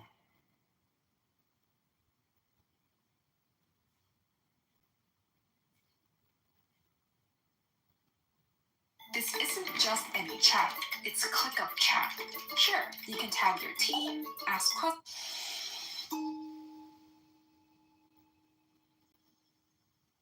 Nan-in, the Japanese master during the Meiji era, received a university professor who came to inquire about Zen. Nan-in served tea. He poured his visitor's cup full, then kept on pouring. The professor watched the overflow until he no longer could restrain himself. It is overfull, no more will go. Like this cup, Nan-in said, you are full of your own opinions and speculations. How can I show you Zen unless you first empty your cup? Gudo was the emperor's teacher of his time. Nevertheless, he used to travel alone as a wandering mendicant. Once when he was on his way to Edo, the cultural and political center of the shogunate, he approached a little village named Takenaka. It was evening and a heavy rain was falling. Gudo was thoroughly wet. His straw sandals were in pieces. At a farmhouse near the village, he noticed 4 or 5 pairs of sandals in the window and decided to buy some dry ones. The woman who offered him the sandals, seeing how wet he was, invited him to remain for the night in her home. Gudo accepted, thanking her. He entered and recited a sutra before the family shrine. He then was introduced to the woman's mother and to her children. Observing that the entire family was depressed, Gudo asked what was wrong. My husband is a gambler and a drunkard, the housewife told him. When he happens to win, he drinks and becomes abusive. When he loses, he borrows money from others. Sometimes when he becomes thoroughly drunk, he does not come home at all. What can I do? I will help him, said Gudo. Here is some money. Get me a gallon of fine wine and something good to eat. Then you may retire. I will meditate before the shrine. When the man of the house returned about midnight, quite drunk, he bellowed, Hey, wife, I'm home. Have you something for me to eat? I have something for you, said Gudo. I happened to be caught in the rain, and your wife kindly asked me to remain here for the night. In return, I have brought some wine and fish, so you might as well have them. The man was delighted.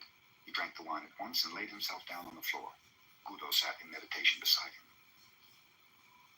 In the morning, when the husband awoke, he had forgotten about the previous night. Who are you? Where do you come from? He asked Gudo, who still was meditating. I am Gudo of Kyoto, and I am going on to Edo, replied the Zen master. The man was utterly ashamed. He apologized profusely to the teacher of his emperor. Gudo smiled. Everything in this life is impermanent, he explained. Life is very brief. If you keep on gambling and drinking, you will have no time left to accomplish anything else, and you'll cause your family to suffer too. The perception of the husband awoke as if from a dream. You are right, he declared. How can I ever repay you for this wonderful teaching? Let me see you off and carry your things a little way. If you wish, assented Gudo. The two started out. After they had gone 3 miles, Gudo told him to return. Just another 5 miles, he begged Gudo. They continue on. You may return now, suggested Gudo. Another 10 miles, the man replied. Return now, said Gudo, when the 10 miles had been passed. I'm going to follow you all the rest of my life, declared the man. Modern Zen teachers in Japan spring from the lineage of a famous master who was the successor of Gudo. His name was Munan, the man who never turned back. The Zen master Hakuin was praised by his neighbors as one living a pure life. A beautiful Japanese girl whose parents owned a food store lived near him. Suddenly, without any warning, her parents discovered she was with child. This made her parents angry. She would not confess who the man was, but after much harassment, at last named Hakuin. In great anger, the parents went to the master. Is that so? Was all he would say. After the child was born, it was brought to Hakuin. By this time, he had lost his reputation, which did not trouble him. But he took very good care of the child. He obtained milk from his neighbors and everything else the little one needed. A year later, the girl mother could stand it no longer. She told her parents the truth, that the real father of the child was a young man who worked in the fish market. The mother and father of the girl at once went to Hakuin to ask his forgiveness, to apologize at length, and to get the child back again. Hakuin was willing. In yielding the child, all he said was, Is that so?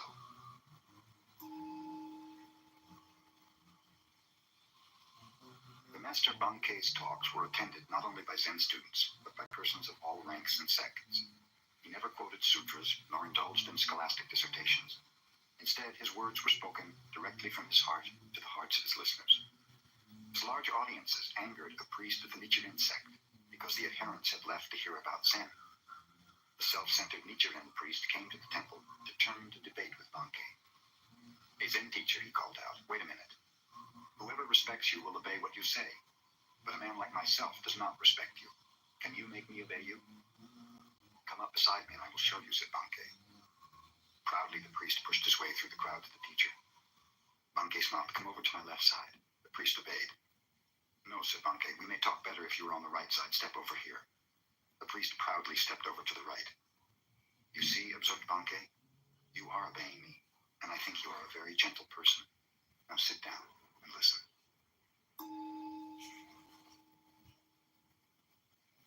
20 monks and 1 nun who was named Ishan were practicing meditation with a certain Zen master.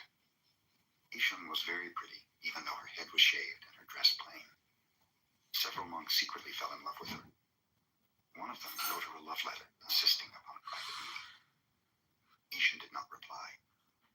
The following day, the master gave a lecture to the group, and when it was over, Ishan arose. Addressing the one who had written her, she said, If you really love me so much, come and embrace me now.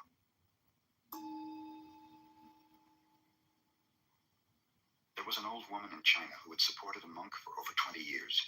She had built a little hut for him and fed him while he was meditating. Finally, she wondered just what progress he had made in all this time. To find out, she obtained the help of a girl rich in desire. Go and embrace him, she told her, and then ask him suddenly, what now? The girl called upon the monk, and without much ado caressed him, asking him what he was going to do about it. An old tree grows on a cold rock in winter, replied the monk somewhat poetically. Nowhere is there any warmth. The girl returned and related what he had said. To think I fed that fellow for 20 years, exclaimed the old woman in anger. He showed no consideration for your need, no disposition to explain your condition. He need not have responded to passion, but at least he should have evidenced some compassion. She at once went to the hut of the monk and burned it down.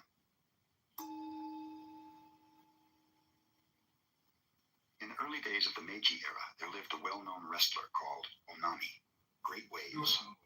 Onami was immensely strong and knew the art of wrestling. In his private bouts, he defeated even his teacher, but in public he was so bashful that his own pupils threw him. Onami felt he should go to a Zen master for help. Hakuju, a wandering teacher, was stopping in a little temple nearby, so Onami went to see him and told him of his great trouble. Great Waves is your name, the teacher advised. So stay in this temple tonight. Imagine that you are those billows. You are no longer a wrestler who is afraid. You are those huge waves sweeping everything before them, swallowing all in their path. Do this, and you will be the greatest wrestler in the land. The teacher retired. Onami sat in meditation, trying to imagine himself as waves. He thought of many different things. Then gradually he turned more and more to the feeling of the waves. As the night advanced, the waves became larger and larger. They swept away the flowers in their vases. Even the Buddha in the shrine was inundated. Before dawn, the temple was nothing but the ebb and flow of an immense sea. In the morning, the teacher found Onami meditating, a faint smile on his face. He patted the wrestler's shoulder. Now nothing can disturb you, he said.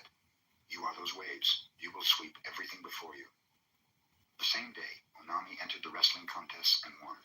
After that, no one in Japan was able to defeat him.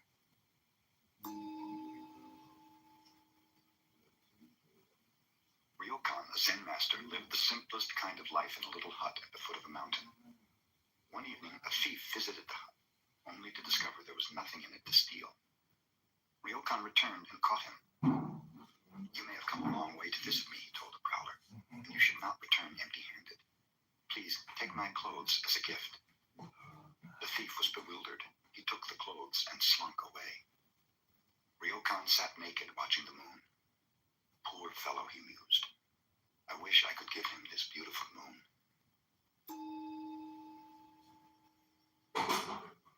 The Zen master Hoshin lived in China many years. Then he returned to the northeastern part of Japan, where he taught his disciples. When he was getting very old, he told them a story observed in China. This is the story. One year, on the 25th of December, Tokufu, who was very old, said to his disciples, I'm not going to be alive next year, so you fellows should treat me well this year. The pupils thought he was joking, but since he was a great It's true, I need to start reading the Constitution. Treated him to a feast on succeeding days of the departing year. On the eve of the new year, Tokufu concluded, I haven't seen any loopholes in the Constitution. I shall leave you tomorrow afternoon when the snow has stopped. Yeah. The disciples laughed, thinking he was aging and talking nonsense since the night was clear and without snow. But at midnight, snow began to fall, and the next day they did not find their teacher about. They went to the meditation hall. Oh, we'll see tomorrow. Hoshin, who related this story, told If she cancels, it is not necessary for a Zen master to predict his passing. she's a clone. But if he really wishes to do so, he can. We'll see tomorrow. If she cancels, she's a clone. Yes, answered Hoshin. I will show you what I can do 7 days from now. None of the disciples believed him, and most of them had even forgotten the conversation when Hoshin called them together. 7 days ago, he remarked, I said I was going to leave you. It is customary to write a farewell poem, but I am neither a poet nor calligrapher. Let one of you inscribe my last words. His followers thought he was joking, but one of them started to write. Are you ready? Hoshin asked. Yes, sir, replied the writer. Then Hoshin dictated. I came from brilliancy and return to brilliancy. What is this? The poem was one line short. Blessed are you, Lord, King, God of the universe, has not made me a woman.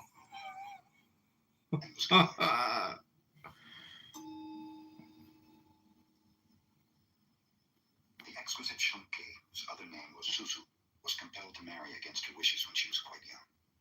Later, after this marriage had ended, she attended the university where she studied philosophy. To see Shunke was to fall in love with her. Moreover, wherever she went, she herself fell in love with others. Love was with her at the university, and afterwards, when philosophy did not satisfy her and she visited a temple to learn about Zen, the Zen students fell in love with her. Shunkei's whole life was saturated with love. At last in Kyoto, she became a real student of Zen. Her brothers in the sub-temple of Kenin praised her sincerity. One of them proved to be a congenial spirit and assisted her in the mastery of Zen. The abbot of Kenin, Mukurai, Silent Thunder, was severe. He kept the precepts himself and expected his priests to do so. In modern Japan, whatever zeal these priests have lost for Buddhism, they seem to have gained for taking wives. Mukurai used to take a broom and chase the women away when he found them in any of his temples, but the more wives he swept out, the more seemed to come